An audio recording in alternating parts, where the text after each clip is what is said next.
in Orange Mound, Tennessee, as we like to call it. And as you will see, our organization is geared toward the Orange Mound Elevation Project today.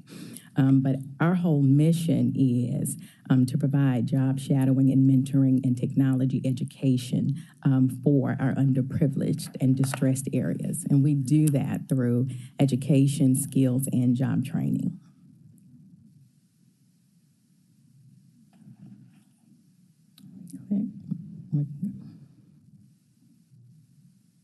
No, not that one. It's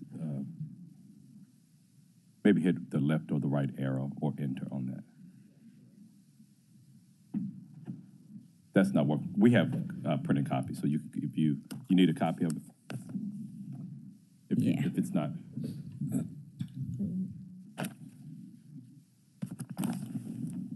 Okay.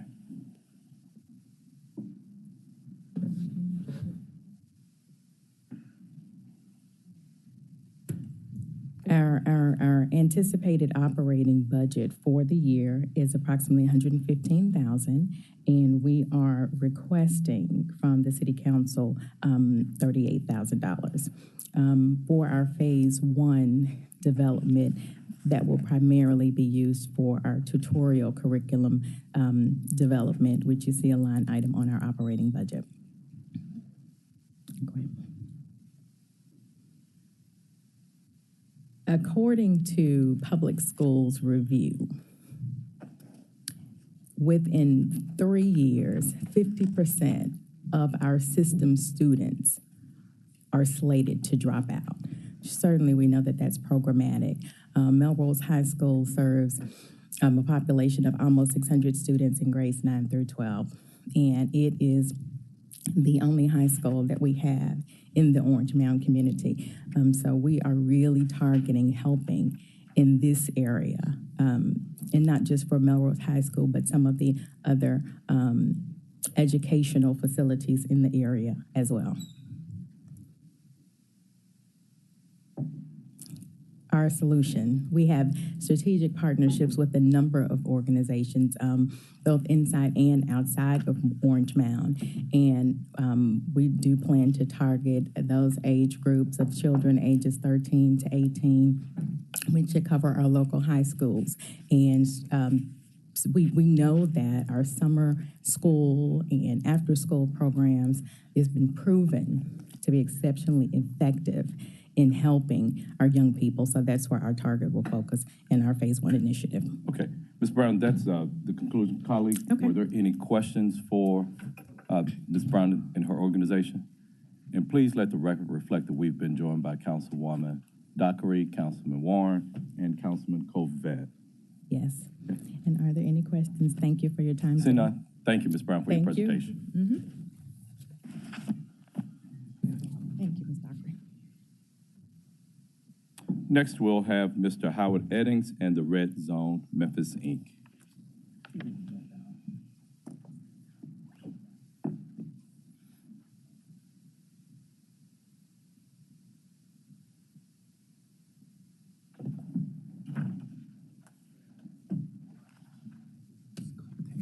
Okay.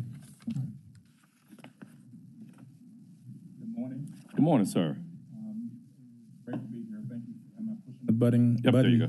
There we go. Good morning. Good morning. My name is Howard Eddings. I am the executive director of Red Zone Ministries, formerly known as Red Zone Memphis, and we serve young people who live in the Orange Mound community.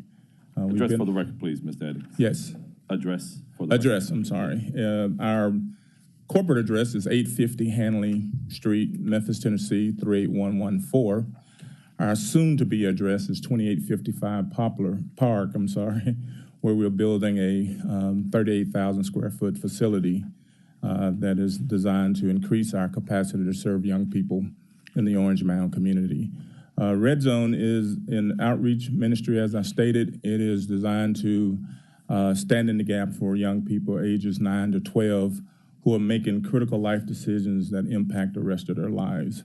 So the commitment is to engage young people where they are. We're very present in the community, as well as Melrose High School and Journey community schools. We've been in Orange Mound now for about 12 years, serving in a number of capacities that are designed, again, to impact young people.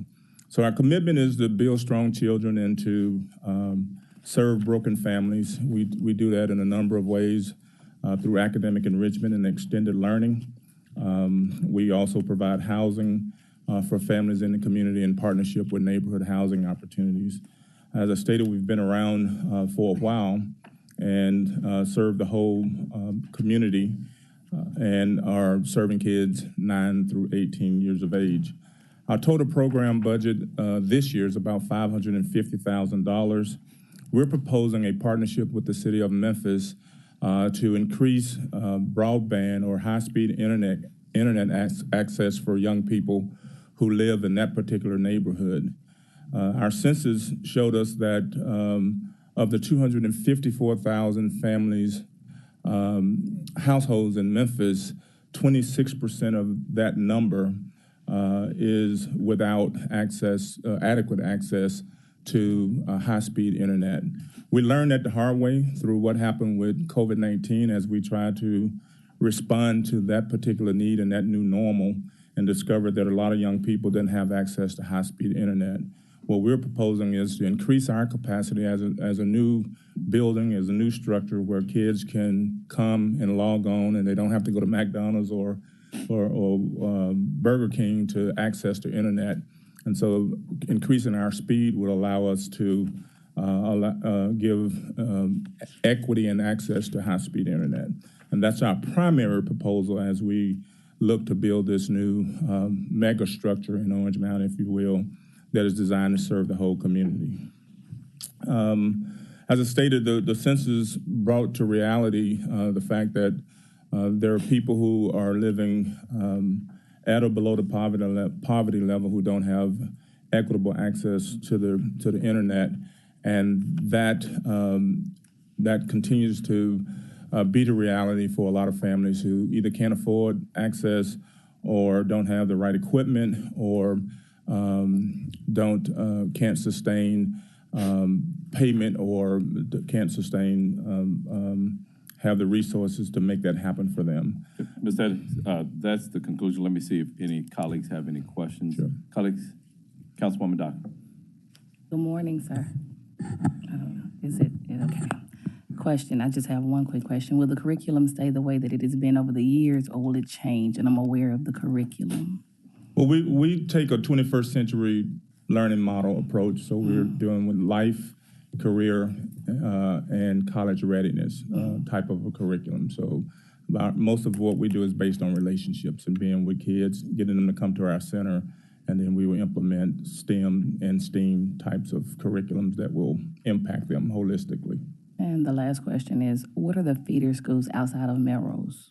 The feeder school is, the main primary feeder school is for us is Sherwood. Okay. So that's who we're working with and trying to gain entry into there, but we're having to be patient until we can get to that point. Thank you so much. All right. Thanks. Seeing no other questions, Ms. Howard, Mr. Eddings, thank you for your presentation. Our next presentation is going to be from City Leadership.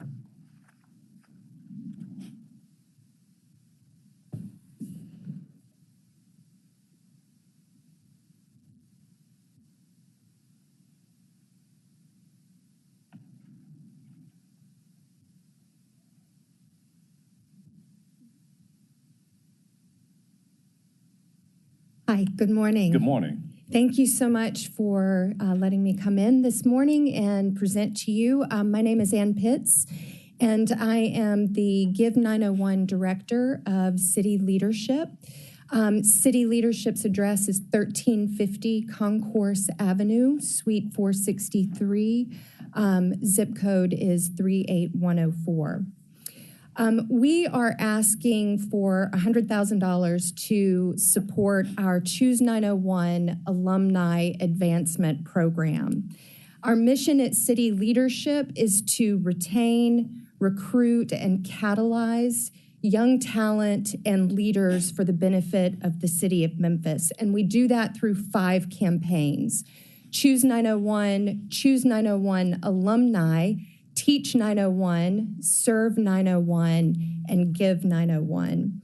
And our program focuses on 3 areas that I know the City Council and all of Memphis are highly focused on, and that's youth empowerment, economic development, and poverty.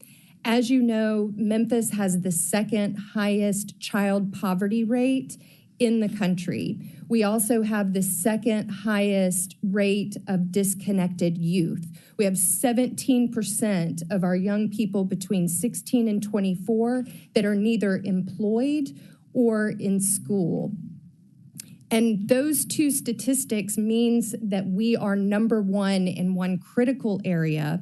And unfortunately, that area is the lowest upward mobility. So in the U.S., 16% of children that are born in poverty will get out of poverty by the time they're 30. In Memphis, that's 6%. And in some of our neighborhoods, that's 1%. And so in this day and age, especially today in Memphis, when we're expecting unprecedented job growth, adding 30,000 new jobs or more, hopefully more, over the next 5 years, we are not prepared to meet that demand with our local workforce. We are working to change that scenario for Memphis. So our program focuses on the education to employment pipeline.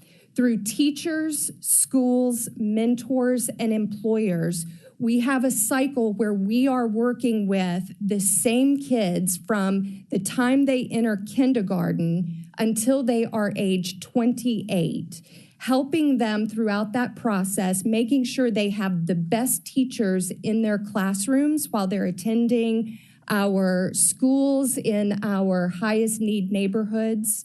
We make sure that they are attaining high school graduation at higher rates than other schools in the same areas.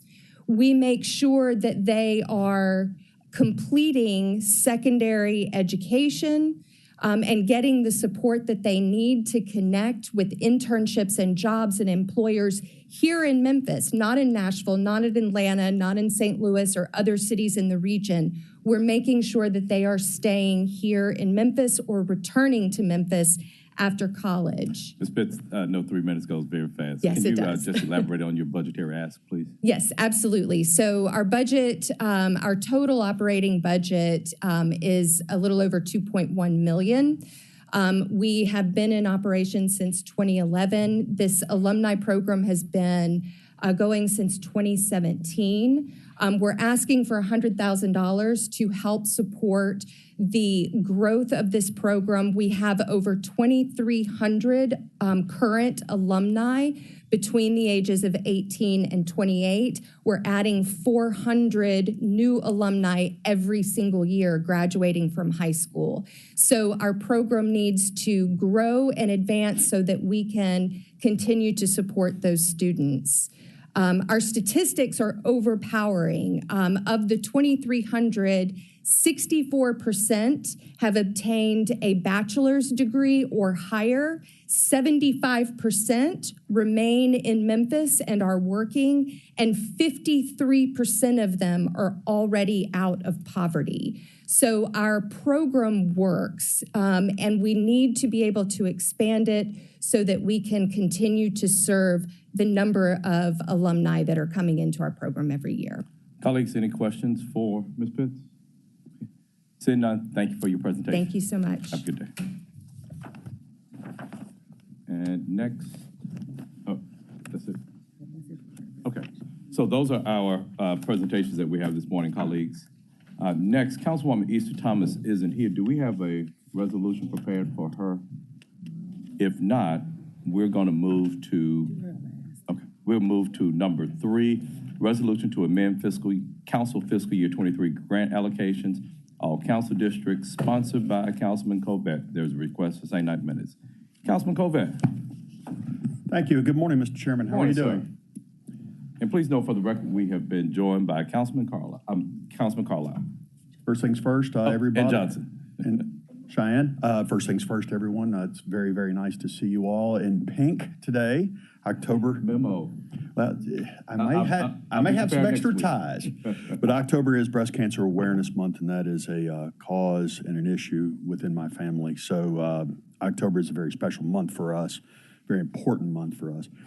Mr. Chairman, on the floor, we met last meeting with the dentist, that's the Mid-South Dental Association. We needed to clarify, as you and I have discussed, their ask. Once we got the financials that were non-COVID year, I believe, and Clay will get us the exact number, but I believe what I was guessing, 63,000. So any colleagues that wish to still jump in with grant allocations, I would greatly appreciate it. Several of you have already committed. We will be getting to that to nail that down, who does what at 3:30. But, Mr. Chairman, I move 63,000 in grant allocations to the Mid-South Dental Association, of which I will be 50,000 of it. But was that 63,000 their total operating? That 63,000 is the total they can ask for. Oh, okay, gotcha. I apologize, okay. Mr. Chairman. Gotcha. I haven't had my third cup of coffee yet. Gotcha. So that will be my our target total for the end of today. So I have about 13,000 left over if other council members wish to jump in. Okay, and I think that there were other council members that were wanting to contribute at the last meeting, so we'll work that out between now and 3 o'clock today. Copy that. Do I need to make a motion, Mr. Yes. Chairman? Mr. Chairman, I move 63,000 in Well, total. you move your 50, and then other council members will move the 13. I really need that cup of coffee. I apologize. Mr. Chairman, I move $50,000 for my grant allocation. Is there a second? Okay, has been moved and seconded. All those in favor, please signify by saying aye. Aye. Any opposed? That item passes. Next, we have council resolution to amend fiscal year 23 grant allocations. This is sponsored by Councilman Canale, who's not here yet. So we'll move on to Councilwoman Dockery, number 6, resolution to amend council fiscal year 23 grant allocations. Councilwoman Dockery. Thank you again, Chair.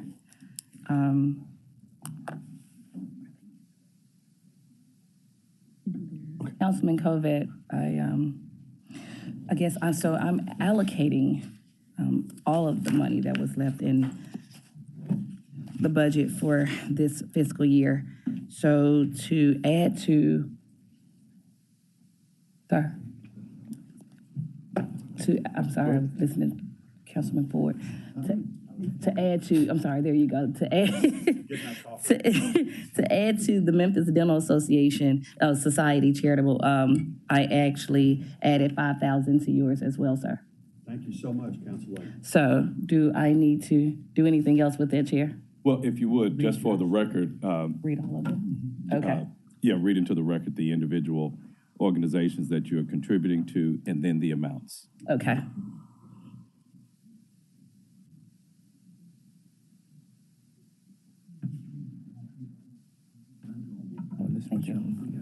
Thank y'all. Work with me. This is my first time that I'm being able to allocate money. So thank you. All right. So the organizations, Chair, are as follows. Dress for Success, and the amount is 15,000. Youth Engineered Success is 3,000. Dorothy Day House is 2,000. A Fresh Start to New Beginning is 3,000. Grooming Greatness is 3,000. Martin Distinctive Ladies Incorporated is 5,000. Relationship Unleashed is 10,000. Memphis Dental Society Charitable is 5,000. Connected Hearts is 10,000. Feed the Needy is 5,000. Memphis Health Center is 10,000. Ladies in Need Can Survive is 3,000. African April Cultural Awareness Festival Incorporated is 2,000. Red Zone Memphis Incorporated is 6,000. And of course, we are giving money this year. The Opportunity R3 City of Memphis Executive Division is a project that is coming out soon, and I allocated $20,194.60, giving a total of $102,194.60. Thank you, Chair. And you move it? Oh, I'm sorry, and I moved. And is there a second? Thank you so much. Has been moved and seconded to amend the council 23 fiscal year grant allocations in the amount of $102,194.60. All those in favor, please signify by saying aye. Aye. Any opposed? That item passes. We'll go back, colleagues, to item number 4, which is a resolution to amend the council fiscal year 23 grant allocations. This is sponsored by Councilman Canale, and you should have in our packets here the resolution, the printed version of the resolution. And this resolution is a $5,000 grant to feed the needy. Entertain a motion for this. Second. Okay, has been moved and seconded that we allocate $5,000 to feed the needy, sponsored by Councilman Canale. All of those in favor, please signify by saying aye. Aye. Any opposed? That item passes. Colleagues, we also have a resolution to amend the council fiscal year 23 grant allocations. This is a grant allocation sponsored by Councilman Smiley. This also is included in our packet, and what I'll read into the record are the grant allocations that he's sponsoring and recommending. $10,000 to the NAACP branch of Memphis, $8,000 to the Memphis Health Center, $7,000 to Feed the Needy, $7,000 to Legacy of Legends CDC, $6,000 to the Harmonic South String Orchestra, $3,000 to the Solid Rock Development Corporation, and $2,000 to city leadership. That's a total of $43,000 sponsored by Councilman Smiley, moved by Warren, seconded by Dockery. All those in favor, please signify by saying aye. Aye. Any opposed? That item passes. Next, colleagues, we have item number 7, which is a resolution to amend the council fiscal year 23 grant allocations. All council districts, sponsored by Councilman Ford. Councilman Ford. Thanks, Chair. We hold this till we go downstairs because I'd like to amend it to give some other funds. Okay. Okay, if it's okay with. Sure. For 3:30. Okay, so there's a big, we'll have another one that's prepared for 3:30 today? Yes, so sir. We'll just hold this one. Appreciate it. And thank you. We will hear item number 2, which is sponsored by Councilwoman Easter Thomas, and then item number 7 at 3:30. Next, we have an initial resolution authorizing the issuance of not to exceed $150 million general obligation bonds and bond anticipation notes of the city of Memphis. All council districts, this is requested by the administration. Good morning, sir. Thank you. Just had to go get my steps in.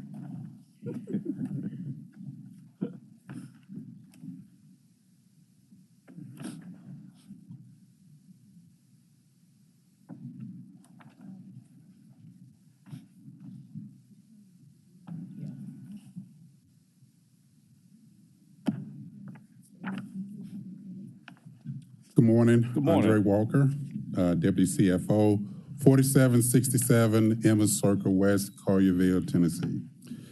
So the presentation I have this morning will cover items number 8 and 9 on today's agenda. Let's see, oh, there we go, and how do we go to the next one? You don't have to do this?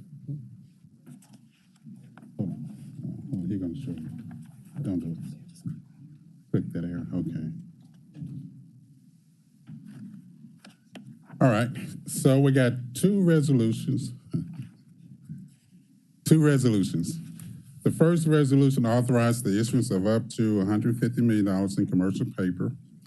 It serves as a notice to the public that the city is going to issue debt, which would be secured by its full faith and credit and taxing authority. And it will be published in a local newspaper in its entirety. The second resolution authorizes the issuance of up to $150 million in bonds. The bond proceeds will be used to pay off outstanding commercial paper. The resolution also approves the form of a notice of sale, which will provide underwriting firms with details regarding the submission of bids for the bonds. And pursuant to Tennessee statute, the bonds have to be sold via a competitive sale. It also authorizes the form of a preliminary official statement, which will be used by underwriting firms to market the bonds to potential investors. Next slide. So the city of Memphis has a $150 million commercial paper program, and it has 3 steps to it. First step is to get authorization to issue commercial paper over time.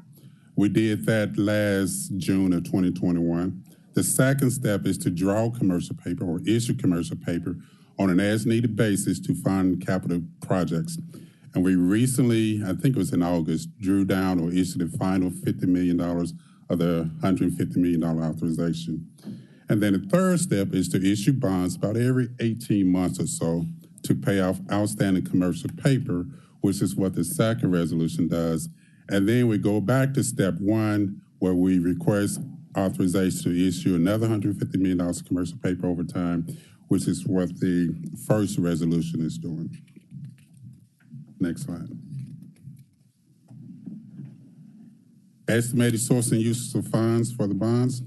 Presently, we're expecting to issue approximately $141.3 million in bonds. Those bonds would generate $9.8 million in premium. Total proceeds would be about $151.1 million. Again, $150 million will be used to pay off outstanding commercial paper.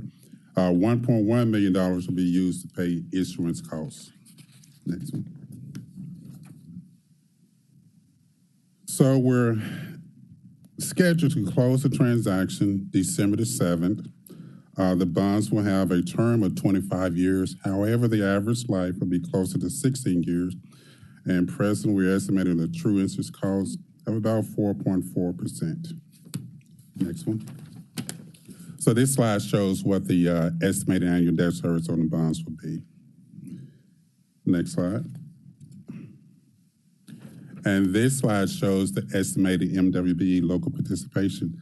Looking at the section at the top where the city has an opportunity to select an MWBE firm. Total fees are estimated at $431,000 and change. Of that, $216,000 and change will go to an MWBE firm. And all but $2,500 will go to a firm with a local presence. So for this section, MWBE participation, 50.3%, MBE, 49.7%, and local participation, 99.4%. Towards the bottom, we got about $707,000 in change in fees for firms where the city does not have an opportunity to select an MWBE firm. And overall, total fees, $1.1 million in change. MWBE participation, 19%. MBE, 18.8%, and local, 37.6%. And again, these bonds will be sold via competitive sale. The underwriter's compensation we have is just a conservative estimate. It could be lower, could be higher than that. And we're going to report final results back to council after we issue the bonds. Next slide. Preliminary financing schedule. You see we're scheduled to price the bonds or sell the bonds on November 16th. Again, close it December the 7th, and then report final results late December or early January. And that concludes my presentation. Question from Councilman Warren. Yeah, I'm still trying to understand exactly how all this works to finance the city and make it go. So I guess my question is, with the interest rates going up and we have previous paper out where we're paying lower interest, why are we doing things at higher interest now? What does that do for us? So we have issued the entire $150 million. We spent, I would say, about $120 million of that. We got about $30 million that's not spent yet. And that $30 million lasts us a few months, maybe until February. So this is for our cash flow? Yes, sir, exactly. So what we're doing is we're using commercial paper to generate cash in between when we collect taxes? We're using commercial paper to, I guess, as an interim financing mechanism to provide funds for capital projects. Commercial paper So this is a capital project issue? Capital projects, yes, sir. And commercial paper is a lower cost of issuance than bonds. So this is the way to save money. We could issue bonds initially and pay a higher rate, but the city saves a lot of money by issuing commercial paper to fund the project and then later take them out with bonds at a higher rate. So when you take the commercial paper out with bonds at a higher rate, we're still paying more money to take it out? Yes, when you compare the commercial paper to the bonds, the estimated TIC, the bonds 4.4, Most recently, the rate on the commercial paper was about 2.65% for 45-day commercial paper. So commercial paper is, a lot less than the bonds, but we only have $150 million capacity. And once we reach that capacity, we got to start the process over. Okay. I think I get it. So Okay. we borrow up to $150 million on commercial paper. Yep. Once we spend it all, in order to pay that back, because it's got a 45-day, or you said 45-day payback, is that correct? For the commercial paper that we drew last, yes. Last. Mm-hmm. And we're taking a long-acting bond to pay that off short term. That is correct. And then when the interest rates get better in 16 years, we retire the bond? Yes, we will. We constantly monitor the city's debt for refunding or refinancing opportunity where we can lower the cost of capital. Like, for example, this past September or July, August timeframe, we did a refinancing that saved the city about $17 million over the life of the bonds. So we will constantly monitor the city's bond for those refunding or refinancing opportunities. Thank you very much. I know that some of my colleagues get this better than I do, but I need to be educated when you come up. So thank you very much. Yes, sir. It's not a problem at all. Thank you, Councilman Warren. Please note for the record, we've been joined by Councilwoman Robinson. I don't have any questions, just as I usually do. I'm sorry. We've been joined by Councilman Smiley as well. My apologies, sir. I appreciate that. Yes, Mr. Carlisle. Thank you for that.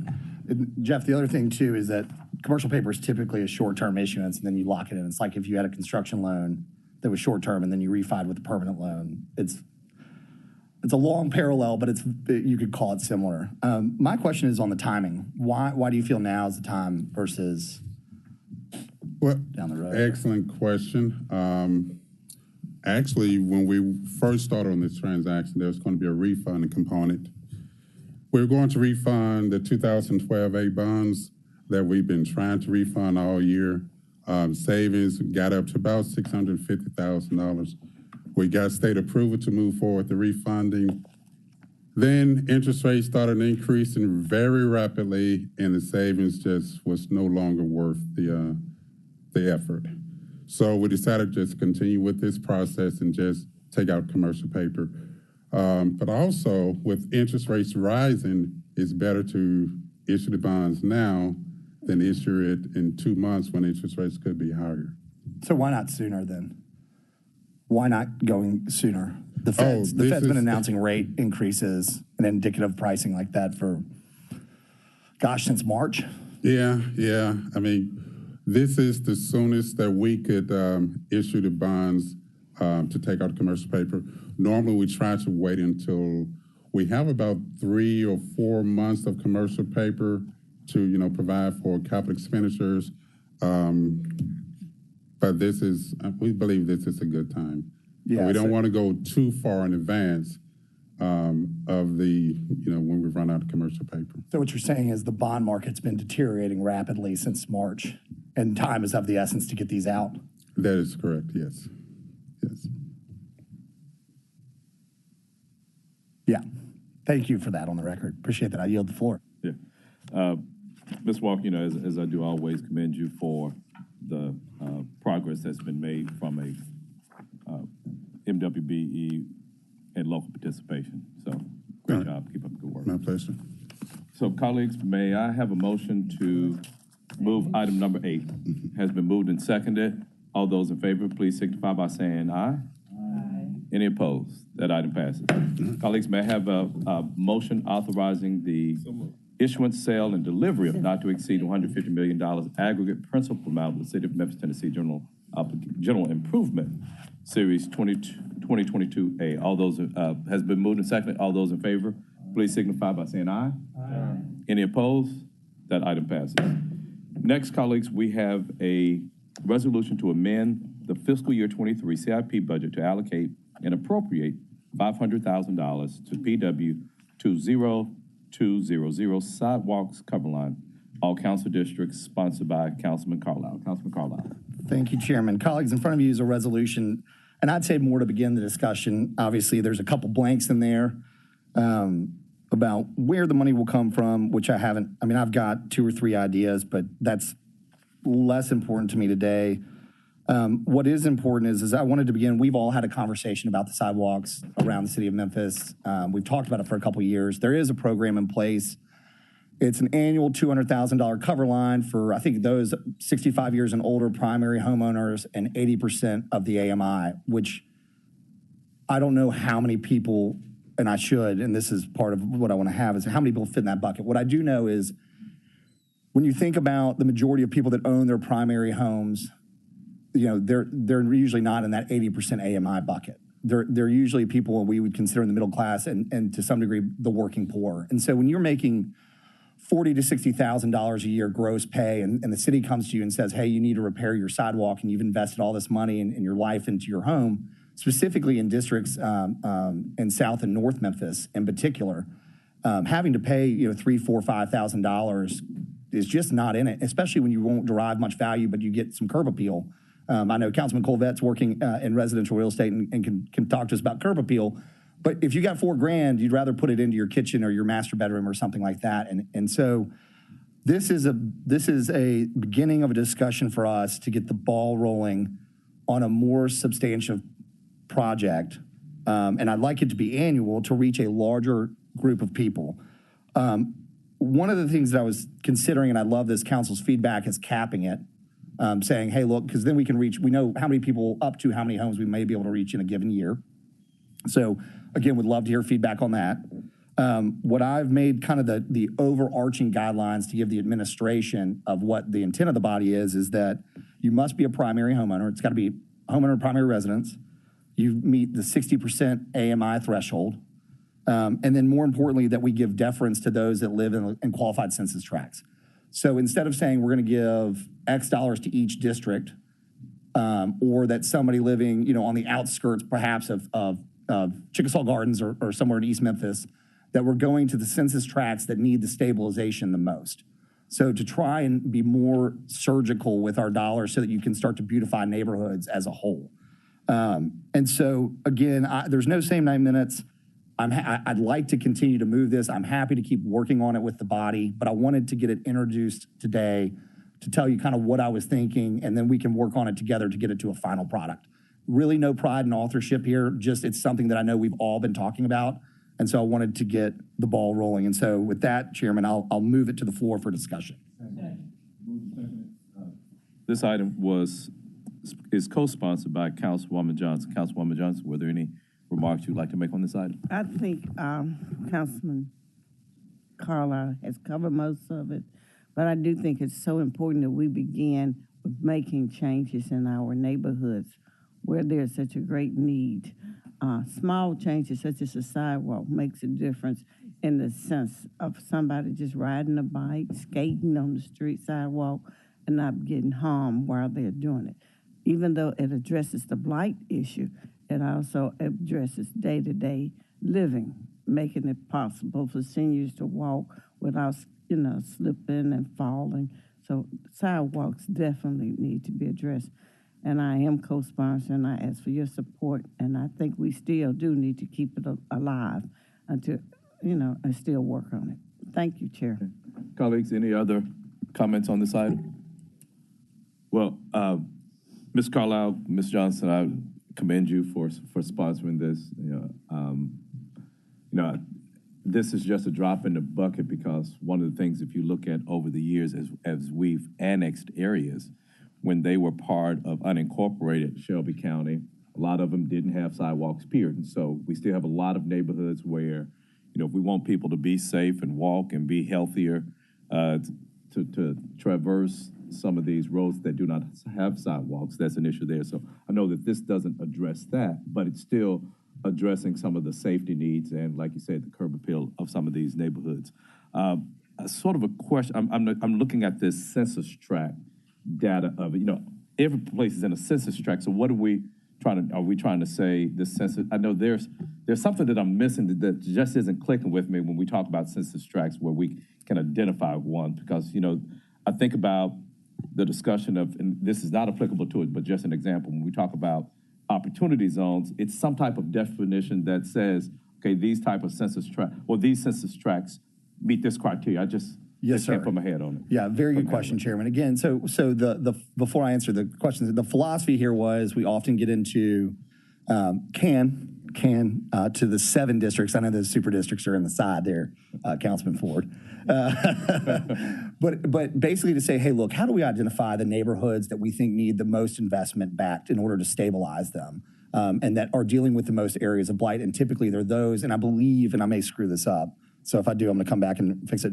But when you go with qualified census tracts or census tracts that meet 80% of the AMI as a whole, so those residents, and so we're looking for we're giving deference to those neighborhoods. So if you live in that census tract, you're prioritized as a primary homeowner. You are prioritized up. Now, if you don't, and there's still money left over, or there's not enough applications, you still have an opportunity. But we're just basically saying, hey, look, we're going to start with the neighborhoods that we're going to give deference to the neighborhoods that need it the most, that we know the incomes and that are the most impoverished. So in particular, what we're really saying is if you're somebody that has stood by your neighborhood and that neighborhood has deteriorated around you, we want to make sure that we're there for you first. And I will get that specific language. If you look back at ARPA, the ARPA guidance, they utilized a lot of that language as a mechanism to say, hey, here's what you can do with this money, and here's where we're really trying to target it. So I'm taking that general philosophy and applying it to give priority to those homeowners that live in those census tracts. Okay. And it's something I think also that staff or the administration can track very easily because they are publishing those maps. And, pardon me for not reading it. When I saw qualified, I didn't associate that with qualified census tracts. Yes, sir. I get it now. It clears it up for me. Thank you, Chairman. Okay. If there are no other council members that want to speak on this item, at this time, I'll take a vote. All those in favor, please signify by saying aye. Aye. Any opposed? That item passes. Colleagues, we have a couple more items, and then we can wrap up this committee. I do have, and you should have also, the resolution to amend the council fiscal 23 grant allocations, the one that's sponsored by Councilwoman Easter Thomas. And I'll read into the record the allocations: Legacy of Legends, CDC, $15,000, School Seed Foundation, $5,000, Ladies in Need Can Succeed, $15,000. That's a total of $35,000. I'll have entertain a motion on this. Moved by Councilman Warren, seconded by Councilwoman Robinson. All those in favor, please signify by saying aye. Aye. Any opposed? That item passes. And we can do it now. Okay.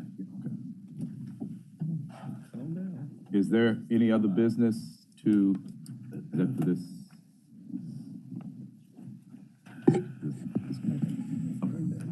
So, colleagues, we have one other item that's been distributed.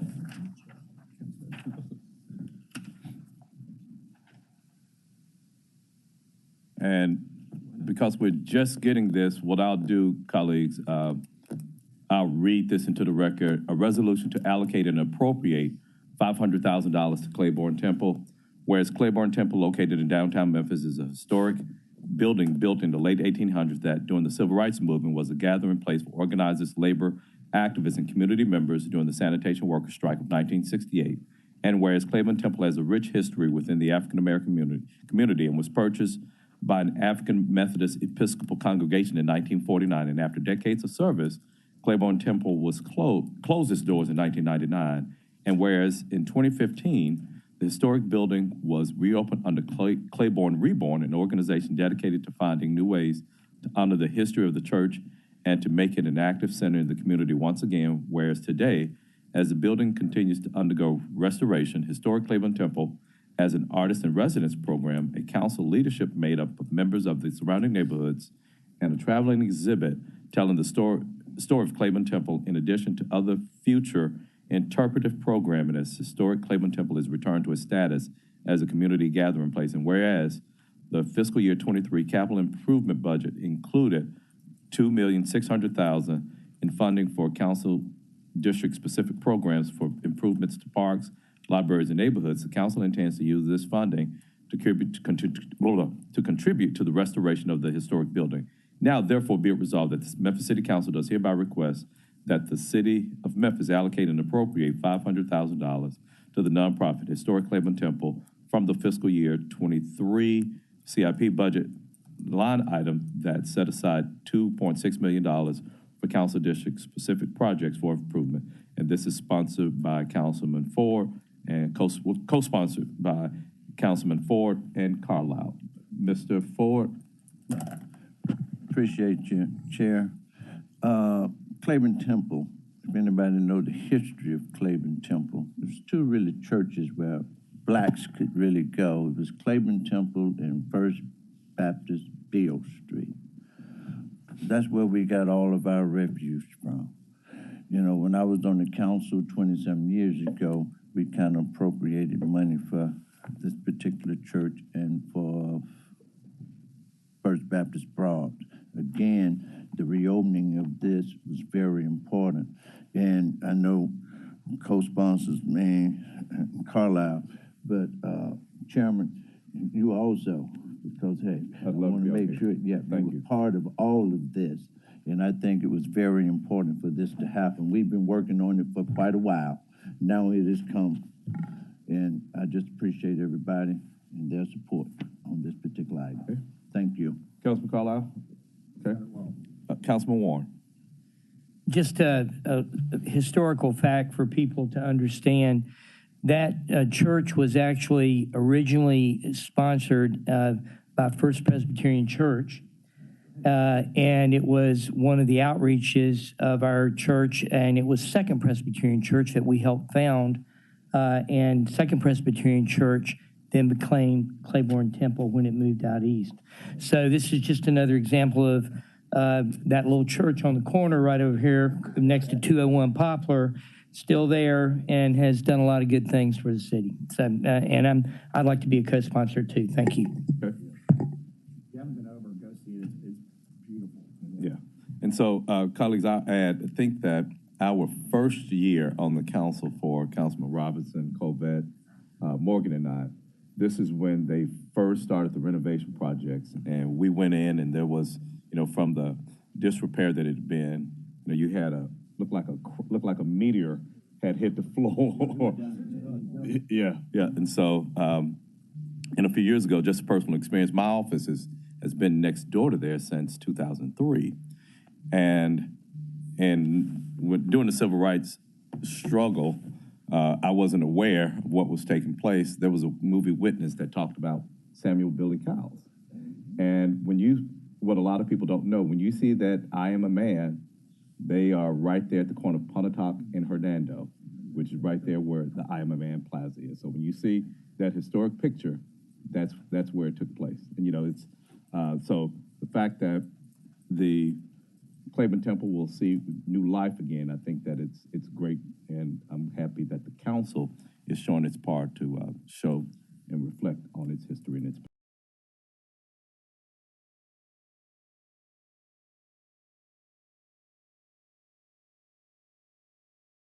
that would not like to be a co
Let's go. Good afternoon, ladies and gentlemen. It is October 11th, 9:25 a.m. This is the Housing and Community Development Committee. Go ahead and get a roll call, please. Councilman Ford. Present. Councilman Jones. Here. Councilman Warren. Present. Councilman Smiley. I made it. Councilwoman Robinson. Okay. Councilwoman Johnson. And Chair Colvett. I am present. Chair observes quorum. Ladies and gentlemen, we have two items on our committee. The first one is a resolution appropriating the sum of $500,000 funded by GO bonds chargeable to the FY23 capital improvement budget for Edgeview at Legends Park, project CD 02018, District 7, Super District 8, requested by the administration. Go ahead and get a motion in a second. Move it. Second. Smiley moves. Jones seconds. Go ahead and get a quick presentation, Ms. Cash. Sure. Good morning. Ashley Cash, Director, Housing and Community Development. So we are very excited, Edgeview at Legends Park. It's a project with Memphis Housing Authority and Penrose Development, 99 units of senior housing adjacent to Legends Park. We are requesting $500,000 from CIP, requesting that money be appropriated. And 100% of the units will be affordable, deeply affordable, 25 units for seniors with incomes below 30% of the area median income, around $16,000, 7 units for veterans, and then the remaining 67 for seniors with incomes at or below 50% area median income, which is about $26,000. All right. Thank you, Director Cash. Any questions from the group? Seeing none, I assume you're ready to vote. All those in favor signify by saying aye. Aye. Opposed, same rights and privileges. Seeing none, it's the opinion of the chair, it's unanimous. Thank you very much. Item 2, resolution appropriating the sum of $2 million funded by GO bonds chargeable to the FY23 capital improvement budget for South City, project CD 01030, District 6, Super District 8, requested by the administration. Go ahead and get a motion in a second. Move it. Second. Moved by Ford, seconded by Doc. Director Cash, you're recognized again. All right, thank you. So this is part of the $30 million Choice Neighborhood Grant for South City, transforming the former Foot Homes into a mixed income community. The city committed, I think about 3 years ago, 3 commitments of $2 million each. And so this is the last of that $2 million commitment. The site is completed up through phase 3. Phase 4 is under construction now and started leasing a couple of months ago. And we always want to talk about, we've got about, I was going to try to share. So we have 100 within those 3 completed phases. We've got 184 units that are deeply affordable. Of those, 63 units are occupied by former Foot Homes residents. And so as a part of that, we're working on the neighborhood, but then we're also trying in partnership with Memphis Housing Authority and Urban Strategies to encourage people who formerly lived at Foot Homes to have an opportunity to come back and move. And so just wanted to share that information. Thank you very much, Director Cash. Any questions? Dr. Warren?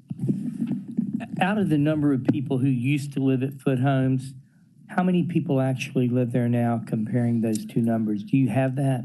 So where we are currently, it's I don't have the previous number, but where we are currently is 34% of those residents. But that's just, we're not completely done with the construction of all the phases. Can we have the number of the total people who lived in Foot Homes? Prior to, and then how many people can live in the structures we built now? Okay. So if we had 100 people living there and we have 50 that can live there, I just want to have a comparison to be able to see, and then let's see how many people we put back in based on that comparison. Okay, sure. Thank you. All right. Thank you, Councilman Warren. Any further questions?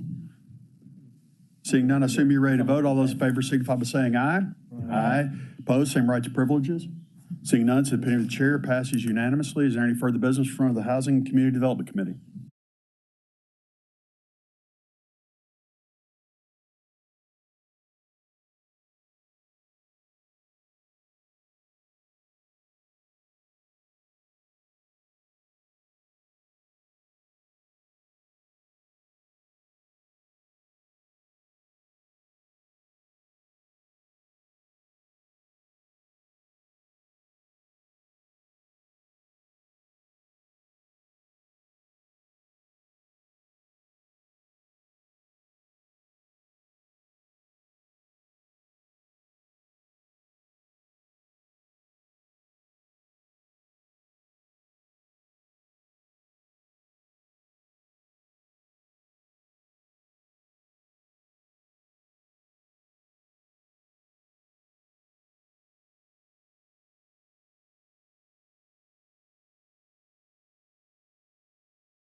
It's 9:45, and I would like to go ahead and call the Transportation Committee to order.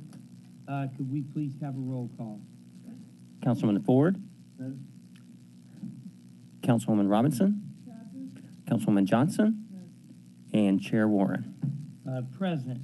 We have one item on the agenda. It is the resolution to accept, allocate, and appropriate grant funds in the amount of $450 million from Kresge Foundation, pass through to Innovate Memphis for the City of Memphis initiative to improve transportation and mobility planning and project delivery.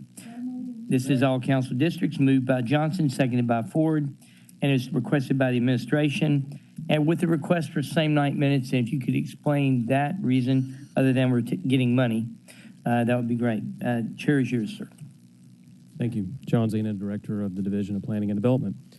A few months ago, Kresge Foundation approached the City of Memphis and Innovate Memphis about this initiative. Their interest was helping cities that they fund across the United States, but particularly Memphis, to help take advantage of the growing amount of federal infrastructure, transportation infrastructure dollars that are available. And in working with them, as well as some of our local partners, we identified that one of our primary needs was to look within our system and the process of receiving and executing on those grants so that we can ensure that our project delivery allows us to be able to take full advantage of federal dollars when they become available. So what we are doing with this money, the grant is actually $480,000. Innovate Memphis is going to hang on to $30,000 to do program evaluation, excuse me. And so the remainder, the $450,000, comes to the city. DPD will be the manager of this, but of course will involve all agencies that are involved in the transportation planning, design, and project delivery process, including engineering, public works, MATA, and others.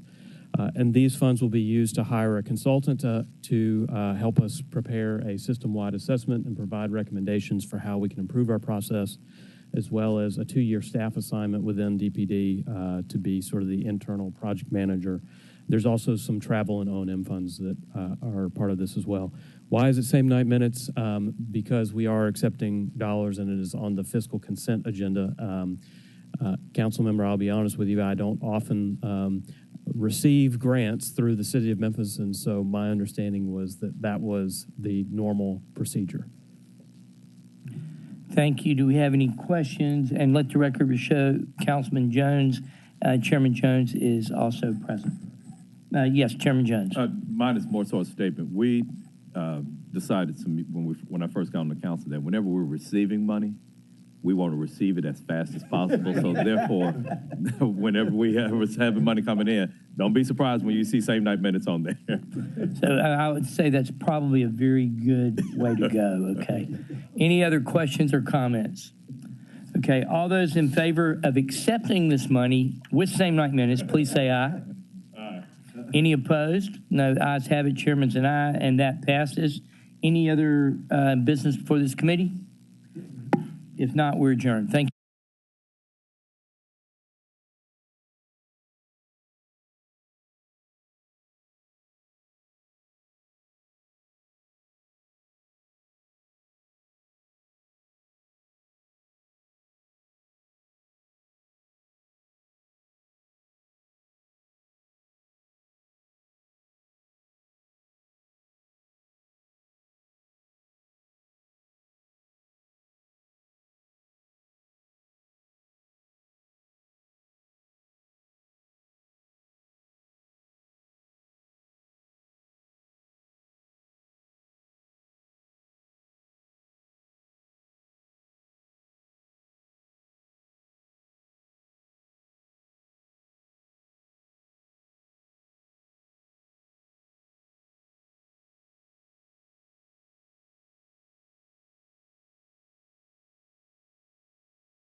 Good morning. It is 10 o'clock, and I'm calling to order the Planning and Zoning Committee. May I have a roll call, please? Members present, Councilwoman Robinson, Councilman Warren, Present. Councilman Ford, and Chair Johnson. Present. Today we only have one item that we have to discuss in this committee, and that is SAC 22-02, public alley closure on the east side of North 4th Street, about 180 feet, 0.74 feet north of Court Avenue. This affects District 6, Super District 8. This particular item was held from September the 27th, 2022. Can I have a presentation, please? Identify yourself as well as give your address. Thank you. Yes, Lucas Skinner with the Division of Planning and Development here at 125 North Main. Again, this is SAC 22-2 on the east side of North 4th Street, just north of Court Avenue. So just to give a brief overview of the case, this is, of course, downtown in the Central Business District zoning. This is roughly about a 1,300 square foot closure of the alley. To the east has actually already been closed previously in 1990, so this is to finish the rest of the alley west to 4th Street. Again, just for some land use, this is behind what was the Masonic Temple. So this kind of bridges both will bridge Jefferson and Court Avenue at this point. Just a few photos showing the front of the temple and then this alley, which is again at the rear of the building. Here's again the closure plat. Again, roughly about 1,300 square feet. And again, we'll finish the closing that was previously done to the east of this. We're recommending approval with 3 conditions. We really don't see any issues with it. And I'm available for any questions.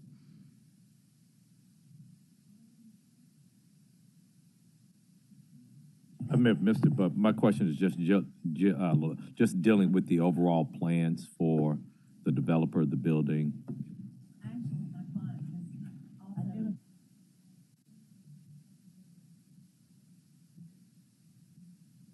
Cindy Reeves, SR Consulting, 5909 Shelby Oaks Drive, Suite 200. My client has actually bought the Mason building, and he has also bought the property on the other side of the alley, which will be a garage. And he's got some really neat plans for the Mason building. He's done a lot of renovations, and he wants to turn it into an event center. So he's real excited about it. It's a beautiful building. I wish you could all come inside. Anytime you would like to come in, please call me. I'll get you a tour. Okay, thank you. Beautiful. Thank you, Madam Chair. Look, the records show that Chairman Jones, and Councilperson Carlisle has joined us. Councilman Warren, you're recognized. Thank you, Madam Chair. Is that alley already halfway closed with the building? Did I read that on the plans that there's something that's on top of it, or is that just? There's not a building per se. The alley does continue. There's a parking lot to the east that now is that's blocked a lot of it. This will, again, just finish it. But the Mason building and then the building at the property to the rear are very, very close together, but the alley still does continue through. Okay, there was another map that was just a schematic or something. Go back one more, and there's some, that. It looks like if you're looking there, it looks like it just stops where it says George Wright Institution. That's why I asked. Yeah, I believe.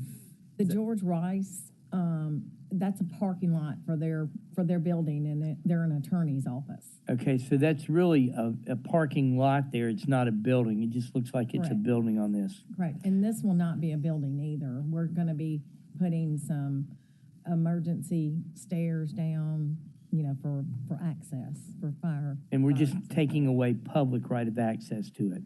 So that way it allows you to close it off if you need to. Yes, sir. Okay, thank you very much. And encroach with a staircase. Any other questions? Seeing none, I need someone to move this item. Moved by Warren, second by Jones. All in favor? Can I respond by aye? Aye. Any opposition? Hearing none, that item will receive a favorable recommendation when it goes downstairs. Thank you very much. Thank you. Thank you for coming. Unless someone else brings up another issue for this committee, Planning and Zoning Committee is now closed.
Good morning. It is Tuesday, October 11th, 10:15 a.m., and I hereby call to order got to get a piece of paper for this. Public Services, Art, Youth Initiatives, Libraries, and Neighborhoods Committee of the Memphis City Council. One of these days, I'm going to get it. Ms. Owens, would you please call the roll? Councilman Jones? Here. Councilman Ford? Councilman Smiley? I'm here. Councilman Warren? Councilwoman Dockery? Councilwoman Robinson? Councilwoman Johnson? Chair Carlisle. Thank you. Colleagues, we have a quorum today. We've got 2 items. I'm probably going to pull item number 2, but I want to talk about it for like a couple minutes after, just to tell you, again, kind of like the sidewalks, what I'm thinking, what's coming, and then we'll probably circle back next week or the meeting after. But item number 1, update from Jimmy Johnson on the Group Violence Intervention Program, all council districts, requested by yours truly. Before we turn it over, as we've been talking about crime, and I really wanted this in public safety, but Chairwoman Logan wasn't here this week, and we certainly can, I'm sure Mr. Johnson and his colleagues will come back at any time, but we've often had the police department and other things, and as Councilman Warren, a champion of this initiative, knows that this is a huge component, and it's just been a long time since we've had GVIP here to talk about the work they're doing, how it's going, how the council can continue to help, where they need support financially or through policy, and just give us the open floor to just ask questions and see what's going on and see how it's going. So happy to have this more of a casual discussion than anything as we go forward. So with that, I'll turn the floor over. Thank you for being here. If we could get your name and position for the record. Good morning. Jimmy Johnson, Administrator of the Group Violence Intervention Program. And this is my data specialist, Rosie Laura. Before we go to the updates, I would just like to give a quick overview of the program for new members. The Group Violence Intervention Program is an alternative tool and supportive tool for police officers to use to reduce group and gang violence in the city of Memphis. It identifies individuals in the city that are at high risk for being either suspects of gun violence or perpetrators of gun violence. And once we identify these individuals, we try to give them an alternative to change their lives around, to reduce the recidivism of them going back into the system, either as victims or suspects. We do partner with national partners. Those partnerships are still ongoing. NNSC, the Urban Peace Institute, the Hy-Vee, as well as the White House. And we've added local partnerships with United Way, Driving the Dream, which offers our supportive services to these individuals.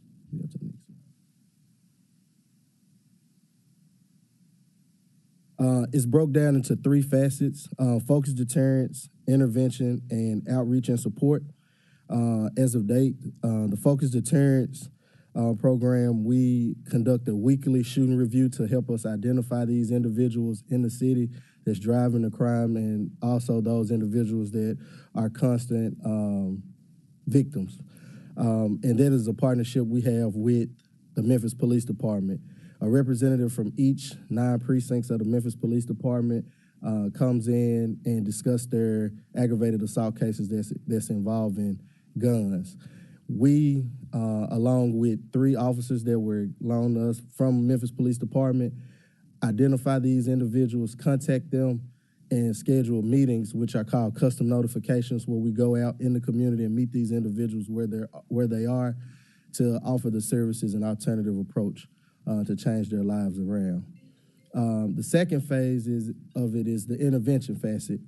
We have contracted team 901 Block Squad as our intervention team. Now I think they're ticking up to like 55 individuals. They're adding more people to their team. And they're citywide. And what we utilize them for is basically our ears on the street. So when we have individuals that's in opposing gangs and they're having street beefs and feuds, we use our interventionists to see what's the root of that cause, what's the root of the problem, and who can we talk to mediate those beefs before they get to the point of high violence. The second intervention group we have is our hospital intervention team, Right now, it's a team of 3 individuals. We're trying to increase that as we speak. Right now, Le Bonheur is the main hospital that's ongoing with those services. And when these individuals come in shot or assaulted, we offer the same intervention services as we do through our Focus Deterrence program, just in the hospital setting where they have came in, they have family members or their group or gang members that's there that's contemplating retaliation. So we try to mediate that before it gets to that point. And then our outreach and support services, that's where after we identify these individuals, intervene in their lives, we connect them to services such as job support, expungements, mental counseling, job training, family support training as well. Next slide. On the focus deterrence model, this is basically the process. We identify the individuals, we communicate to them directly, either through the custom notification where we go out and deliver the message directly, or a call in where we get a group of these individuals in the same room and deliver the message to them together. Then we connect them to services. We also follow up with law enforcement and our partnering agencies to keep track of these individuals. So once we give them the services that they requested, we just don't let them go. We go back and make sure that these services are being delivered effectively and if they are helpful. So we check back with law enforcement to make sure that these individuals are not going back into the system doing the same thing that they were doing. Along with our data fellow here, we are able to keep track of the data of these individuals to show what our work is actually doing. So for those that's not familiar with the custom notification process, again, we identify those individuals. Usually it's through, the most effective way is through the shooting review that we have weekly, or through our street intervention team that identify these individuals in the community. We make contact with those individuals by telephone, and the first initial contact is made by police officers. My thinking behind that was, right now in our time in society, police officers get such a negative viewpoint from citizens. So now these individuals that are being contacted by law enforcement see them in a different light. They see them as a hand of redemption. We're trying to help you before we get to the point of having to arrest you and prosecute you. So that's the first initial contact. These officers build their rapport and set up and arrange the actual custom notification. Once the custom notification is made, we give the individuals up to 48 hours before we make contact with them again if they haven't contacted us, to give them time to think about it. Once that 48-hour period, if we haven't heard from them, we contact them to see what where their mind is, if they want to accept the services or not. If they decide to accept the services, we connect them with United Way, Driving the Dream, and give them each service that they need. And it's no limit. If they need multiple services, we connect them to multiple service providers. After the process is over with, after we hand them off, we go back. We have connection to Driving the Dreams data where we can go back and see on a daily basis what these individuals are doing. Have they been sent to an agency? Has that agency contacted them? If they did the individual agree to go through that agency or not? Next slide. So these are the current numbers as of October the 10th. We have identified 126 individuals, and this goes back to September the 14th. So from September the 14th up till October the 10th, we identified 126 individuals. Out of those 126, we made contact with 122. 12 of those individuals, 29 of those individuals accepted to hear the message of the custom notification. Out of those 29, 12 of those individuals were referred to services. So they accepted the services, and right now they have been refer to agencies through Driving the Dream. We don't have the acceptance numbers yet. We usually pull those at the end of the week. So Friday, we'll know how many of those individuals have actually been placed with those service providers. Go to the next one. The call-ins, we are set to have our first call-in November the 10th. That's the first Thursday in November. We will have a group of individuals that we have identified. They will come in. We will deliver the same message that the violence must stop, and we do have alternatives to change their lives around. We are projecting that we will have individuals from the community, chiefs of police, as well as voices of pain and redemption to get this message across. Next.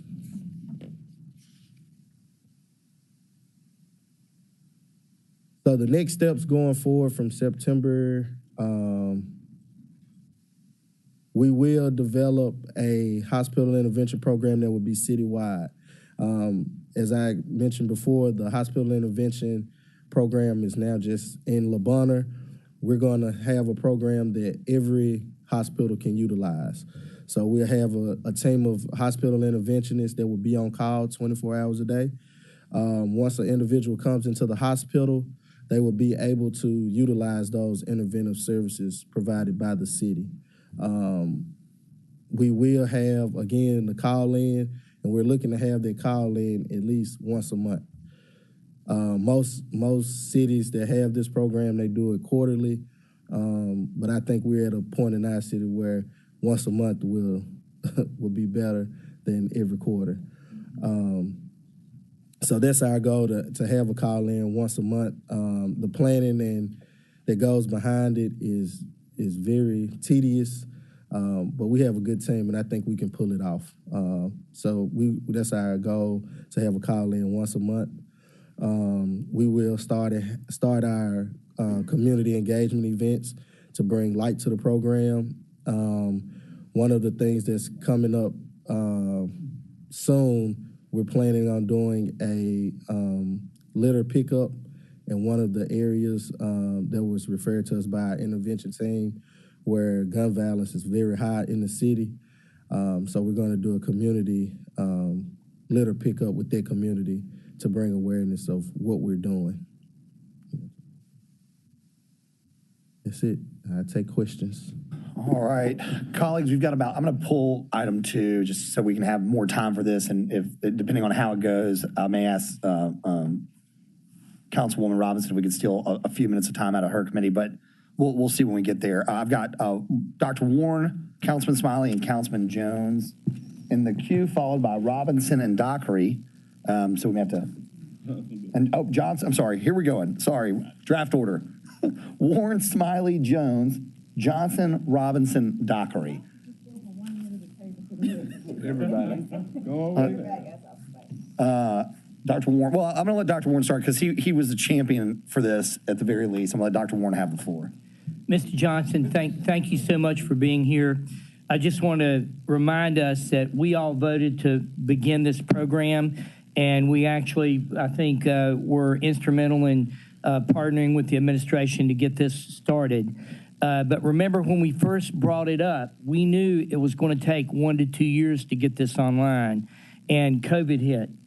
So part of the reason it's taken us this long to get this going is we had about 1.5 years where we didn't have the ability to start it, and you guys have done a great job of bringing it online.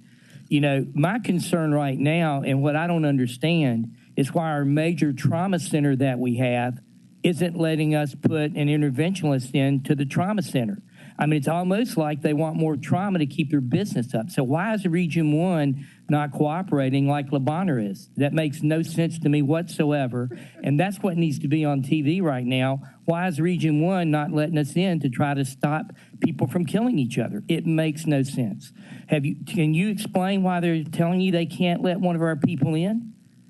I would say the conversations that we had with their legal team, they had HIPAA concerns, and we tried to. Like every other place in the country that's letting this happen, Yes, is sir. somehow Region 1 has the only HIPAA concern? Yes, sir. I mean, I'm sorry, whoever's in charge of Region 1 needs to wake up and do something and let our people in. And, okay, I am done with that, but thank you. I am disgusted. It's horrible. Yeah, I know it's a serious subject, but I appreciate your passion, Dr. Warren. I really do, especially since you have an intimate understanding with the medical field. Smiley, then Jones.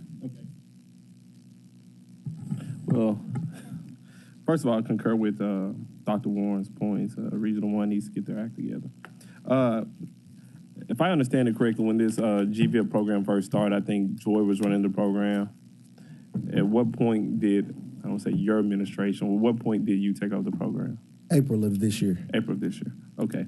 And then, what's the total budget? What was it? $2.4 million. 2.4. How many employees? We have 4 coordinators, 3 coordinators, a data specialist, myself as the administrator.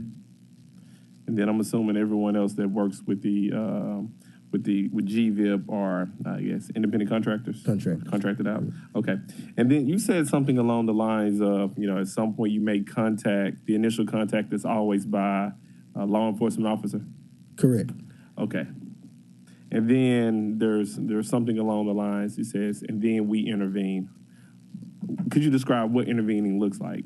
So the intervention piece is twofold. The intervention is like the immediate, if it's something dire. So if we have an individual that comes in the hospital shot, and it's some type of retaliatory act that may follow from that shooting, we send interventionists. So you can intervene everywhere but Region 1, got it. Keep going. Yeah, everywhere Region 1. Our level 1 trauma. Yeah, level 1 trauma. And then, or if it's something that's pressing in the streets, like several strings of shootings, Gotcha. Our street intervention team can come back and so say, hey.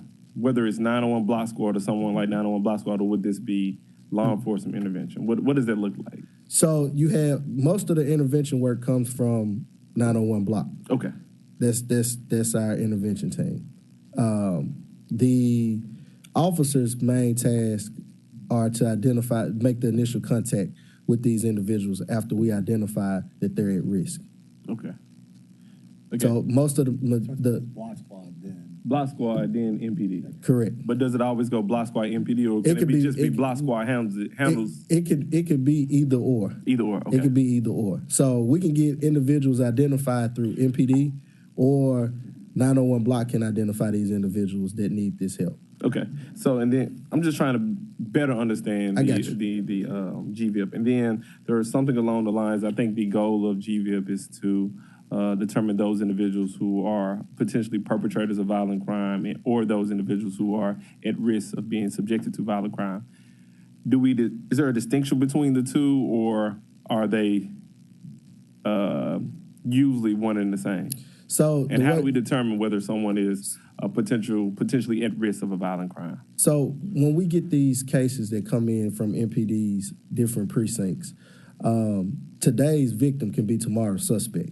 That's what I'm saying. So how the mindset that we have is, if my friend got shot yesterday, he might go retaliate tomorrow on the person that shot him, or somebody from our friend group might go retaliate.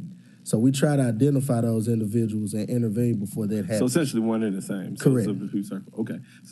All right. Then there was something along the lines of, okay, we make the initial call. I think it was like 120 to 120 something calls made. Are those calls automated? Because you said they choose to accept notifications. So could you kind of walk me through that process? So the officers that we have from MPD, we refer to them as our GFIB liaison officers. Okay. They went through training with our national partner on the best way to deliver this message. What's the message? That the violence must stop. Okay. The community is tired of it. We're tired of it. But instead of just locking you away, we're going to give you an alternative to change your behavior and your norms. So they were trying to deliver that message in an effective way. So they deliver the initial contact. They make the initial contact of their message. Those individuals then have a choice to engage with the program further. Okay. And then, so what was it? It seemed like a considerable drop off from 120 to like 20 or something like that. What was the number? So 122 people were contacted, and then the amount of people who chose to receive the custom notifications were 29. 29. Okay. And I'm assuming, is this the first time we've been able to track this data here? Yes. Okay. Yes. So, I'd be curious to see going forward what it looks like when officers are making that initial call as opposed to someone that's not affiliated with the MPD, like someone from 901 Block Squad, someone specifically with your organization, to see if the calls, if those individuals who choose to receive custom notifications, would that number increase if it's someone other than the police department? Because I know if you call some people in the community where I live, and if it's MPD calling, they're gonna say, "Nah, I'm not talking to the ops. I'm not gonna talk to the police department." However, if someone calls, "Hey, I'm so and so with GVIP, let's have this conversation about how to improve the lives of the community, how to stop violent crime, or violent crime must stop." Is there any way? I don't know if this is a question for you or Chief McGowan back there, since I see him in the room, about going forward. Is there a way we can track? Because we're already tracking what happens when police call. Is there a way that we can track what happens when someone not MPD starts making these? I guess the initial contact calls, whatever call this is. Well, the model of the custom notification is the model that we follow is when we went to Philadelphia. I mean, I said Philadelphia, Detroit. Excuse me. When we went to Detroit, nice place. when we went to Detroit, and the model calls for their law enforcement to do the engagement because they want to be a trust. I'm gonna say this. So when I was creating a program called Memphis Academy of Civic Engagement, and there are two programs elsewhere. There's one in Little Rock and there's one in Birmingham. Just because something works well in other cities doesn't mean that it's going to work well here. We can adopt the model, but doesn't mean we have to follow it play by play. All I'm saying is, I'm gonna try not to be too vocal about it.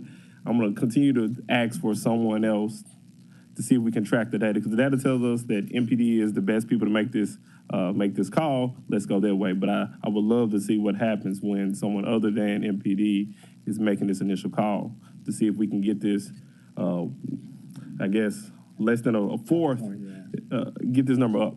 Because the custom notifications, I would love to see it, instead of being 29 out of 122, being somewhere 60 out of 122. And this is the first one. I'm assuming this number is going to get better. Right. And the national average is only 10% of the individuals. So we can be Albert Pujols. We can be Aaron Judd. We can slug higher percentage. I feel you. That's my goal. Okay. I think I hogged too much time. I'm gonna pass it. We got Jones. Thank you so much too. I know this is your first time before the council. Second time. Well, thank you. Mean dude right here. I'm not. We have Jones, Johnson, Robinson, Dockery. Thank you, Mr. Chairman. I have a couple of questions, and they were initially addressed by Councilman Warren as well as Councilman Smiley. But my first one is, and my question initially was, talk about your staffing levels, and are you at full complement? You indicated that you have a number of contractors. You indicated the 3 coordinators, yourself, your data specialist. Are there any other internal positions that are not filled? No, sir. All the positions are filled. And so as far as the contractors, how many would that include? We have 50 right now of intervention on our intervention team. We're in the process of hiring right now. Their contracts are up right now for consideration, 3 more for the hospital intervention program. Okay. What would you say your current challenge is?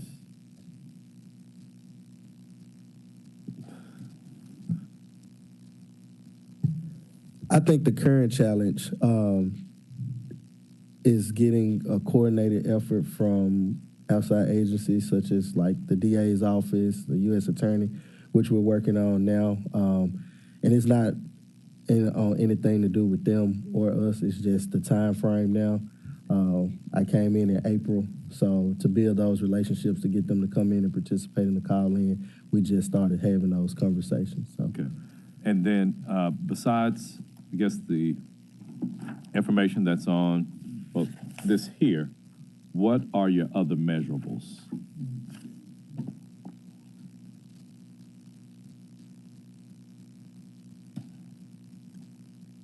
The service. So we have two other dashboards.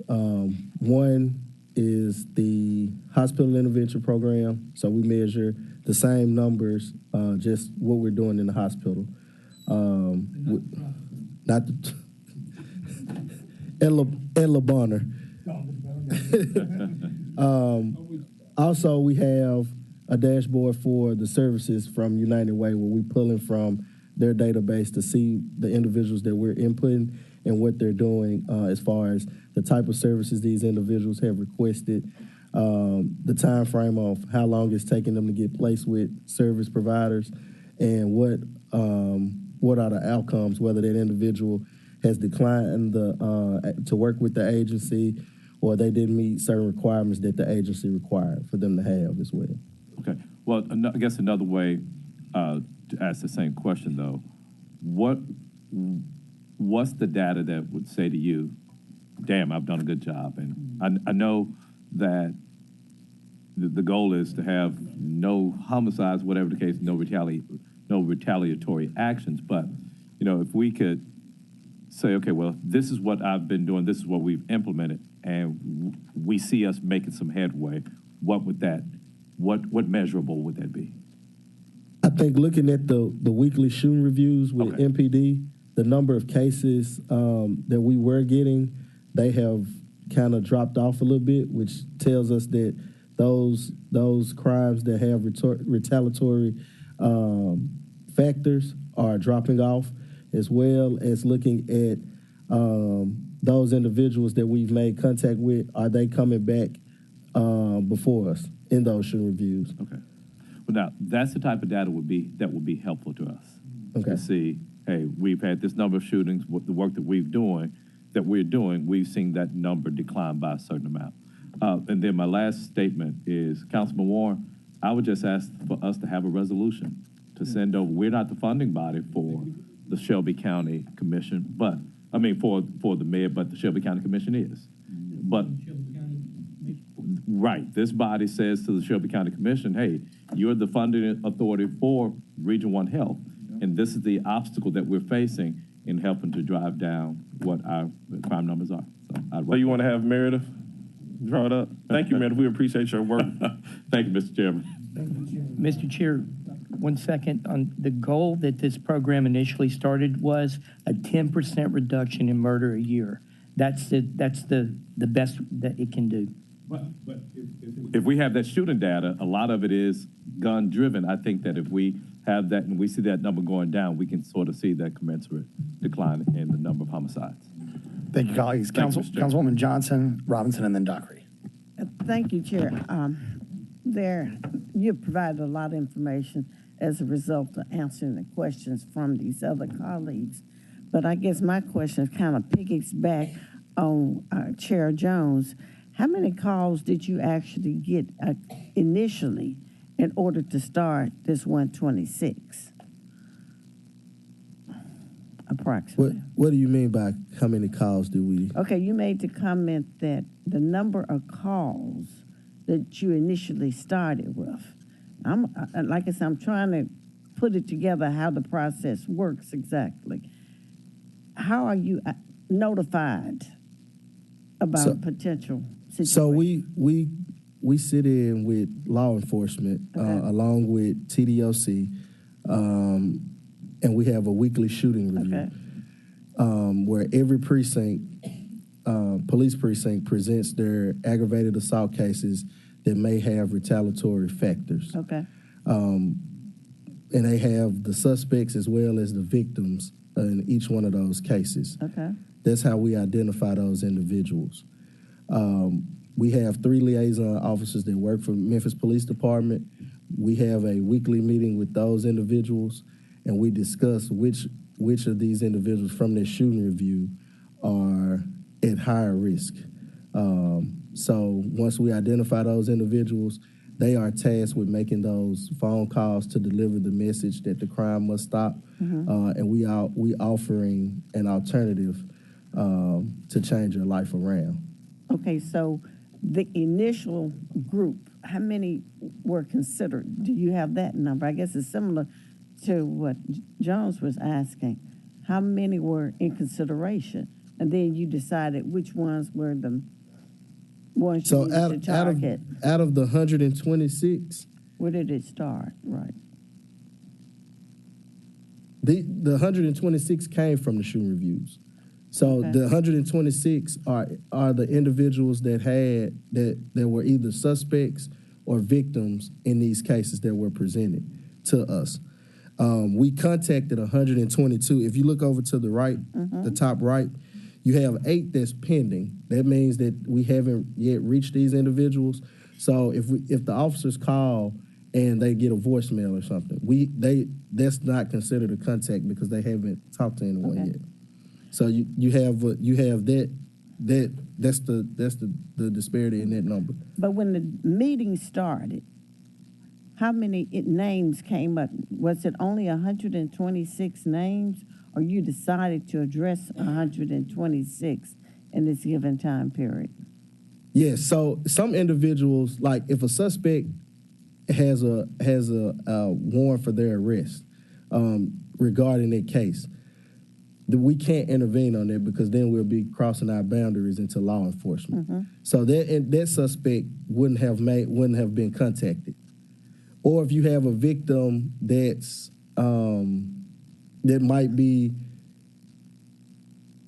a person of interest in another case, we try not to step over the boundaries of law enforcement. But I guess I'm not actually getting how many names are being considered for this program. We now start your meeting. I'm not understanding what you're saying, Councilwoman. We'll move on from that one then. We'll get back together. Okay, describe this call-in process you're going to have once a month. So the call-in, we identify the same type of individuals, and instead of going and having a one-on-one conversation with them, we invite them into a room with a group of individuals like themselves that's facing the same type of disparities, same type of problems, issues in their lives. And we deliver the same message in a group setting. So you're inviting them to come in? Yes, ma'am. Okay. All right. Thank you for the work that you do. I know we've probably got a long way to go, but thank you and keep it up. Thank you. Thank you, Chair. Yes.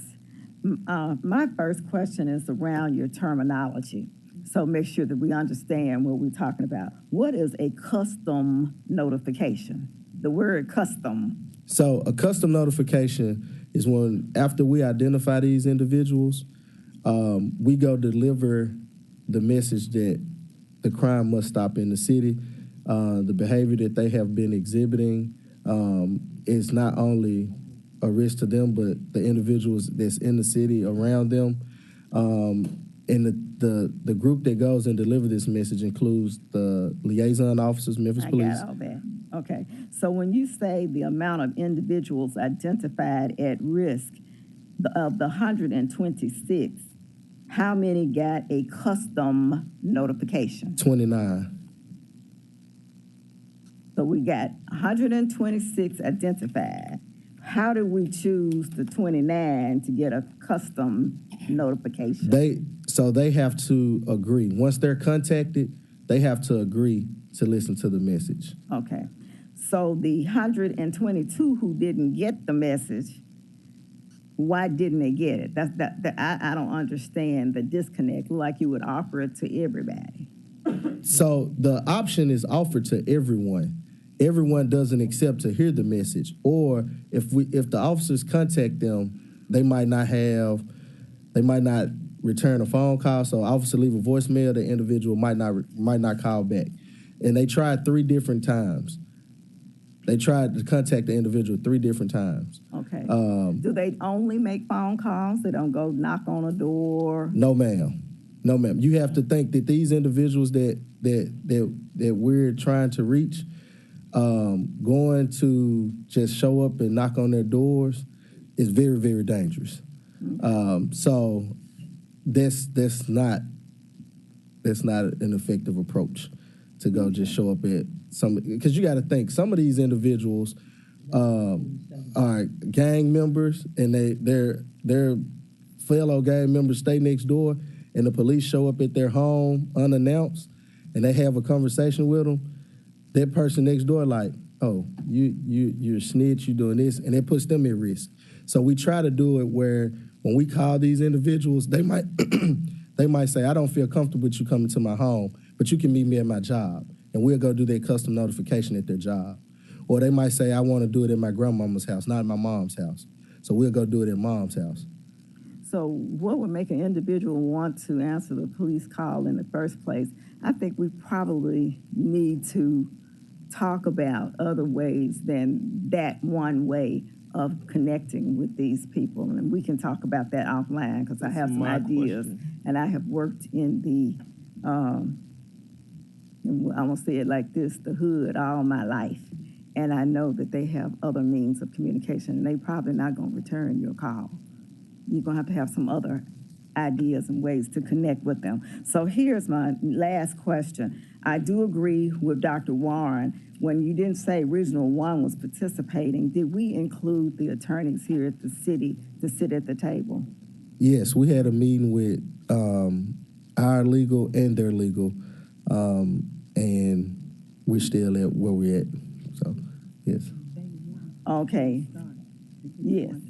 Yes. Yes. We're not blaming you, Jennifer. Oh, okay. So we need somebody to intervene in that on our behalf. Okay, I understand that. We haven't gotten to any understanding. So how are the ministers in our community a part of this program? Because we got to build character in these young people. They may not be the only people, but how are we building character, and how are we using their institutions? So the call-in that we're scheduled to have on the 10th of November, Pastor King at Grace Church on Manassas, he's going to moderate that. He's opened up his church to allow us to have our call-ins there. So we have been in contact with clergy throughout the city, trying to identify those individuals that will be willing to participate. Okay. And I'll talk to you offline about other ways to get in contact with those young people. My last question is the $2.4 million is just for 6-person staff, and everybody else are, it's my understanding, working on contractual basis. How long is this $2.4 million supposed to last? So my director is not here to answer that, but Chief, yes.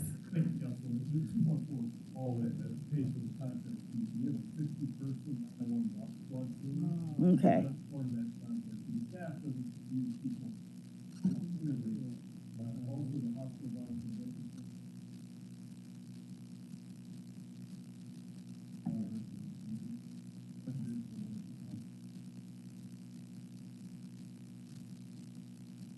All the contractors.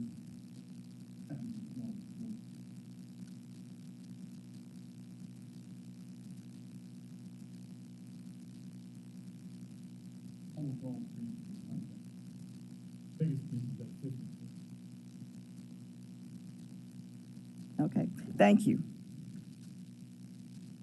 Councilwoman Dockery.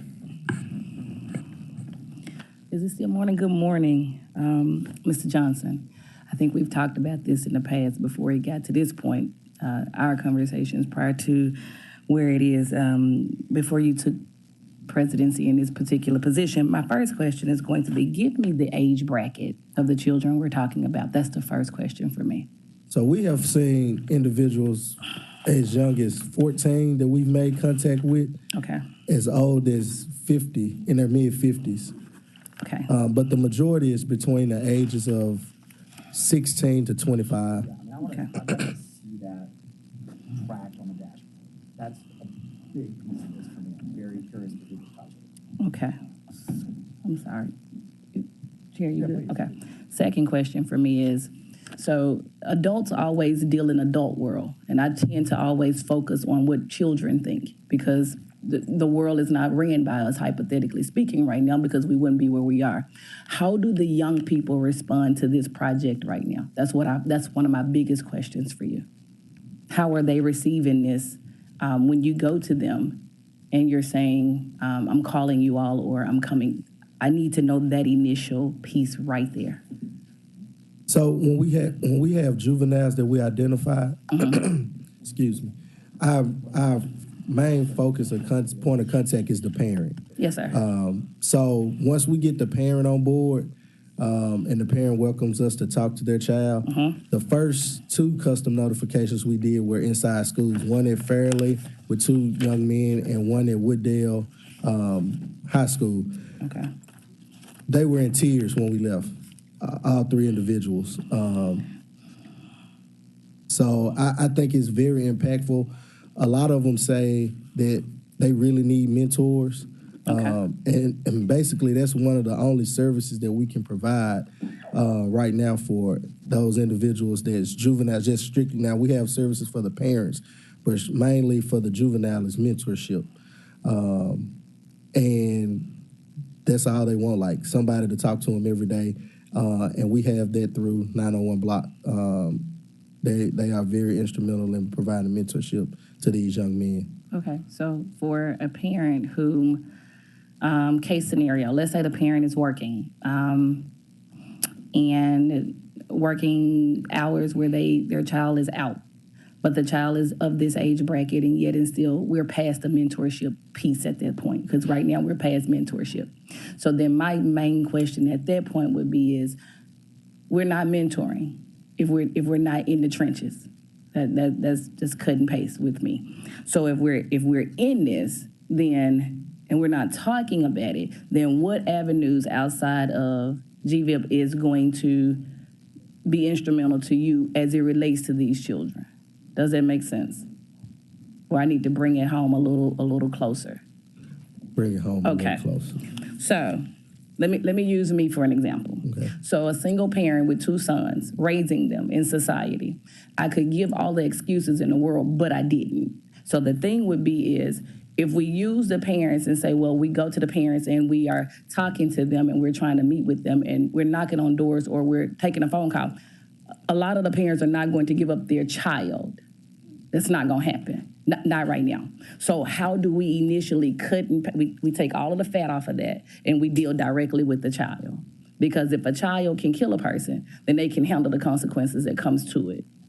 Well, the 901 Block Squad, they know these individuals before we even make contact with them. So when they sit in these meetings with us, they see and say, hey, we know this kid. So those relationships with most of these youth have already been established with them, and the trust factor is already there. So the conversations that MPD can't have or somebody from GFIP can't have with these individuals, our street intervention team has those conversations. We had one individual, he likes to do music. So he was able to connect with our street intervention team, and they pick him up and they go do music recording in the studio just to keep him off the street. They have also connected some of these individuals with jobs, these youth with jobs that they can work in as teenagers. So the trust factor is already built with our street intervention team on a lot of these individuals that's coming across. If we could get last questions in. Yeah. I'm good. Okay. Thank you. Thank you. And colleagues, we'll certainly, as a matter of fact, if we could, I'm going to go ahead and put this on. If we could have you come back, well, certainly next week, but at least by I'd like to have you back in the December 6th meeting. That'll give you a couple more months of data collection. But if a council member wants to have you come back to continue that, that's fine. Here's a couple things that I'd like for you to do in the meantime. I'd like to get a list of all your partners and their roles, intended roles, and whether or not, and you don't have to put it in writing, but I'll probably follow up and say who is cooperating, who's not, where are the gaps, where are not. I understand what mutual cooperation looks like when you don't have control, and so we're not going to try and put you guys with your with your counterparts in an awkward situation. But I have no problem going to their bosses and getting uncomfortable, because we need everybody rowing in the same direction, to the point right? So we need the Shelby County Sheriff's Department. Well, he's a constitutionally elected officer. We need the county commission's support. They're elected individuals, all the way down to the DA's staff.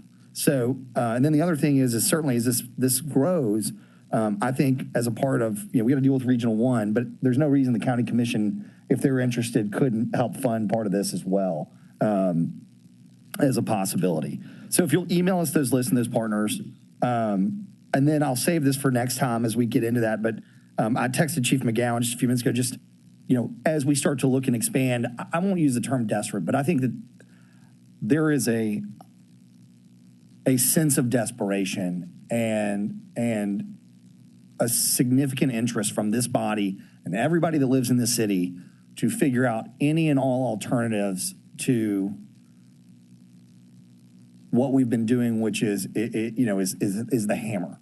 And you guys are doing that work, and we are very grateful for that. But we, as an appropriating body, are basically begging you, how can we give you more money to strategically put it to work and grow this? And I know you've only been tracking the data, but I think to Councilwoman Johnson's point, and Robinson and Smiley in particular, when you see $2.4 million on a program that's, granted you're ramping up, and you see 26, individuals or 126 calls, I think what she was asking is how much are we missing? And if we're not, and if we are missing them, is it a manpower issue? Is it a money issue? We are not here to Monday morning quarterback. We're here to understand how we can be more helpful and supportive to you. I think is the best way to say that. So I'll wrap up because I know we need to move on. I've got some other questions, but I'm happy to wait till December. Know that this body is very behind the work you're doing, and we want to be as helpful as possible. I will let Dr. Warren close us out with no more than 30 seconds since this has been his baby, I think since he was campaigning. I just want to thank you guys very much for starting, but I think answers to the questions that we had about numbers here, this is a process that's building. There are other kids out there with AK-47s that have not committed anything, that are not in the radar yet, that we're going to try to get to. So Councilman Johnson, what's going on is the 126 is the ones that have entered the system so far. There are others out there that they don't know about yet and they haven't reached, but they're waiting to come. So this number will grow. And we just need to realize that we have to allow the process to work. And I think everyone's given them good suggestions. So thank you very much. Keep up the good work, and we're here to help. Thank you. And let's get Region 1 to let us in, okay? Come on. All right, thank you. All right, colleagues, thank you for a good discussion. Thank you for all the work you're doing. We'll see you in December, okay?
It is now 11:04 p.m. on Tuesday, the 11th, 2022. I call the MLGW committee to order. Council members, we have two presentations on today, and the first presentation is on MLGW outage improvement advisory team recommendations, and the second presentation is on the plans for MLGW customer experience improvement. Thank you, Mr. Young, President Young, for being present today and me worrying you the last 2 weeks about these two items. So you have the floor. Thank you. I'm sorry, first I got to get a roll call. Councilman Carlisle. Councilman Jones. Here. Councilman Ford. Councilwoman Johnson. Councilwoman Dockery. Councilman Smiley. I'm here. Chair Robinson. Present. Thank you. Mr. Young. Thank you, Madam Chair, and I want to thank the council for the opportunity to be here today to talk about these two really important items. We appreciate the opportunity. We'll try to make sure we don't encroach on your lunchtime too much. I do want to take a quick moment of personal privilege, though, to say thank you to this council. Not all of you were here nearly 5 years ago when I was appointed to this role, and I want to let you know, in particular, Madam Chair was on one of the committees that I interviewed with during that process. I want to thank you all for your confidence, those of you who were on the council, and for the body in general. It's been a great opportunity. I've appreciated and enjoyed the opportunity to get to know each of you and to serve the customers and the citizens of our great community here in Memphis and Shelby County, as well as partnering with our team at MLGW to provide the services that we do. So I just want to thank you all for that confidence that you had in me, and I appreciate it. Today, we will cover those two items that you discussed. You may recall that earlier this year, we had a team pulled together that included community members to give us feedback following the ice storm back in February. And Alonzo Weaver, who is our chief operating officer, pretty much carried us through that process with data and information, and he has some support with him today. And we'll give you the feedback that we got from that, as well as what we have planned from a budget perspective. And then many of you have met our new Vice President of Customer Experience and Energy Services, Timothy Davis, who hails from Austin, Texas, with Austin Energy. He will cover with you what we're doing now to improve the customer experience. He has hit the ground running. There are some phenomenal things that he and his team are doing, and he has some support here with him as well. So I'll turn it over first to Alonzo to cover the outage improvement team results.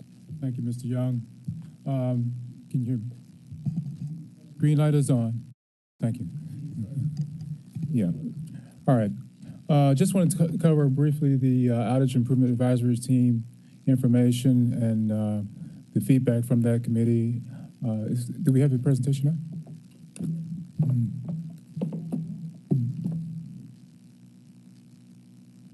Well, I'll continue talking while we get there.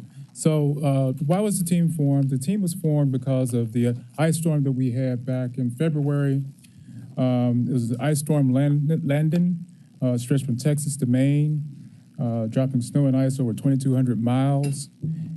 The area of Memphis received about a half an inch, about 5.5 inches, half an inch of ice accumulation. And the peak outages occurred between February the 3rd and February 14th of 186,000, with a total customers affected around 234,000. Total restoration took about 272 hours. You'll see on page 4 that Landon was probably our 4th largest storm in recent recorded history. I don't know what happened in ancient times, but anyway, it was recent recorded history. And it was a pretty impactful storm. Ice storms are a little different than, say, windstorms, since that ice storms tend to cause outages throughout the period of which you are trying to restore. So you see additional tree limbs fall throughout that duration. It makes it a little bit challenging. So in order to get a better understanding of how we could improve on our outage restoration, outage communication process, the Outage Improvement Advisory Team was formed. And this team was to provide community-based input, that's on page 5, that will assist MLGW in assessing options to reduce electrical outage duration and frequency, and to improve associated communications and awareness for customers and the general public. The team was focusing primarily on our electric distribution system. We did not have a lot of transmission issues during Landon. We typically don't have a lot of transmission issues. Sometimes we do in some of the windstorms, but not in this case with the ice storm. So we focused mainly on the distribution system issues. And that was our main focus. So the output of that team was to help us and drive our budget planning. So we reported out to the team in June 16th meeting. In that meeting, we were able to tell them, and we'll show you a matrix that we distilled to tell them what we might do based on their input. We received a lot of comments throughout the process. We have formulated ideas and provided feedback, and we now are incorporating that in the budget. So we're at the point now where we're ready to talk a little bit more about what we plan to do. But before I do that, I want to talk a little bit about our major elements in our 5-year reliability enhancement plan. Many of you know when you sitting on the city council that we approved a 5-year budget that included outage improvements. We are moving along in that plan, and we have made some progress there. We still got some ways to go. But the plan was focused around the replacement of defective underground cable, which is, I'm on slide 8 now. And also around wood pole management, replacing defective wood poles, tree trimming, and that's a big issue. And talked about a lot of that in the outage improvement advisement team meetings. Aging substation equipment. We have a lot of substations, about 64 of them, I believe, and some of them are very old, dating back into the early 40s, 50s. Yeah, and some of the equipment's original equipment, so it's reached end of life. So we're replacing a lot of that equipment so we can have better response and better reliability there. Automation of the distribution system. We're going to hear a little bit more about that from my colleague here, Mr. Newman. And the hardening of the overhead electric system, which we've got $130 million in the budget for the next 5 years. So asset life is what we talked about earlier with substation equipment. We're moving about 50% spend to date. We're kind of pretty much on target on that. Vegetation management is a little bit high in target. We're on page 9. Underground cable replacement, we're moving pretty good on that. We've got some 1960 to 1980s vintage cable that we were having failures. We're in the process of replacing that. Grid modernization, which is gets into the distribution automation and improvements in that area. Getting ramped up on that, and you'll hear some more details on that in a few minutes. Next slide, please. And of course, wood poles. Contracts we have in place or to assist with the progress, we got Davis H. Elliott. You've probably seen them around. They're doing some of the wood pole replacements, and I believe they're doing a few of the DA system installations as well as some other installations that will help us with 5G. Standard Electric is our underground contractor. They're progressing well in that area. Aspen Tree Expert Line Clearance, that's the contract that's under some degree of stress, and we're trying to get that resolved. That's in legal. ABC Professional Tree Services, they're another tree trimming organization that we use, and they're doing a good job with us. But overall, on tree trimming with these two contractors, we are behind. Electric Substation Construction and Maintenance Services is a contract for doing some substation work, and that's progressing pretty well. So I want to move you to the solutions matrix in the meeting, and I'm going to kick it off just a little bit. One of the things we identified was a storm hardening or modernization plan for some of our older distribution areas. They're not to the present standard, and so we identified one of the worst performing areas, which was in the Orange Mound and Sherwood Forest area. And that's one area we're going to start. We've had some money into the budget. And at this time, I'm going to pass it over to Nick Newman, who can give you more details on that and the rest of the matrix. Good morning. I'm Nick Newman. I'm the Vice President of Engineering Operations. Y'all hear me okay? I'm kind of loud anyway. So I'm going to kind of run through this matrix, tell you what we've done, kind of where we are. First thing I want to talk about, I'm going to talk a lot about contracting. And Alonzo mentioned some of our contractors. I mean, our crew, in-house crews also do a great job. We had more work to do. I want to thank Corey and Tommy from IBEW to work with us on that contracting part. That was very important to get this done, and we talked to them. They were on board with us doing that, working with those guys. So Burns & McDonnell is another contractor, and I'm on page 12, and I'm going to talk about the distribution automation.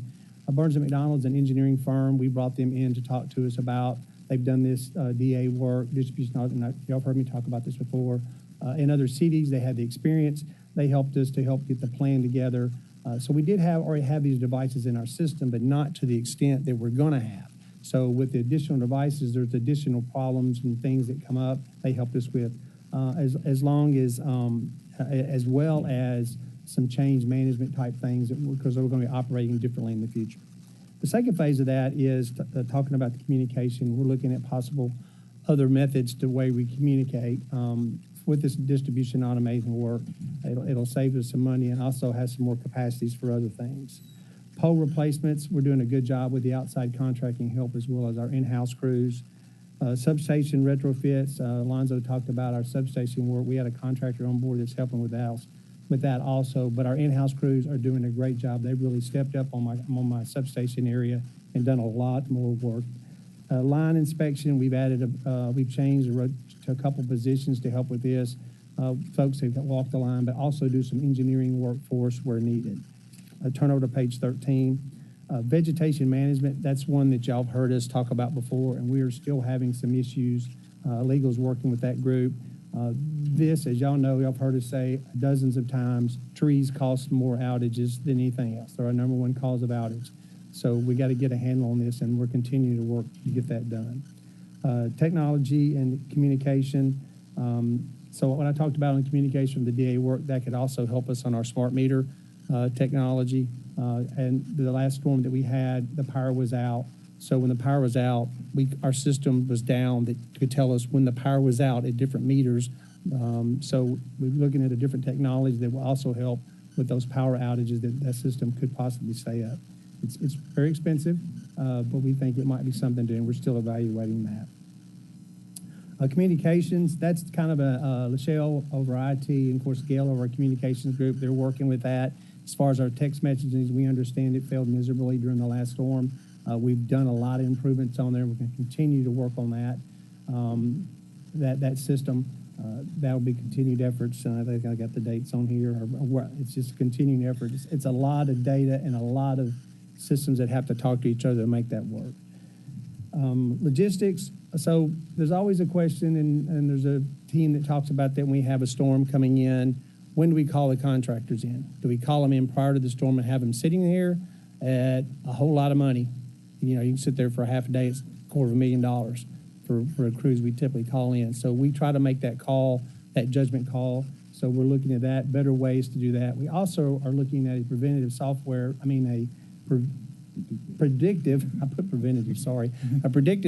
that would get time to tell us the storm we're expected, how many outages we should expect, and that would give us a better idea of how many resources we should have ready to go. So as y'all know, when there's a regional storm here, everybody wants these contractors. Everybody does. So it's always a race to get who can get them first, or if you wait too long, you may not get them. So that's something we're still looking at doing. Page 14, please. The last couple are just talking about, some things that were discussed in the meeting. There's a way to provide generators to premise orders, and we're not sure. That's a tough nut to crack for us. So I think Lonzo's going to finish up with our summary. Yeah, so thank you. We've received significant input from the public. We have some initiatives that may require board and council actions on slide 15. Our goal is to move as quickly and as feasibly in accelerating our existing 5-year improvement plan. We're going to we've made some adjustments in our budget and the plans on that, and as well as incorporating the hardening system in Orange Mound. One of the things that Nick didn't talk about, but it's important to understand with the DA system, is that system has a lot of technical components about it, and we are having some supply chain issues around that, and that is maybe a hindrance in us making an implementation in a timely manner, but we're still pressing forward. We have added money to the budget, so the incremental improvements will occur because we've added those monies to the budget, and we'll partner with municipalities, the various municipalities, particularly around tree ordinances that are not necessarily in our right-of-way. These are items these are trees that are outside our right-of-way and addressing them, but are dangerous trees. We plan to work across our service areas. We will seek to prioritize efforts in the worst performing areas first and move to the next worst performing areas. So that's why we're starting in Orange Mound and Sherwood Forest. So at this time, I would take questions now, or you want to move on to Mr. Davis? No, I was going to, of course, we will take questions, but just to reiterate, in particular, Councilwoman Dockery, I don't know if you were here when the mayor suggested this team, and that's what kind of kicked this off. We actually I think we had probably four meetings maybe with public input. Doug McGowan actually worked with us and some teams from folks from the city also to be involved in this process. And so great feedback. It is going to be and I want to make sure people understand, this is going to be success over time just because of the nature of some of the needs that we have with regards to making improvements around this. But it really feeds in well with our 5-year, as you heard Alonzo say, our 5-year service improvement plan that is already underway. And so we've just augmented a lot of this with some of the needs that we heard from the public when we met together. And we're certainly set to overcome the challenges that we see. It's just going to take a little time. We'll certainly want to entertain questions. Madam Chair, it's up to you if you want us to take questions on this one or go into the next one and then take questions at the end. I have 2 council members who indicated they have questions for this particular. I have a third one now. That's Dr. Warren, Carlisle, and Johnson. Warren.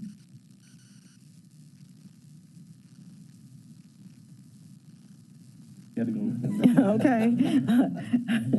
Councilman Carlisle. Dr. Warren's at Regional 1, so.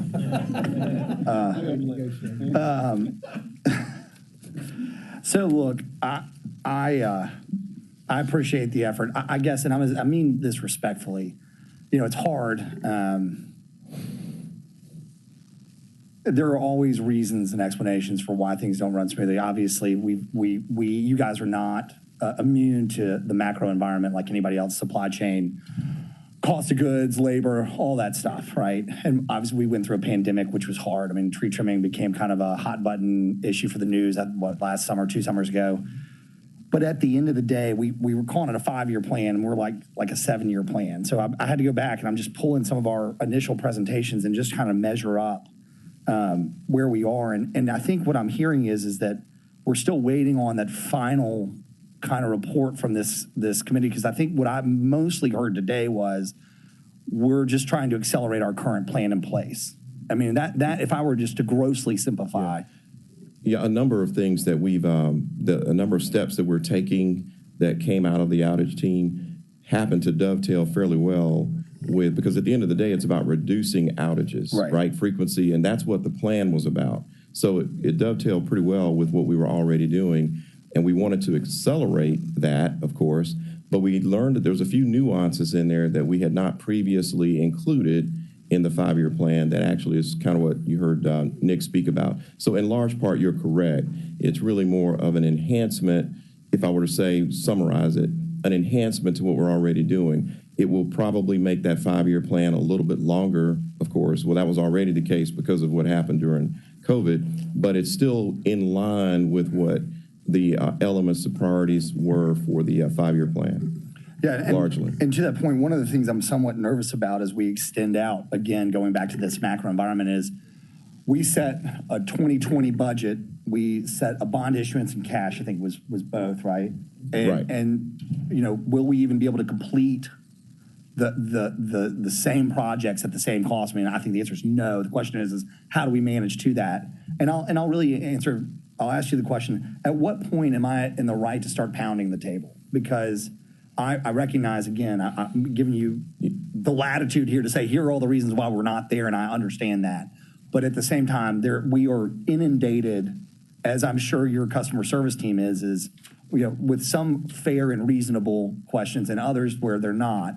But we approved this in 2020, May of 2020. I think the bonds went in August of 2020. Is that about right? And so here we are 2 years later, and we're only 20% in on vegetation management, which is a huge problem. And obviously, I see you accelerating it, but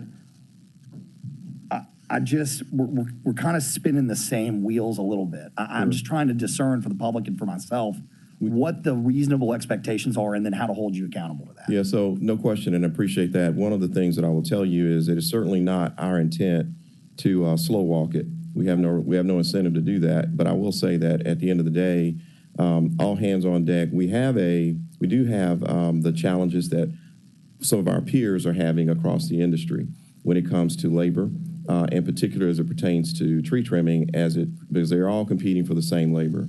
Having storms like Ian happen doesn't help because you draw a lot of resources, so that we're subject to that.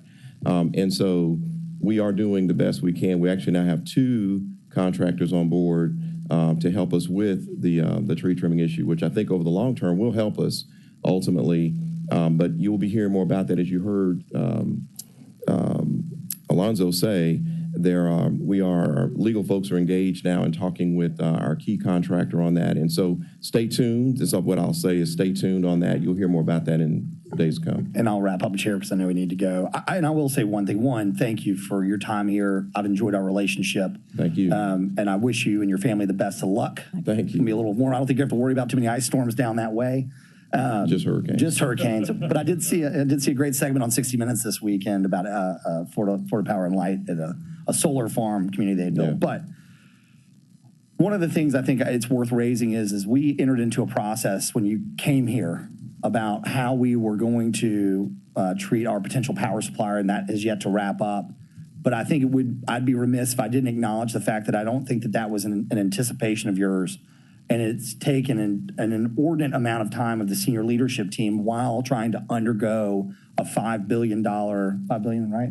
$5 billion? What was it? $1 billion? $1 billion. Thank you. $1 billion. $1 billion over 5 years. Still a big number. Those are two monumental tasks. And so, again, I recognize that there are only so many hours in a week for your team. And I don't want to call it a distraction because I think to many they would feel that it's a very necessary process. I just hate that they ran congruently to each other because, to be frankly honest, as a Memphian, the number one thing that I care about is right now is reliable power, and this infrastructure plan is the thing I think that will meet that in the near term the best. And so I do recognize that we've taken a significant amount of time away from this capital process and spent it on our power supplier. So I do get that as well. Thank you. So I appreciate you all. Madam Chairman, thank you for the latitude. Okay. Well stated, Councilman Carlisle. Dr. Warren. Thank you, Madam Chair. I know we're talking about power readiness, but we're Memphis Light Gas and Water. Mm-hmm. So this last ice storm that we had, what can you tell the public that we've done to harden our facilities to avoid the same sort of freezing problems and difficulties we have with power, water pressure? I think people want to know about that. And I'll let them cover that. One thing I will say is in our plan, it was not just around electric. We do have initiatives around our water, and those are moving extremely well. And so I'll ask Nick, or you want to cover that? So the two big issues we had with the ice storm were our wells went down and then breaks on the system, mainly customers' breaks on their side. So one thing we've done, we have increased our wells by 10 since that. We've replaced 10 wells that are new. We've also looked at the technology of why those wells froze.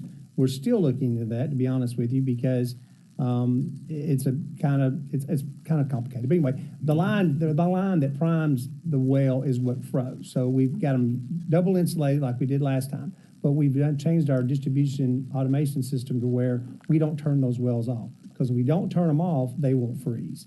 The other thing that we've done is we're researching fire lines is what broke inside buildings. They're not metered, so we didn't know it. So we're looking at technology, and we're on with the vendor. He's given us several devices to look at that we know in a fire protection connection in a building is broke.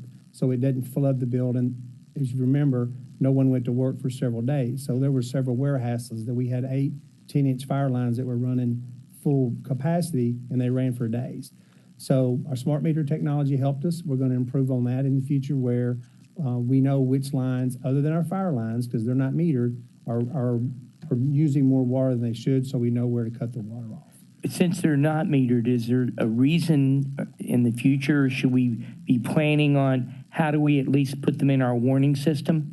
Since they're not metered, how do we do that? Because I know schools had the same thing. Right. So there were a number of our schools that had those fire lines break also because they were without power and heat. So, do y'all have that in the plans for how we're going to monitor those unmetered lines? Yeah, that's what I may not said it right. So we're working with a vendor and an engineering firm to devise. There's not a device out that does it now, with the exception of putting a meter.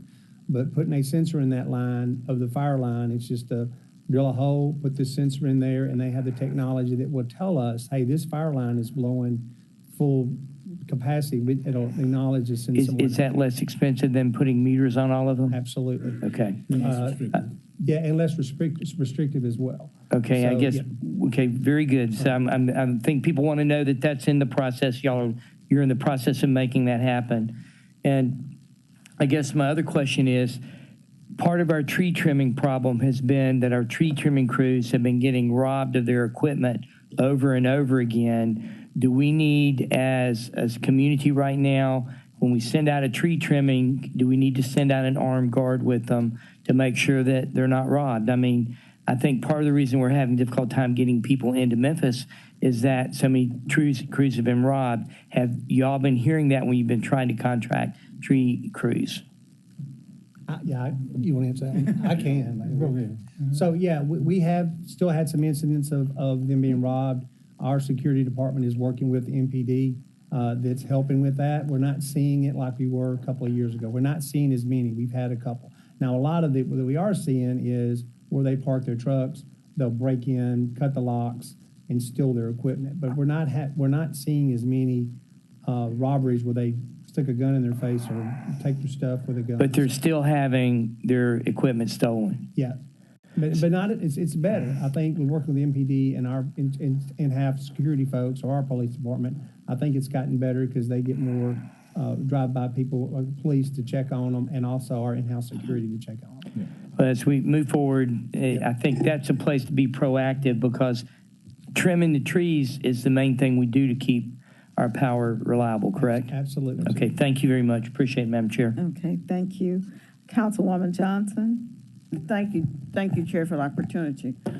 Mr. Young, thank you for your service here to Memphis and to all the citizens. Thank you. I know it's a difficult job. It's a juggling act on most days, but you did well, and I appreciate your service. Thank you. Thank you. Now, my question goes to the fact that what you presented today sounds good in reference to down the road. But I think one of the requests when we asked for, what have you learned from it? If such an occurrence would happen in the next 3 or 4 months, how will the public be informed? We had problems with communication. We had problems with who actually received the service first. And that's something I would like to see. How are you going to inform the public? And I wish you would say it on the front end so they'll know what to expect in the case of an emergency situation rather than waiting once the event occurs to try to inform us. But it was mentioned that his texting was going to improve, so that's a possibility. Yep. But we need to be planning for something if it occurs very soon. How do you get this information out to the citizens? And how do we identify who will receive the services first? Because that still has not been addressed, and people still were pretty much upset about waiting 2 and 3 and 4 weeks in order to be assisted. Absolutely. And one of the things that I will say that those who, and again, these were open meetings, open to the public. One of the things that we went through really quite detailedly was the process for restoration.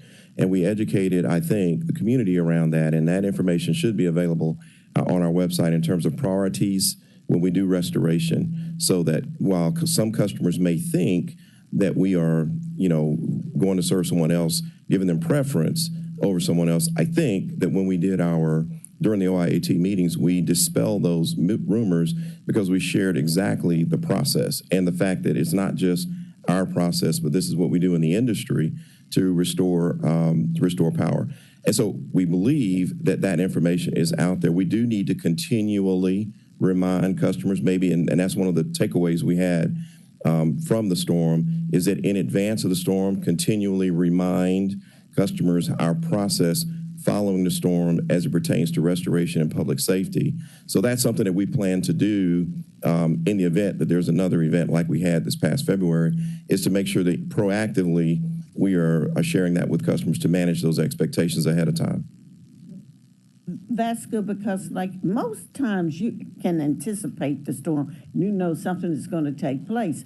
And if you did reach the media in time to advise the people, this is how we're going to handle the situation, right, and which areas will be affected first, and to just hold on, because communication is cut off basically if it's no electricity. But what else, can take place, or what can we be doing to inform the public about Absolutely. What work is taking place? Because it's difficult when we get in those settings, and we need much better communication. Absolutely. Okay, but thank you for your work with your projections for the 5 years. Some of that work will assist with some of those issues, but we still have to get to 5 years. And unfortunately, I assume we may be faced with some of those challenges. Right. And how are we actually going to keep the public informed? We will do that, absolutely. Okay. Thank you. There's a particular. Excuse me, just a minute. I want to let Gail respond to that communication question. No, you need to be at a mic. You look nice. You need to see. Good morning, each of you. Madam Councilwoman Johnson, staff works 24/7 when we know a storm is coming, throughout the storm and after the storm. The media does an excellent job of working with us and getting the word out. Now, Councilwoman Johnson, each time I've given you a stack of stuff about this stick showing you all the communications we've done. And I can go back and I can get that information to you again. But we start as soon as we know a storm is coming. We hit every means possible to communicate with our customers. There's social media, that's working with the TV and print, and they stay on it, especially the Weather Channel. And so, I mean, the only thing we could do that we don't have the power to do is go door to door.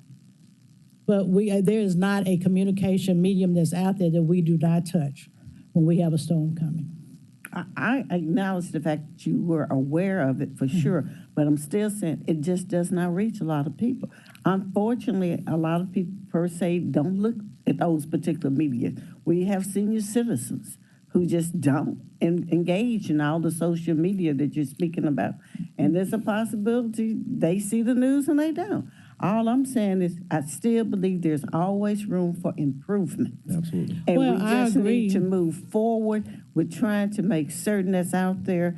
And like I said, when people are waiting 2 and 3 weeks with no electricity, they just can't get their phones charged. I mean, it's a lot of obstacles out there. So I'm just saying, let's see what else we can do in order to reach these individuals, or try to decide if Orange Mound may be first this time and not last. And I know you have your priorities according to equipment, getting in and out of the locations, but I'm still saying the citizens are still upset.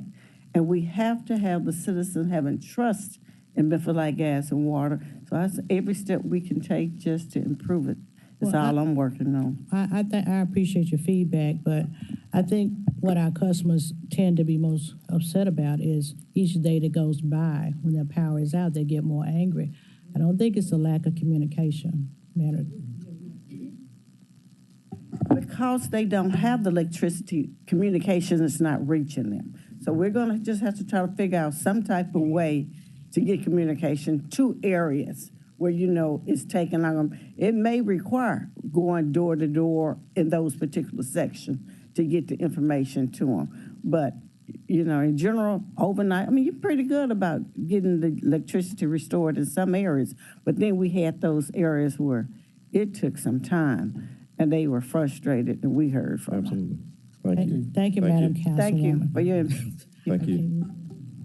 Okay, I appreciate that dialogue because I get lots of calls, and the citizens want to know, and we have explained it to them that they have priorities. If there are 10,000 calls out in this area and only 2 over here, they're going to do the 10,000 first, so they get more people on at a time, but they don't appreciate that. They want their 2 on, and I understand that because I want mine on too. However, we may need to be able to use our postal system, not with the current mail that we use when you put a stamp on it. We may need to work out an agreement with them when we have a outage, that when they go through their whatever area that they have, they just put the flyer in the box so they know this is what's going on in the community, this is where we are, and this is how long it will be before we get to these areas. And that's something simple that we could do. But if we put a stamp on it, might not get there for a week. But if we put it just in their community on their route, I believe they'll get it. Okay. Thank you. We have no other, did I miss anybody? Jones, I'm sorry. Chairman Jones. Thank you. And Ms. Young, thank you for your service for the ratepayers here in Shelby County.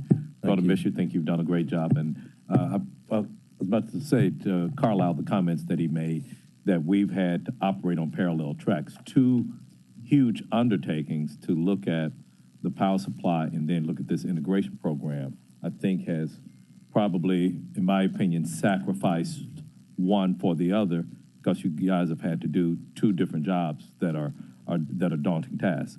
My main comment, though, goes back to, and I'd like to hear more about the tree trimming offline, but, and this to me is a city issue, a separate city issue where we have a permanent problem or a long-term problem, but we're looking at short-term solutions to do that. What I mean by that, trees are going to continue to grow.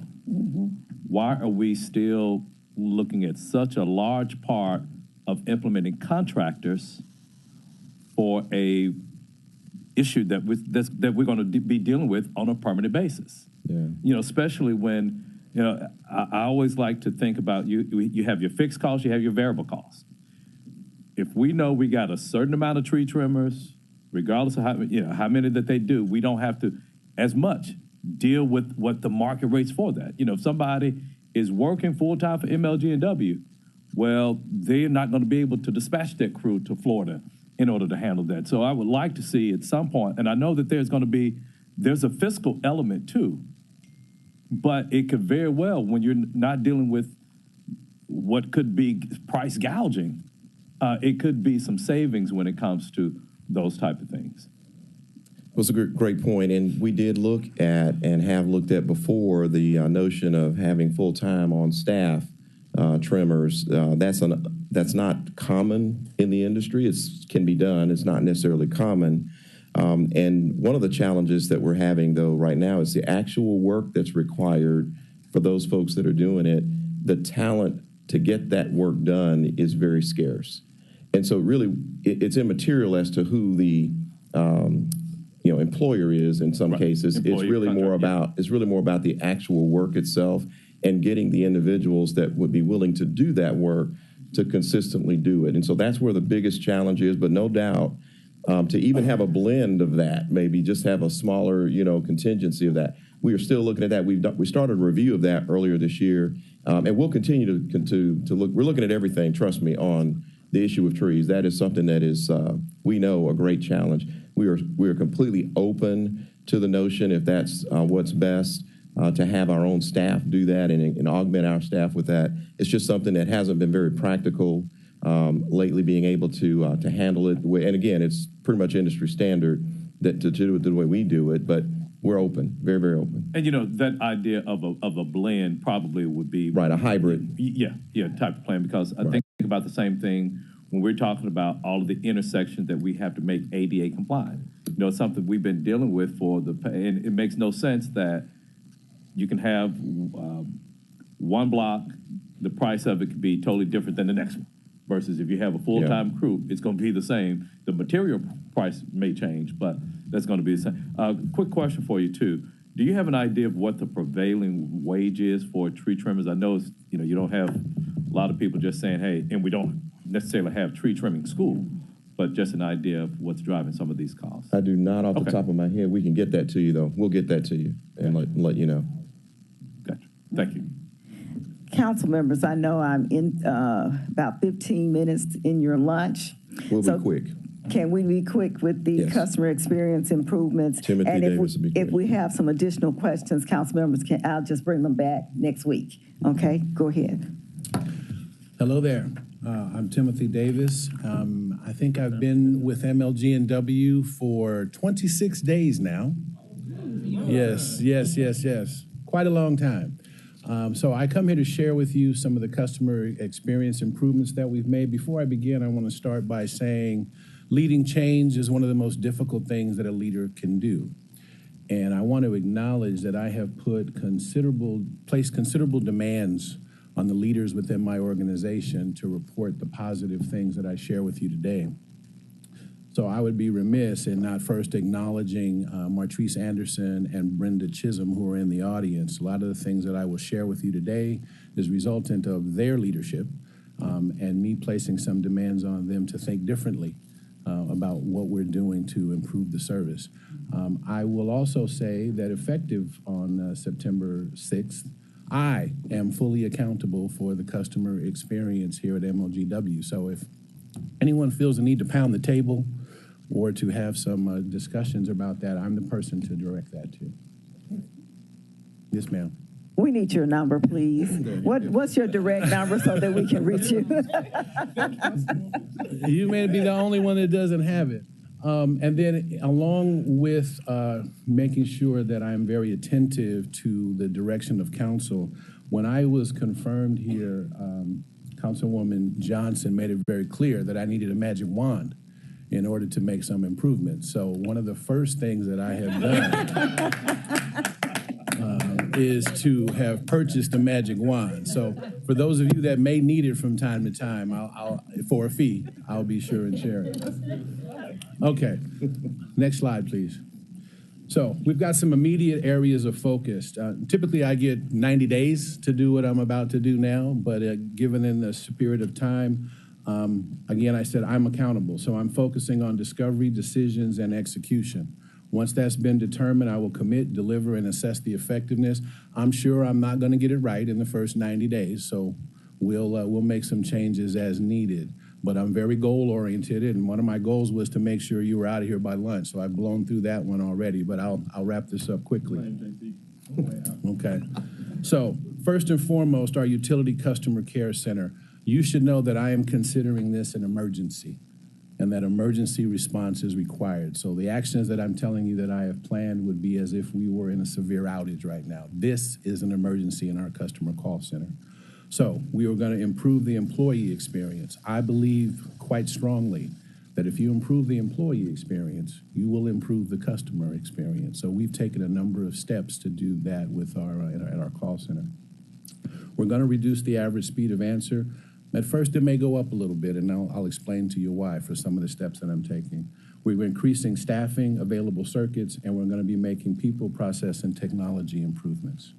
Our community office have reopened. We've implemented a queueless appointments software that while the first day, for whatever reason, there was a national outage for this software. Not sure why. But thanks to Brenda Schisholm and her team, they called an audible and made some changes to make it a positive experience for the employees. We've had in-person utility counseling.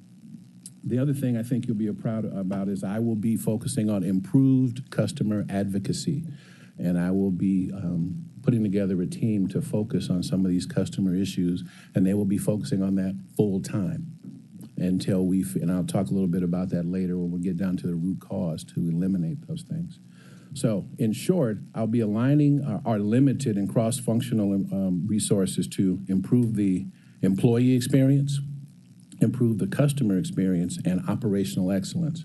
And we'll have to make some necessary trade-offs to do that. There's some things that we won't be able to do as quickly and as rapidly that maybe we were because we're going to be in a triage state here in my first 90 days.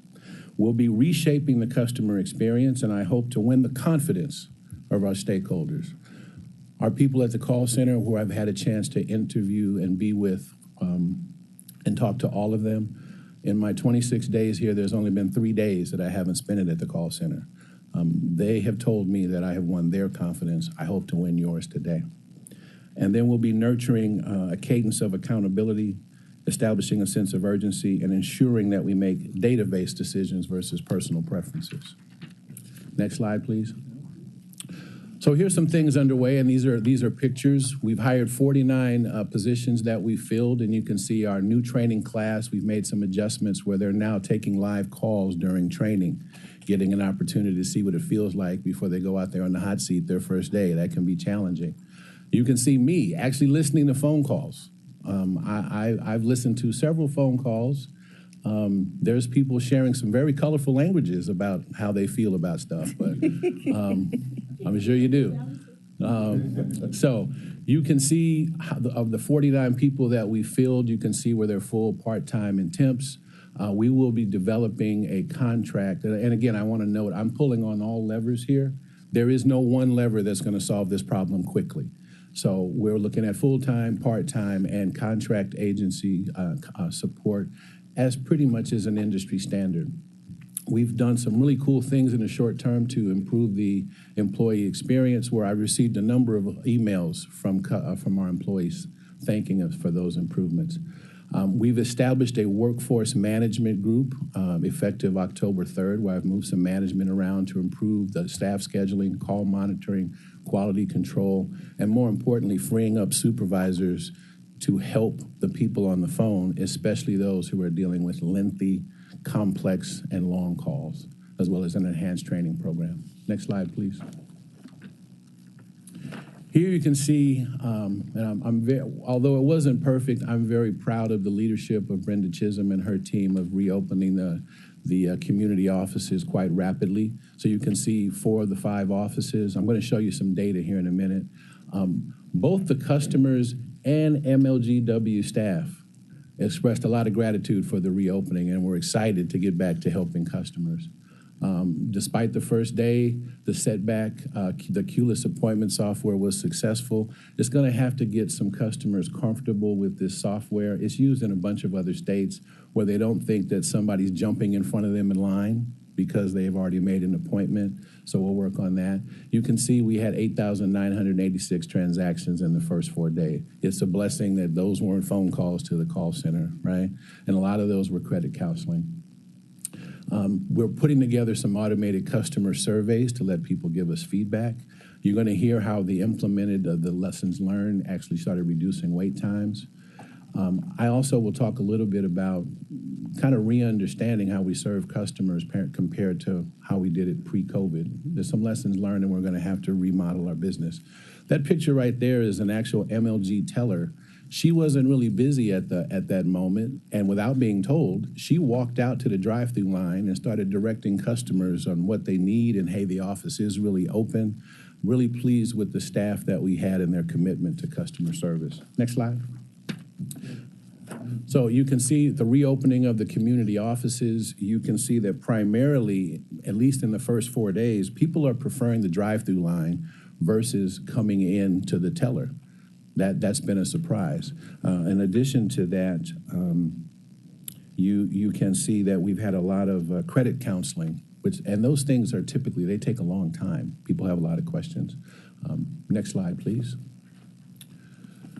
So you can see here that the average wait time varies by location. I know the press has been very interested in this. And you can see from this slide, modifications were made each day to reduce the average wait time. And this is directly attributed to Brenda Chisholm and her staff. And what our goal is to try to empower employees at the lowest level to make decisions immediately on the fly to better serve customers. You can see that Lamar and Whitehaven have the most traffic. And then obviously the impacts of COVID will likely require changes to what's worked in the past. Next slide, please. So what will I be focusing my efforts on in the next 60 days? We'll be right-sizing our organization, modernizing our business model, making database decisions, and establishing a cadence of accountability, and to improve and sustain without a lot of managerial oversight. You can see here, I am adding and creating an improved customer advocacy and resolution office that will have direct access to me on these issues. We will retrieve, assign, track, and confirm resolution. We will be removing the silos. We have one team and one jersey, and that jersey says MLGW and the city of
of October. This is the Public Works, Solid Waste, and General Services Committee. Let's go ahead and get a roll call.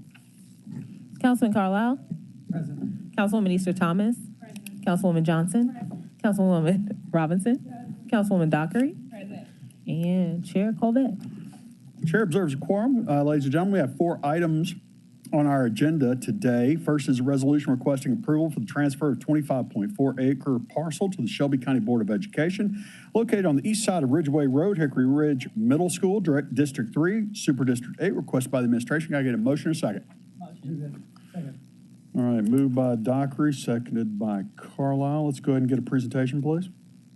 Yes, sir. This is Carlton Osborne, City of Memphis Real Estate Manager, 125 North Main Street. This particular transfer of property over to Shelby County Schools is pursuant to the release and settlement agreement that we entered into some years ago. We've been working diligently with Shelby County Schools along with the Parks Division to settle these particular divisions of property, to transfer a portion of them over to the school board, and we're asking for your approval on these. And both of these are similar in nature. They're just different locations, but it's all pursuant to the same release and settlement agreement. And just to let you know, we have several more coming in the upcoming weeks. We're just waiting for surveys to be completed so that we can complete this, the requirements of the release and settlement agreement. Thank you, Mr. Osborne. Can I go ahead and get your home address real quick, just for the record? 8935 Riley Cove, Cordova 38016. Thank you. Always good to have close to a constituent.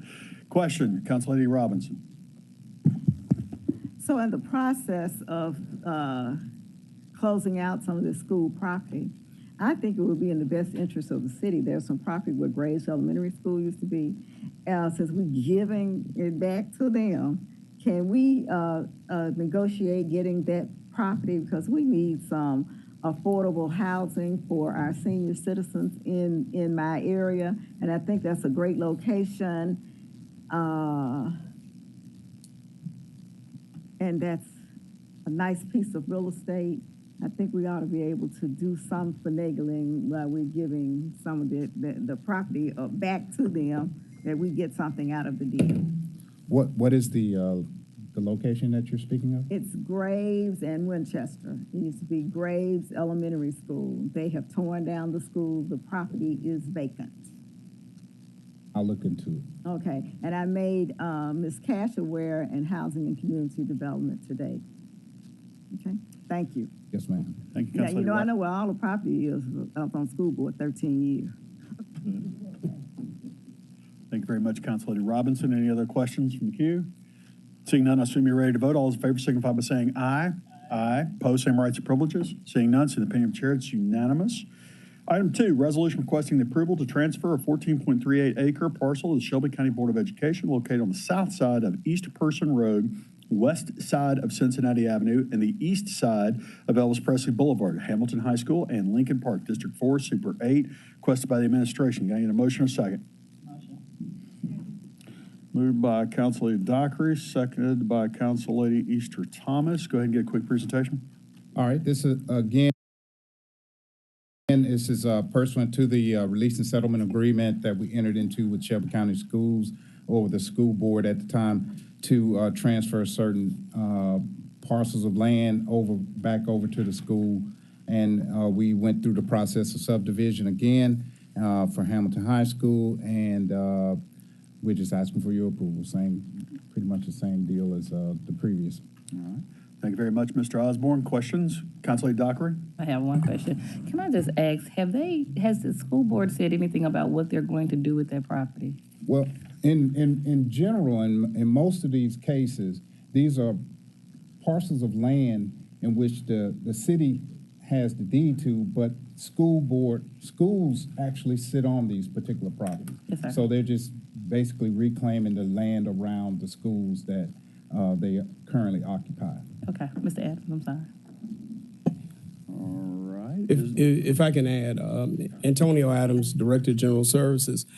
I do know that the school board has a list of capital projects that they are waiting to execute upon, and they are just awaiting our transfer. So, again, as being good stewards of their dollars, they're waiting to get the property back in their coffers before they execute some of their capital expenditures. So I cannot tell you specifically over at Hamilton, but again, I do know that there are some, and I know there's one in particular that's going to be coming up here in the future, which is Halley Stadium, in which they are anxiously awaiting to get back. But, again, we are executing our due diligence to make sure from a subdivision's perspective that we subdivide and make sure operationally it makes sense that they get the portion that they need and we retain the portion that is operationally necessary for us. Thank you, sir. Thank you. Okay. Thank you, Chair. Thank you, Director. Can I go ahead and get your home address for the record, please? Yes, 1226 Sandburn, Cordova, 381. Thank you. Any other council members seeking recognition? Please note for the record, Council Lady Johnson, Councilman Canale have joined us. Nobody else seeking recognition. I assume you're ready to vote. All those in favor signify by saying aye. Aye. Opposed? Same rights and privileges. The opinion of the chair passes unanimously. Item 3 is a resolution to transfer and appropriate additional construction funds in the amount of $419,427 from FY23 Bridge Repair Cover Line, Project PW 23400 to Holmes Road, Burlington, Northern Santa Fe, BNSF Approach Repair Project PW 04122 to repair the bridges at Holmes Road over BNSF RRR and Weaver Road, over the branch of the South Cypress Creek, District 3 and 6, Super District 8, requested by the administration. Go ahead and get a motion and a second. Moved by Councilman Canale, seconded by Council Lady Easter Thomas. Go ahead and get a quick presentation. Yes, good afternoon, Manny Belen with the Division of Engineering. So what we're presenting to you today is a transfer and appropriating of roughly about $420,000 intended to be used towards the repair of 2 bridges, actually. One is the Holmes Road over the BNSF Railroad, and the other one's on Weaver Road over South Cypress Creek. Previously, this body approved roughly about $800,000 for that bridge. The bids came back at roughly $1.2 million, and so this $400,000 would go towards the construction of that. All right, thank you very much, Director Blink. I'll go ahead and get your home address for the record. Yes, sir, 648 Riverside Drive, 38103. Thank you very much. I see Councilman Warren has joined us. Are there any other members seeking recognition? Seeing none, I assume you're ready to vote. All those in favor of item 3 signify by saying aye. Aye. Aye. Opposed, same rights or privileges. Hearing none, it's in the opinion of the chair, it's unanimous. This passes. We're on to update of item number 4. The chairman now has the ball. Director Connect, you look like you're ready to have a conversation with us. The floor is yours. I'm here to serve. So item 5 is obviously the legal dumping update. Obviously, we've Hold on 1 second. I'm sorry. Councilman Canale, you requested the item. You have nothing to say? Okay, the floor is yours. I'm sorry. Oh, thank you. Obviously, we've been heavily involved in the discussions with the legal dumping task force. I think the task force continues to make progress. We have monthly meetings recurring right now. We're looking at best practices. We're evaluating peer cities, and obviously looking to identify if there's any opportunities to take action with. For us to put into use here in the city of Memphis. So I think that's the main focus of right now in terms of what we are doing in response to illegal dumping. Obviously, Public Works has continued to battle this every day with cleaning up illegal dumping and combating it with our environmental enforcement team, identifying and looking to capture those who are responsible every day.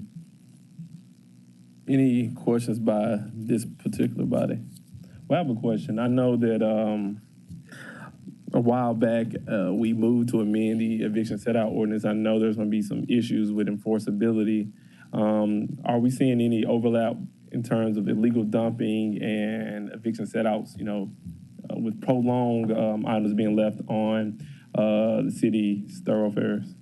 So we're working with solid waste on that, the specific operation, since that falls under their purview. Absolutely. So we are, we have, I don't know if we've seen any major change yet, because it's going to take a little while to get the landlords to, I think, come into compliance. Mm-hmm. So we're hopeful that through the continued efforts of the partnership with Public Works and Solid Waste, we're going to have that, we're going to get to that point. Is there anything in terms of funding that this body could do to kind of, will increase funding, help the issue in any particular way? And if so, how can this body, be of assistance? Well, the funding that went into the budget this year for the legal dumping operation will go a long way. We're just trying to get that operation up and running, since that's going to help kind of work towards resolving those types of issues, having the additional equipment and people to clean up and remove illegally dumped items. Since this would qualify under the state statute that we talked about for placing items in the right-of-way without city's permission to do so. And how long in this process will we, from where we are now to, I guess, 2 to 3 months down the road, will we say, okay, we start to see tangible improvement? Well, we're hiring the staff. Getting the equipment is the biggest challenge, because it says a long delay. So we're going to use contractors in the interim. We're just trying to get everybody in place personnel-wise, and then we'll continue to meet with solid waste quite regularly. I'm trying to figure out a pretty strong strategy to share the information, capture the information, and take action. I hope that in the next 90 days we're going to start seeing some movement. Overall, it's going to take longer because of like I mentioned, all the equipment we need, and I'd like to do it as a fully funded internal operation, which is going to take a little bit longer than that. We like fully funded internal operations. Okay, so Councilwoman Dockery, Councilman Warren, Councilwoman Johnson. Councilwoman Dockery. Thank you. Is your mic on? No, it wasn't. I'm sorry. Thank you, Chair. Mr. Connect, listen, so over the weekend, I think that was the weekend, Friday, thank you. I was on the phone actually with Councilman Canale, and going down the street, and of course I pulled over because I saw a gentleman with a truck or a minivan taking all of these tires out of his vehicle and stacking them on the street. So of course, somebody else probably would have thought that I was wrong or crazy for doing what I did, but of course I pulled over and I asked, please tell me what you're doing. He didn't know who I was. I just wanted to know what he was doing. Well, he is also the treasurer and the top deacon at his church, which is one of the 7-day evangelists over on Horn Lake Boulevard, one of the biggest churches that's on that street. Well, that lot and that property extends all the way around to the other side of Western Park. However, he stated that he was bringing all of the illegal dumping to the front of the building. They have 3 garbage cans, commercial bins, but how can they maintain their trash and the things that they need in debris when you have people that are constantly dumping? However, as I spoke with Councilman Canale, and he and I stated this, so if we penalize the people who are doing well, and let me make sure I said that right, the people who are doing right by us, by the citizens, by the city, if they're doing right, but yet and still they're being penalized for things that other people are doing that's causing blight even more, which is a part of the illegal dumping, how do we assist them so that we can help them to correct the problem? And of course, I have to make sure that the people who I requested to go out to pick those things up this week, because if that was on Friday and today is Tuesday, then it will fall on me because then I didn't hold up to my end of the bargain. Yes, ma'am. So I want to create and establish some convenience centers. That's my strategy, because we need to have drop-off locations to give people access to dispose of items without having to go to a landfill and putting them closer to where residents live, because I think that will help us to many ways provide options where people can get rid of items that are difficult to get rid of. Tires specifically are very, very problem waste. We need to get more money from the state to dispose of used tires. We need to get it directly. Right now, it all comes to Shelby County government. So we don't get any funding from the state from the used tires. I would like to change that, and I'd like to see the revenue increase. But that's going to take obviously some legislative action on the state side. So those are things that I would like to do. I'm moving forward with the convenience centers now. I have one getting ready to open on Collins. I'm looking to open one in Fraser Raleigh, and I want to open one in Whitehaven area. And I'm working to identify those locations where we can probably create a drop-off center, create the location, and staff it from personnel, and work it in the appropriate hours that's going to benefit the public most. And I'm on board with that. And however, myself, or I hope that anybody on the council can help and assist, I would believe that we would all move forward with that. The only other thing that I would really concern myself with at this point would be is how do we prevent those people from being penalized or having a fine, that they'll end up having to pay, because if you pull up in front of their church, it had to be over 40 tires that stacked up, where I thought that he was dropping that off and going on until he explained to me what he was doing. Yes, ma'am. It's a big frustration. We deal with this a lot, the amount of effort the individual private owners are dealing with to kind of deal with illegal dumping happening on their property. And our goal is that obviously we have to, the ordinances are clear. You have to keep your property maintained. You're supposed to prohibit illegal uses on your property. That is very difficult when you have large lots of land. You can't put up fencing. It's a lot of difficulty. So, we are working with the owners all the time. Okay.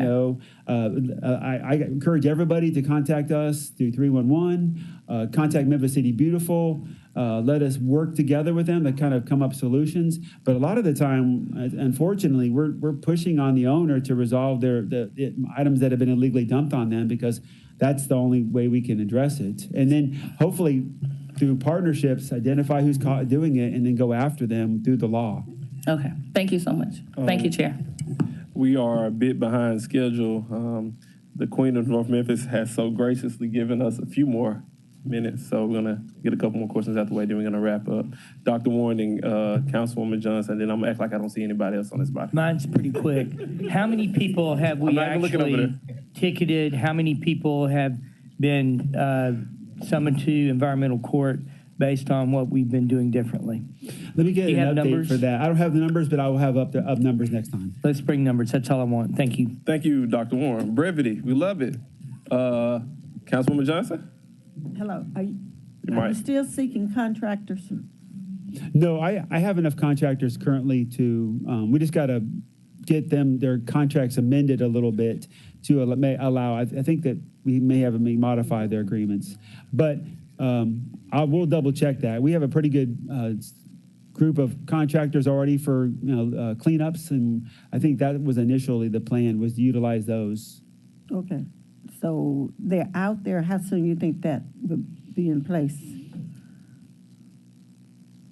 Okay, think about it. Let me ask you another question. Like I said, we've already been talking about it, and we've already started working on it. I just don't know that if we've already amended their contracts or got them moving. I will find out and have a similar update next time. Okay, is a Public Service Corps working with you in your endeavors? Yes, ma'am. Okay, how many hours are they working?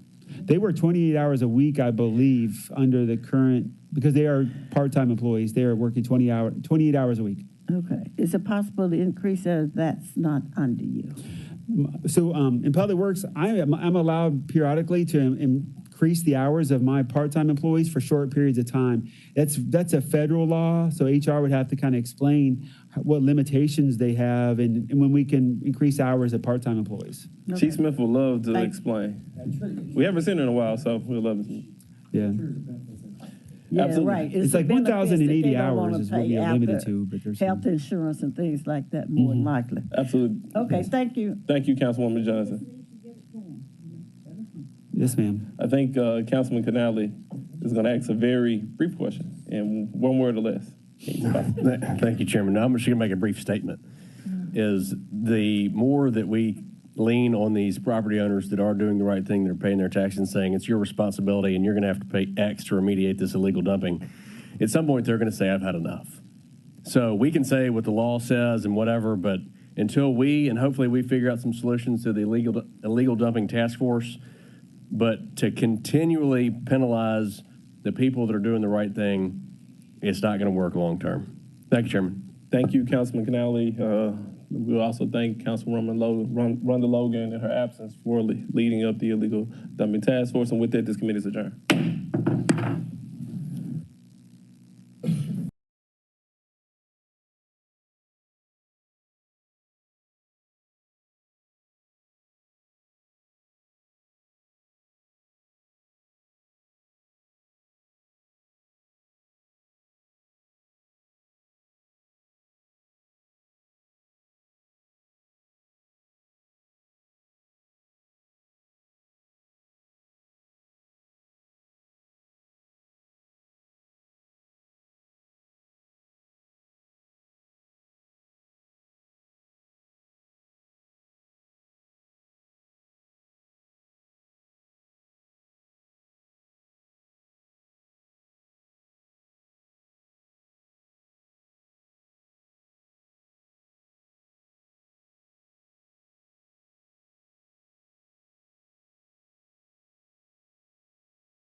Good afternoon, colleagues. I now call to order the Personnel and Governmental Affairs Committee. Mr. Thompson, please call the roll. Members present, Councilwoman Johnson, Councilman Canale, Councilwoman Robinson, Councilwoman Dockery, Councilman Warren, Councilman Jones, Councilman Ford, Councilman Covette, and Councilman Carlisle, and Chair Easter Thomas, and Smiley is present. Thank you, Mr. Thompson. We have 3 items on the agenda for today. Item number 1, resolution to request that the mayor of the city of Memphis conduct a national search to fill the vacancy for president and CEO of Memphis Light, Gas, and Water. All council districts, sponsored by Chairman Jones. Can I get a motion in a second? I'll move it. Seconded. Motion by Jones, second by Smiley. Jones, would you like to introduce your resolution? And then, colleagues, if you'd like to be in the queue, please let us know. Thank you, Madam Chair. I'll just read the now therefore be it resolved that the Memphis City Council hereby requests that the mayor of the city of Memphis conduct a national search for the most qualified candidate to serve as MLGNW's next president and CEO. I do have some prepared remarks here. An online article from the Memphis Flyer dated December 31st, 2015, the day before Mayor Strickland, Councilwoman Robinson, Councilman Covette Morgan, and I took our oaths of office. It read, Strickland announces national search for animal shelter director. On January 21st, 2016, the Commercial Appeal reported that Mayor Strickland named Michael Rollins as interim police director. A national search for a permanent director ensued. On July 10th, 2016, hundreds of protesters marched downtown and eventually halted traffic on the Hernando de Soto Bridge, and then interim police director Rollins helped ease tensions and diffuse a situation that easily could have gotten out of hand. But at a council meeting on July 19th, 2016, the council, in a 12-0 vote, passed a resolution encouraging the mayor to suspend the national search for police director and named Mr. Rollins as the permanent director, and Mayor Strickland went on to say, I wanted to be able to look citizens in the eye and say I got the best possible director, and how could we do that without a national search? This was from a WREG article I found online dated August 8th, 2016. So when Director Rollins retired, there was a national search that resulted in the selection of our current police chief, C.J. Davis. When Mr. Jerry Collins retired, a national search commenced, and a group of stakeholders, including Councilwoman Robinson, vetted several candidates before Mr. J.T. Young was selected. Mr. Young, a utility industry professional with over 35 years of experience, that shepherded an integrated resource plan and RFP for potential alternate energy providers. As the MLGNW and the council consider alternatives to TVA, if there was ever a need to conduct a national search for an industry professional, it is now. In working with Mr. McGowan over the years that I have, I found him to be a straight shooter, a very capable individual, and someone with whom I have a great working relationship. A fundamental question that I have about this nomination is, 4 years ago, it was necessary to conduct a national search to find the most qualified, and it hasn't been brought to our attention what's changed between then and now that we shouldn't follow the precedent set then. Going back to Mr. Rollins' selection, it was reported that Mr. Rollins was instructed to apply through the search process, and he ultimately was selected to lead MPD. So I would contend that if we are to find the best person for this position, wouldn't it also be the case that that Mr. McGowan be included in a national search? So this council will likely be asked to ratify a decision regarding our energy provider that will have far-reaching implications and will touch virtually every resident in this county. And so I would want to make sure that we as council, and I would hope that the mayor will be able to look the citizens in the eye and say that we got the best possible candidate. Without a search, how can that be done, especially when we found it necessary to conduct a national search for the head of the Memphis Animal Shelter and other positions and other precedents that have been set. Thank you, Madam Chair. Thank you, Chairman Jones. Are there any colleagues that have any questions, commentary, like to offer anything? Councilwoman Johnson. Thank you. I need to ask this question of the chairman. Is there a time period on this search by any means? Well, Councilwoman Johnson, this would fall beyond the purview of the council. What would normally take place with any type of job opening, they can say, well, this search will be open for 2 weeks, a month. We are having a posting right now to fill a vacancy in our office. It will be now different responsibility. You know, it may be you have to publish in industry publications, whatever the case may be. But there can be a long timeline, it can be a short timeline, but that would be beyond our purview. This resolution just says to the mayor, the council would like to have a national search. He can say that it's open for 2 weeks, 3 weeks, 6 months, whatever the case may be, but that's beyond the purview of the council. Okay, that's what I just needed clarity on, so that we weren't making any type of major restriction, because I think the position definitely needs to be filled as soon as possible. There's a lot of things going on over there that we need to, keep up with and have addressed. So as long as it's not a long, drawn-out process, I go along with it. Thank you. Thank you, Councilwoman Johnson. Any other colleagues? Councilman Jones, do you want to say anything else? No, that's it. No, that's it. All right. Seeing no more commentary or questions, I would like to call this resolution for a vote. Mr. Thompson, can we get a roll call vote? Councilwoman Johnson. Yes. Councilman Canale. Councilwoman Robinson. Councilwoman Dockery.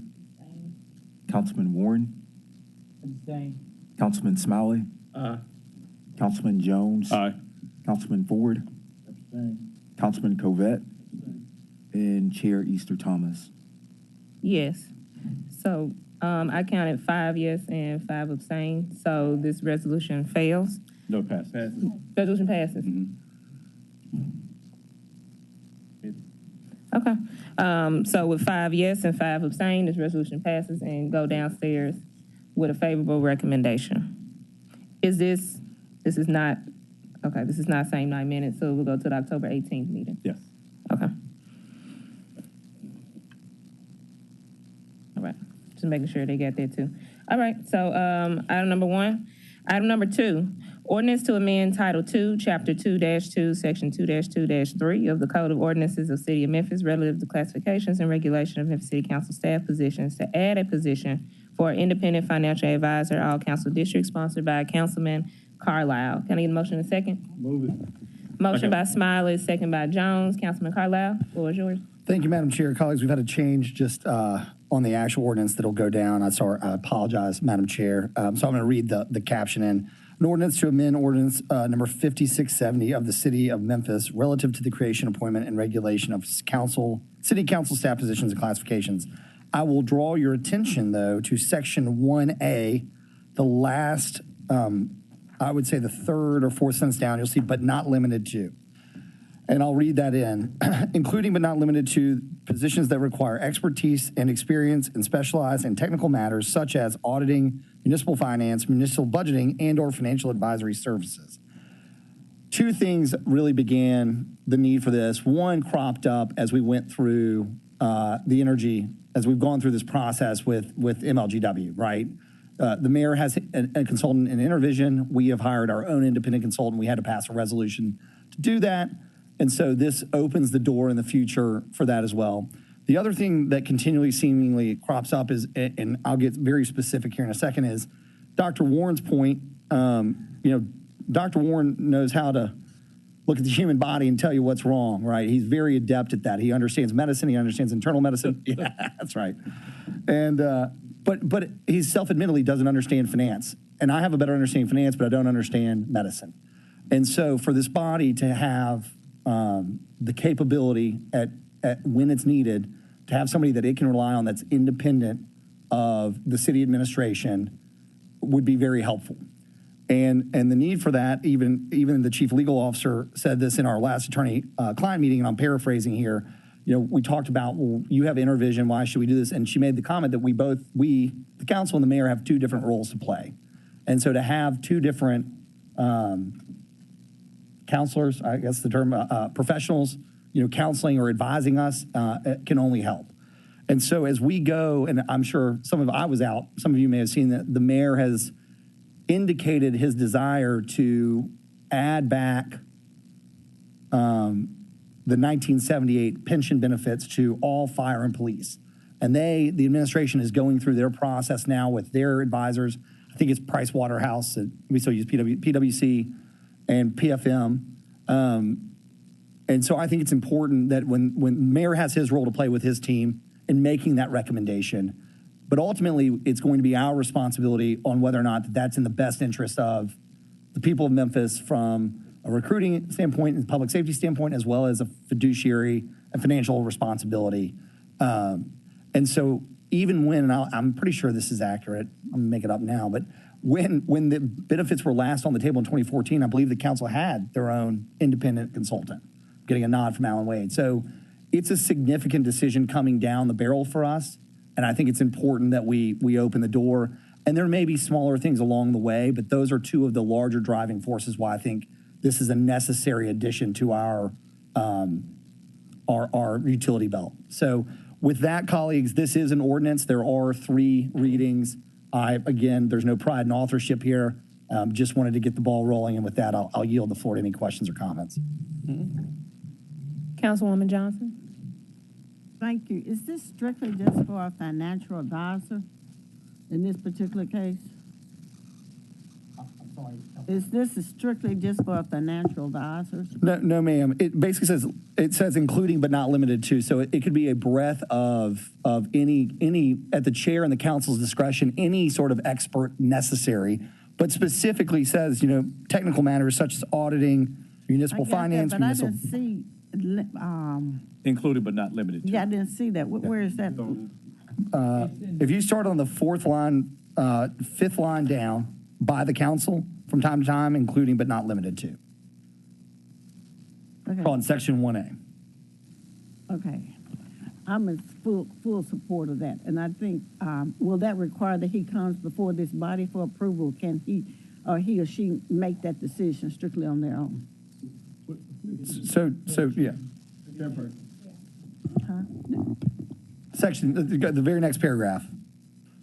The chairman of the council shall have the authority to determine if any person appointed to a vacant staff position or classification shall be on a full-time, part-time, and more importantly here, an independent contractor basis, which would be the majority of what we're talking about here, and to determine compensation of the council. What I will say before everybody goes, well, I want him to come before. Our current chairman knows this, and our past chairs know this, is in order to expedite these processes, it's important to have the chair in that discretionary authority. However, the chair runs the risk, if they want to run roughshod over the council, of potentially losing their chairmanship over it. So I would think that the chair would typically cooperate, even though that they have the ultimate authority. But this doesn't Council. read that way. I'm in the queue. No.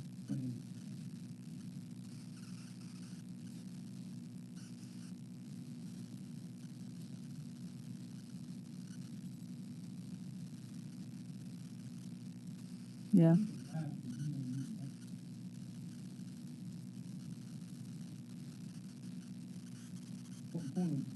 Point of information, Attorney Wade. So the language right now says determined necessary by the council chairman and approved by the council. It seems to suggest that, I don't want to say it's taking authority away from the chairperson. What it seems to suggest here is normally on normal circumstances where you have a position available now, the chairperson could currently hire somebody right now without even having a conversation with the council.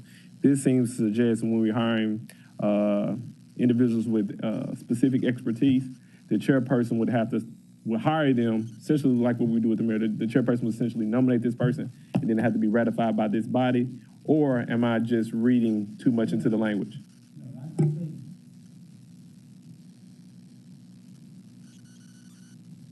More than what we've been on. So we should have that.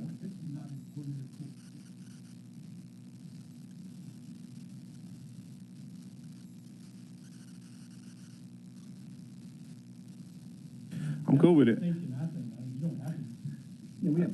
I don't have any. I'm not opposed to this, but I want to be clear on what this does. It does take some authority away from the chair because it requires the chair to seek ratification for this body on any other normal hiring matter. The chair could, hire whoever he or she deems fit. So this is a slight change to what we normally do. I don't care. I don't care one way or the other, but I want to be clear on the language. Absolutely. I absolutely agree with it. I just want to be clear on the language. Yeah. And Madam Chair, if I may. Yes, and then we got Jones in the queue. And I would just say to all of you, like I said, there's no pride in authorship here. No need to, we've got time to sleep on it, think about it. If you've got suggestions, I'm open to them. I think we're all marching generally and philosophically in the same direction. So that's all I was going to say. Thank you, Madam Chair. Councilman Jones. Thank you. And just for clarification, Mr. Carlisle, going back to the discussion that we had about the energy consultant, based upon the latitude in this language here, but not limited to, we could still have the energy consultant or any other consultant for that matter, based upon any issue that this council deems necessary to do that. I think that, as long as I'm the chair of this body, I wouldn't go out and do a thing like this unless it's brought before the full body. I think that we did have an issue. If we did have an issue like this, energy, it could be the pensions that's coming up. It could be something else that's on the horizon, but still having, particularly from a budgetary standpoint, and as I envision things too, colleagues, we could set aside a certain amount of money in any given year, and we may not have there may not be a need to use that money. So it could just roll over from year to year to year, but the following year we could be another issue that comes before this council, and we'll have money in the budget to allocate it for that. Am I reading that correctly? Yes, sir. And actually, that's a great idea. We treat that very similar to our legal line item as well, right? We have a contingency based on the amount of work we think, and I think that's a wonderful idea. Okay, thanks. Thank you, Madam Chair. Councilwoman Johnson. Thank you again, Chair. I think that's a fantastic idea in regards to adding it to the budget, but I also want to make sure we're not taking any responsibility or authority from any chair given. I mean, that's a responsible position, and if anybody is willing to accept that position, they should have some type of leeway in that setting. And it's also a case that I think if the chair feels individually he needs some additional assistance, I don't know if he necessarily needs to have to always come back to this body to get the type of consultant or assistant he or she may need to go forward. Thank you. Carlisle, did you want to say anything about that? No. Councilman Smiley. So, in light of what Councilwoman Johnson suggests, I would just make, I would give myself some work. I would make an amendment to this. Well, give Alan some work. What's the lawyer here? We don't have to do it. I would have a conversation with Alan, but like Councilman Jones says, with 7 votes, we can move City Hall from here to Carterville. So we don't necessarily need this language here. If a chair does something that we believe is ill-advised, this body could say, you know what, chair, you're wrong. We're going to overrule the chair. So I don't necessarily know if we need the language that says it has to be approved by the council, because the council can't do anything. And with that, I'm done. Okay. Any other council members? All right, let's do a voice vote. All those in favor, say aye. Aye. Any opposed? All right, this item passes. And let's move to item number 3. All right, discussion of 2023 legislative agenda. All council districts requested by Chairman Jones. Chairman Jones?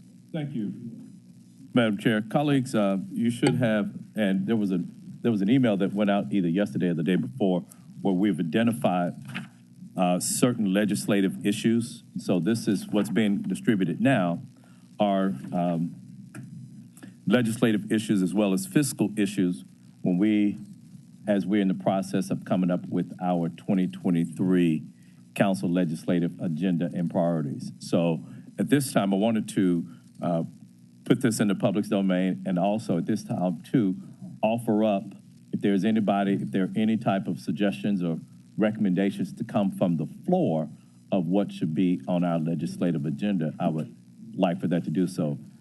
We don't have to now, but I still would charge the body, though, by next week, we would want to have 3, 4, 5 things. And so, we can do it now, we can do it next week. One thing that I see on here, I think that there are a couple of council members that support raising the civic fines from $50 up to a level above $50. So I think that's one issue right now we can say that's on there. But as you're going through this between now and next week, I hope that we can identify what would be the top 3, 4, 5, probably no more than 5, that we want to have our lobbyists to take to the General Assembly and try to have changed. So that's all I have, Madam Chair, unless a colleague had any questions about anything. Councilman Carlisle. Yeah. Thank you. Again, Chairman Jones, I just really appreciate you taking the lead on this. I know, again, I've said this before, but we've talked about this for like 2 years, so I'm just happy to be here. To Chairman Jones' point, as you're looking at the list, you start to see some areas where we're all in agreement. That's great. And then also think about the things too that, and this is something we'll go to Jigsaw with is, what is going to happen? Like, what is possible this year? What is possible next year? Like, to Chairman Jones's point, I'm very supportive of the endeavor to raise local ordinance, the fining penalty, but we know that that's going to take a couple legislative sessions and then on to the ballot and things like that. So, and then the other thing, just in general, when we go to ask for, it's one thing for a policy change on the Hill, and then it's another for any sort of policy change that triggers a fiscal action. And that requires, or typically, where's Desi Dabney back there? Dabney always not. Anytime money starts getting thrown around in Nashville, it starts to trigger a little bit more of a higher level of review and litmus test. But everything on here, I'm really excited about. And just again, I'm kind of rambling, but I'm just so excited that we're finally going to utilize our platform and our lobbyists to try and get some things done that we know are important to the citizens of Memphis. So again, I said this last week, I'll say it again, a tip of the cap. And I look forward to working on this stuff. It's really exciting. Thank you, Chair. Thank you, Councilman Carlisle. Councilman Jones and then Warren. No, I yield to Mr. Warren. Okay, Councilman Warren. Thank you, Madam Chair. Just perusing this, it looks like all of us want to do something about privately funding, rape kits. That's one thing I think everyone seems to want some more funds for. We've got stuff in here for highways and road cleanup and beautification. I've got that $10 million. I want us all to realize if we could get that, we could complete the Wolf River Greenway, which in and of itself would help a lot of people who are along it and really generate, I think, businesses and tourism and help people in parts of the city that don't have a lot of infrastructure. It's also a good way to get people to work. So I want to throw that in everyone's mind to think about. And then we've got dumping. That I think that if we could raise those fines, we could do something about dumping. I think that's part of the issue. It's a long-term plug, but I think we really need to pull for that. So it seems like we've got 3 or 4 things we can use. So I just want you to, nobody else put Wolf River Greenway, so I'm throwing that plug so you'll think about it. Okay? So if there's, Madam Chair. Councilman Jones, Okay. go ahead. If everybody doesn't mind, what I'll do is we'll come up with 5 and know that it's an open-ended list just so we have something. We'll come up with 5. If at the next meeting, I hope that if you want to add something, remove number 5 and replace it with something that's on this list, we can do so at that time, as opposed to, if we keep going back and forth, we may not necessarily have anything by that time frame. But the fact that, I hate to put you on the spot, Ms. Ring, but and if there's any alignment, I don't know if you've received a copy of this, if there's any alignment between what the administration has on their legislative agenda between now and next week that we could possibly add to ours. And I think it sends a different message if the council has something on its legislative agenda when we present to the Shelby County delegation in 2 weeks, and then it's in concert with what the administration is doing. I think that gives a little bit more weight versus our having our agenda and the administration having its agenda. Okay, great. We look forward to Great, thank you. Thank you, Madam Chair.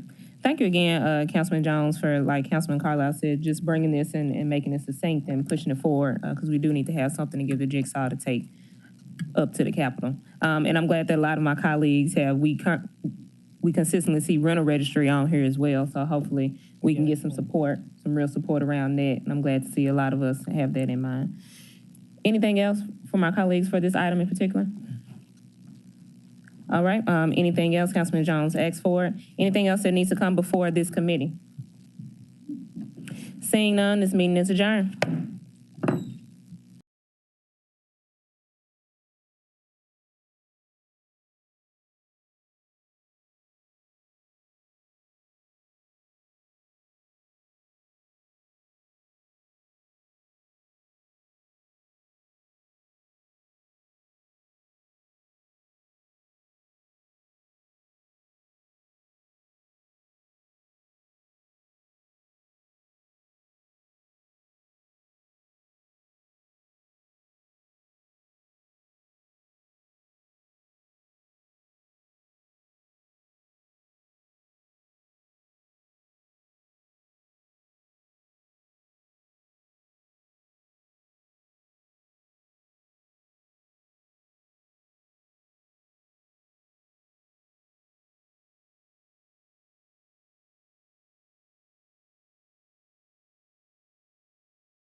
Good afternoon.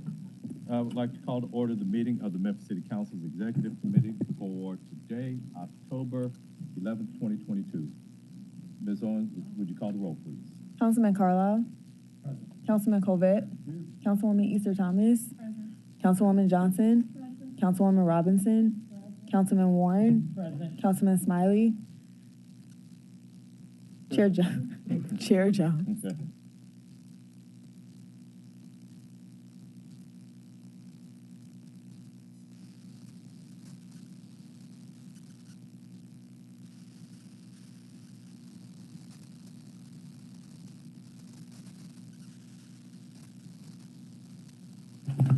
Thank you, Chair. Afternoon, colleagues. If you've seen the resolution in your packet, it is different from the original one that was submitted this year. So this is resolution of Memphis City Council establishing 2022 redistricting committee. In this committee, it has the following guidelines. I'm looking at 1, 2, 3 on the resolution.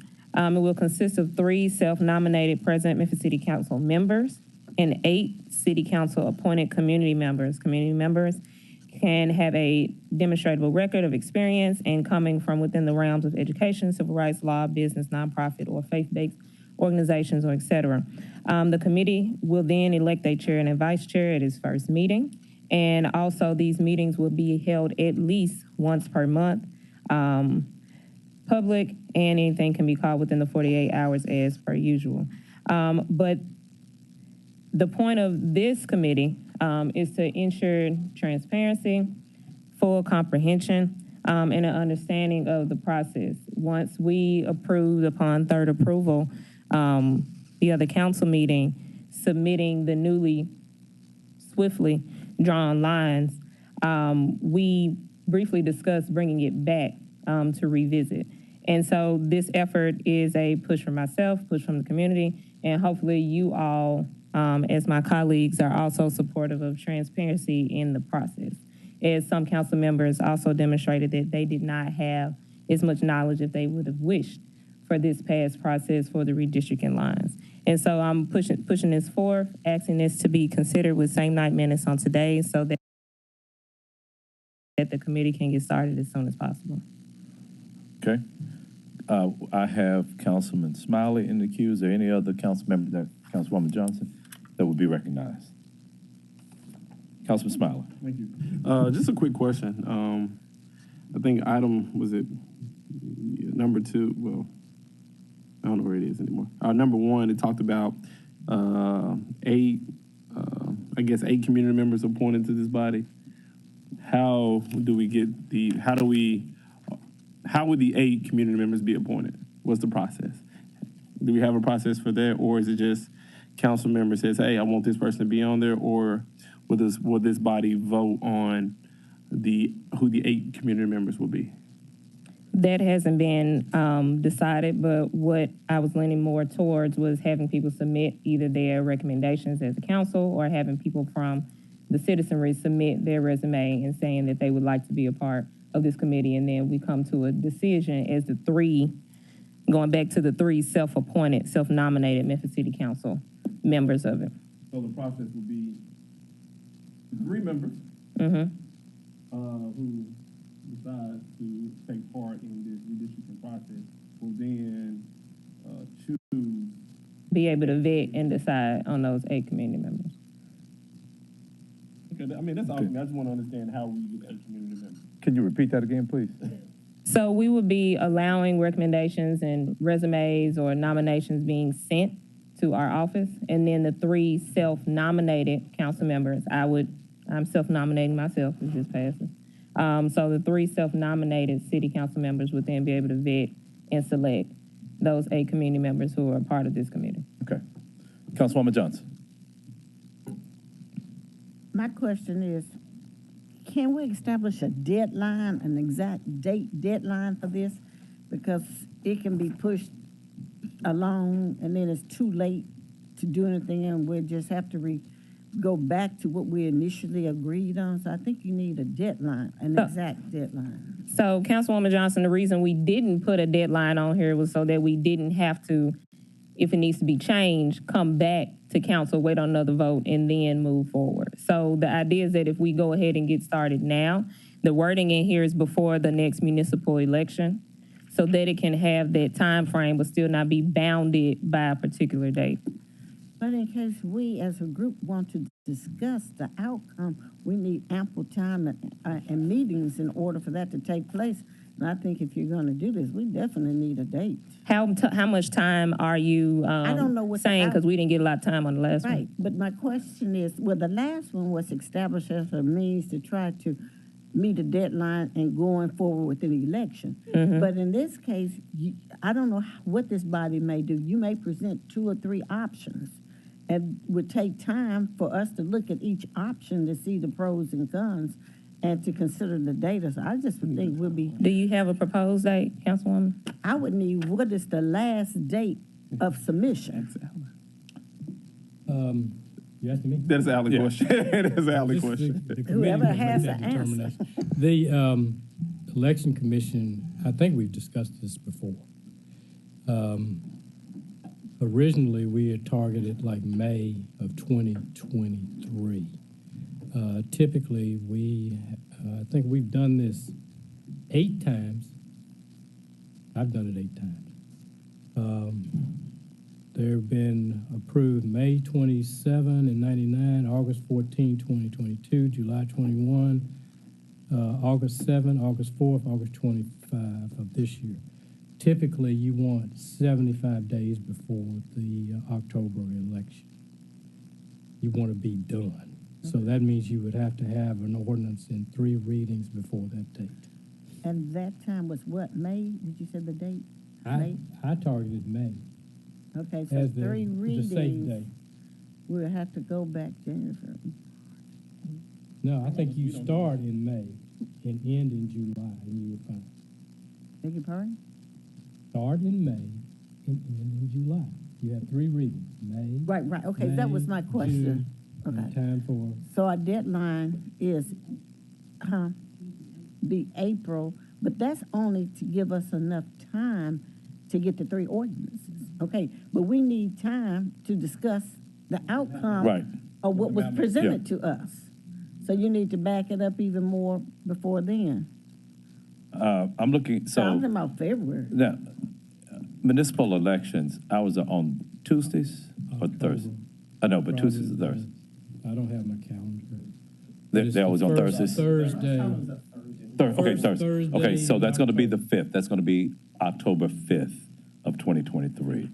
So if we, just counting back, It was October 3rd last time. Thursday, October 3rd.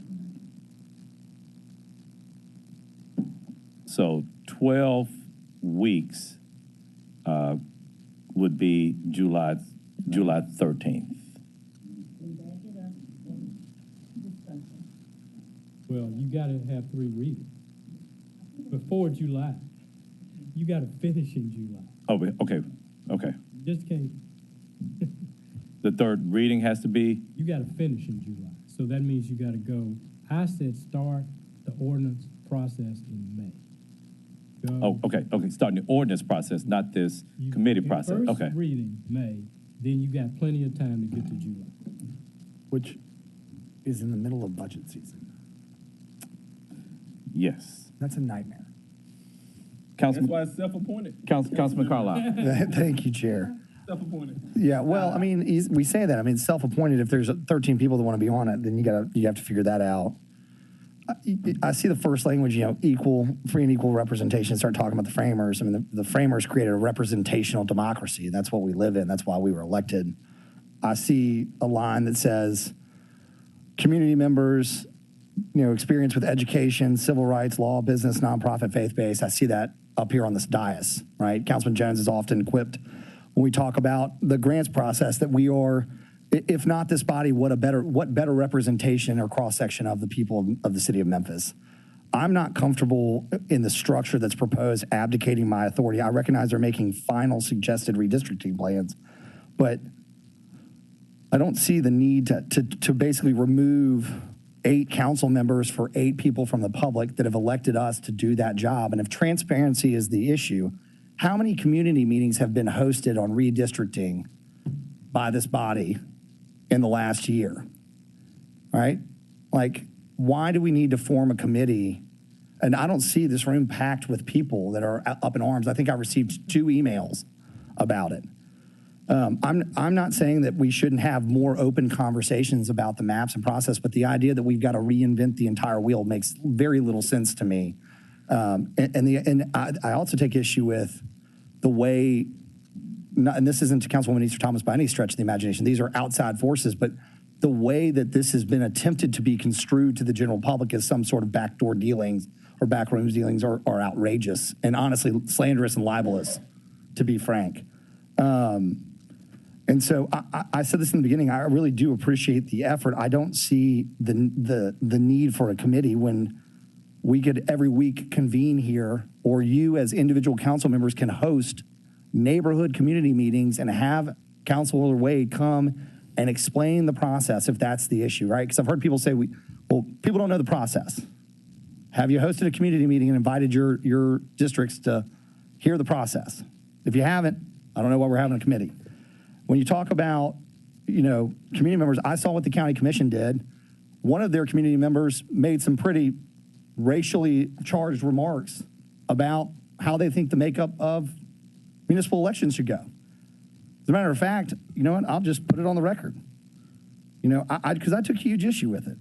I just think it's disrespectful, but to this entire body. But there was a member who gets very involved with voting that basically says, here we go. Most of the city council and county commission votes should be easy for black politicians. See what white elected do and vote opposite. That individual served on the county commission's redistricting committee. I have no patience for that, and nor should any of you. So I'm not going to abdicate my authority as an elected representative to some group of individuals that I do not know, because the people in my district put me here to make decisions on their behalf, and they put you there to make those decisions. So if my constituents disagree with my decision to vote against this, then they can vote me out of office. That's the structure of how our government is intended to work by the framers. And I have great respect for you, Councilwoman Easter Thomas. I just respectfully disagree with this position. With that, I'll yield the floor. Chair, can I respond? Yeah, Councilwoman Easter Thomas. Okay.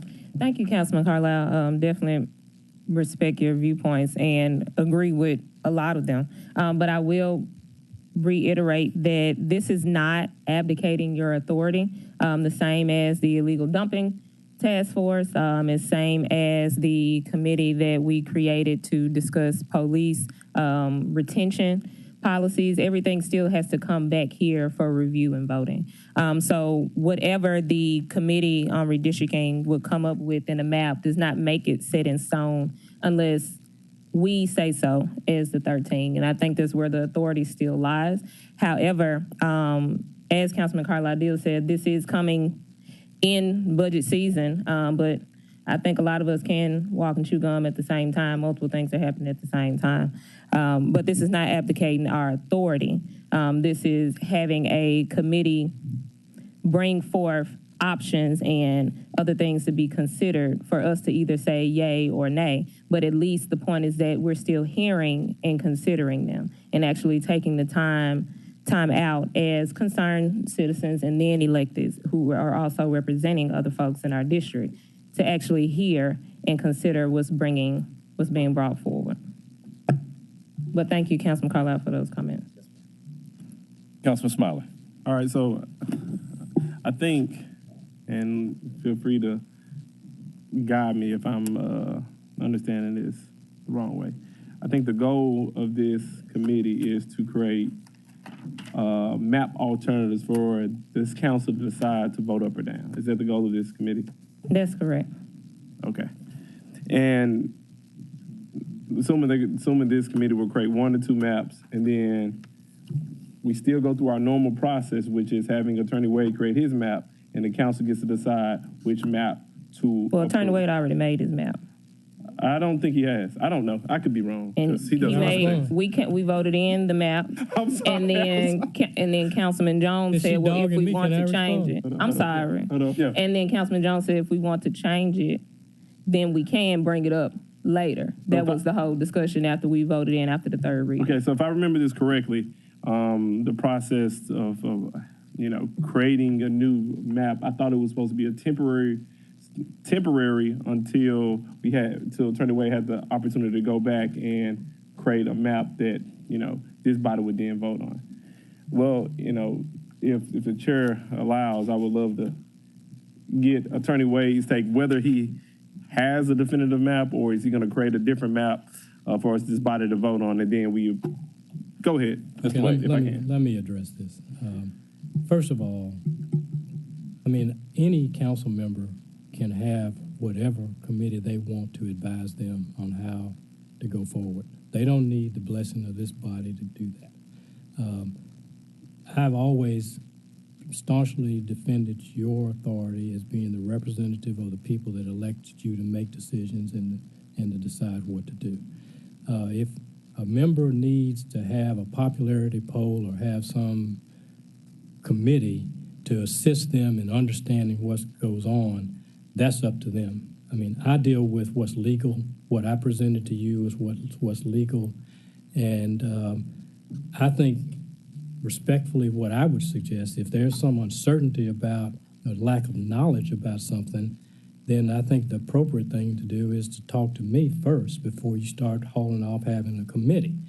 In this particular case, this redistricting was all about District 7. It was totally for the benefit of District 7. They lost 10,000 people in population. We fixed it. Their black percentage went up from 60 to 72%. They have more registered voters than they did before. I have not heard one complaint from anybody in District 7 that they were dissatisfied with this plan.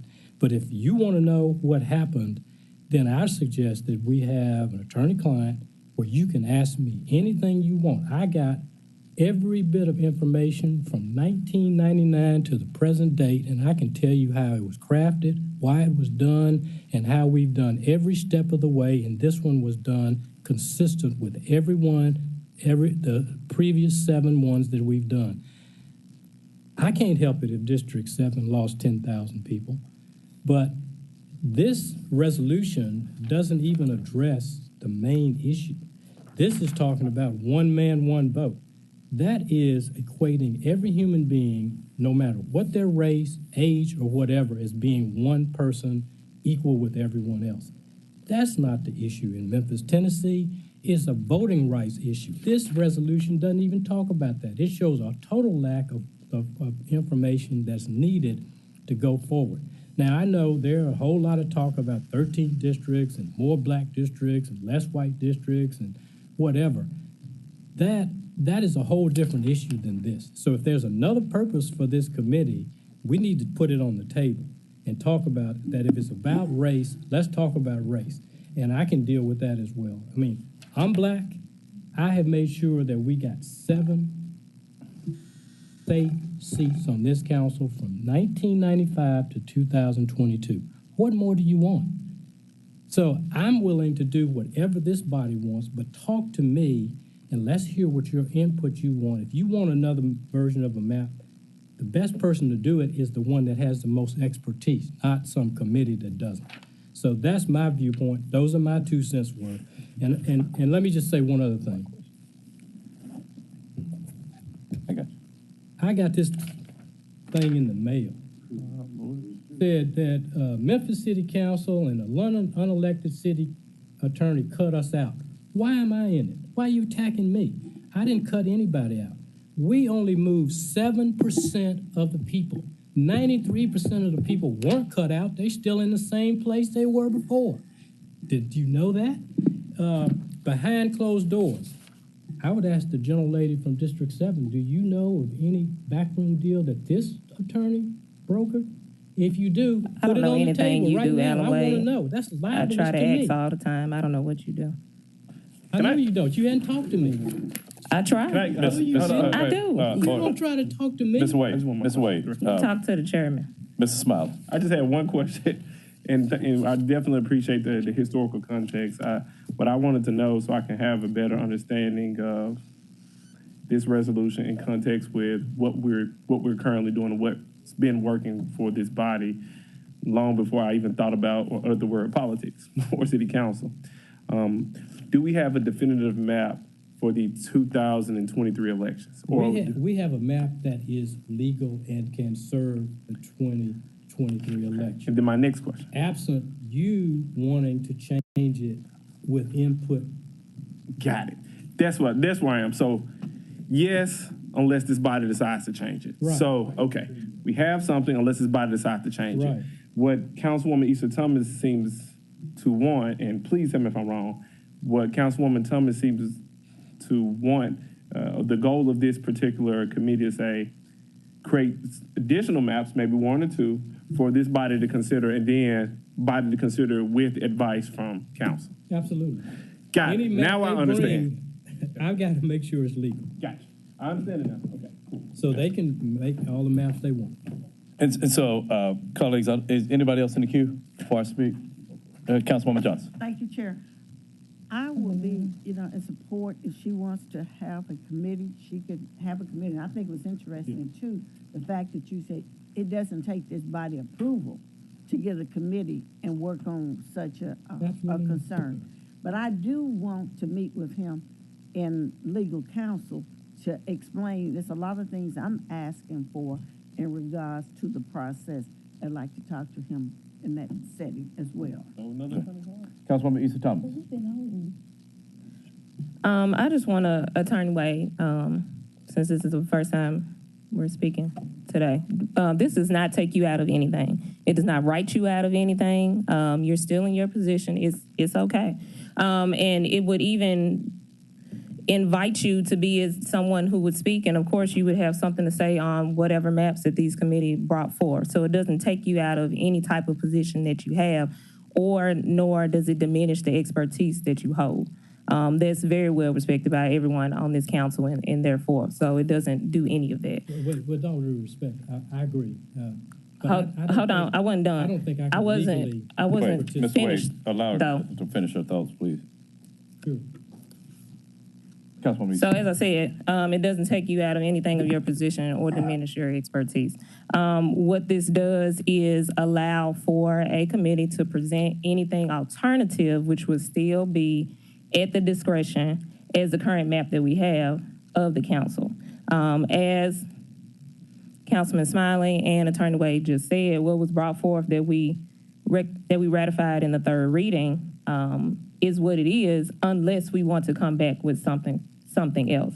We discussed briefly about maybe coming back, revisiting before the next election, but we knew we had to go ahead and do it because we had an election coming forth. And so this is me bringing back up that discussion in a different way than before of how do we look at these maps differently before this municipal election comes up. They will still be at the discretion of all 13 members, as well as Councilman Wade, seeing as that he does hold that practicing expertise from those decades. And so that's what this resolution is bringing forth. It does not cut anyone out. It adds people in, but it does not cut anyone out. So I put that back forth to the chair, and if any other questions arise, but I would like to bring this to a vote for same 9 minutes. Okay, Mr. Smiley. All right, I'm going to say this. I think I'm going to vote for it. I'm going to vote for this particular reason.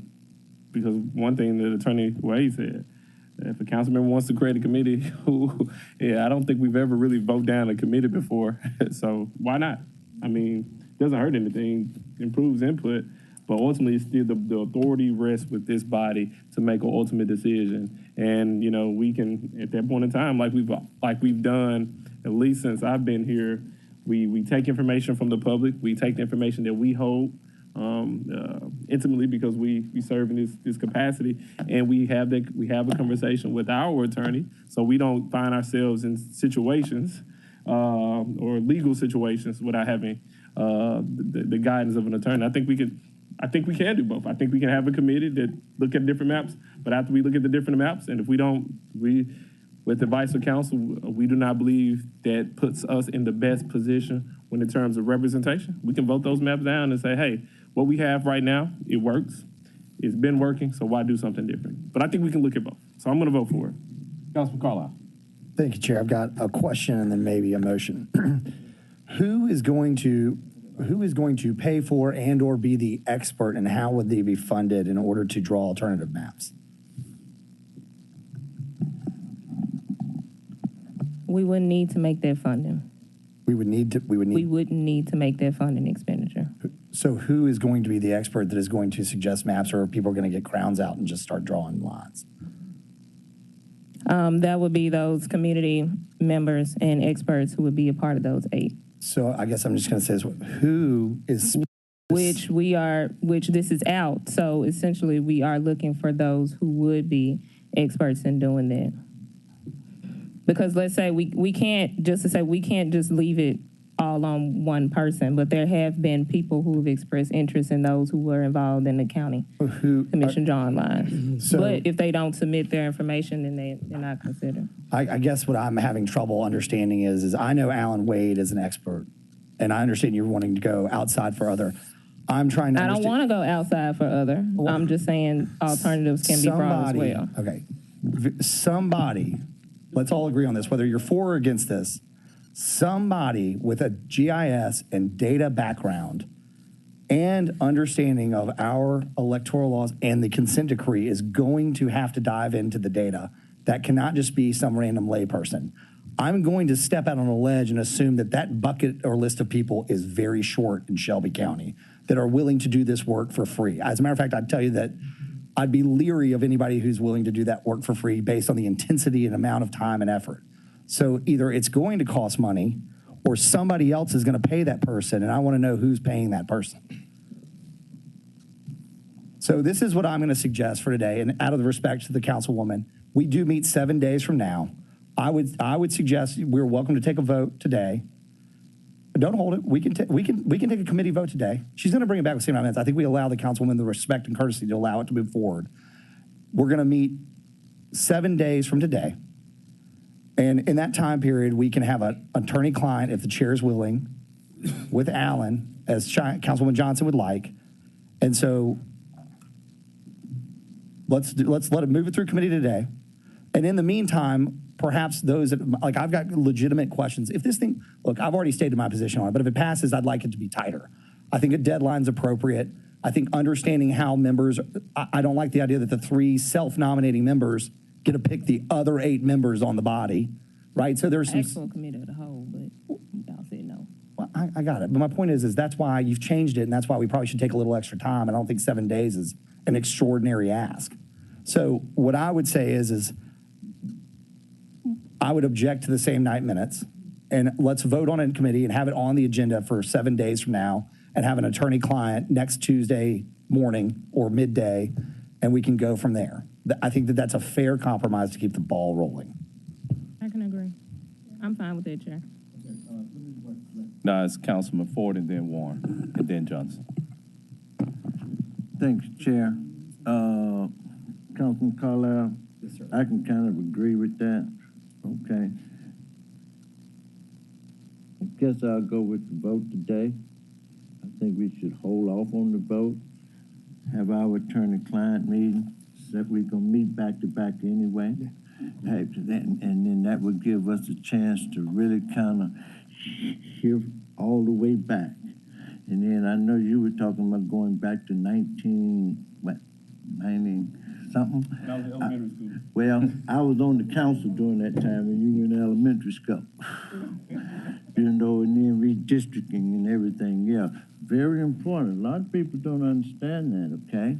My district has changed quite a few times, okay? I never had downtown. It really took all the black folks out of my district and put all the white folks in my district. I'm just being honest. Some in District 7. Hey, but it did. Couldn't help it. But it never bothered me because if you do your job, it doesn't really matter. they're gonna put you back in office no matter what. That's what they're gonna look at. So I never had a problem. But my line really didn't come across Crump. But now I go all the way Madison, everywhere else, and going back. Never had that particular district. And I kind of like the district. But like I said, going back to maps, because I've been changed. Going not only there, my district changed. Now, Ms. Robinson, you end up taking half of my district down south. Now I got some of it back.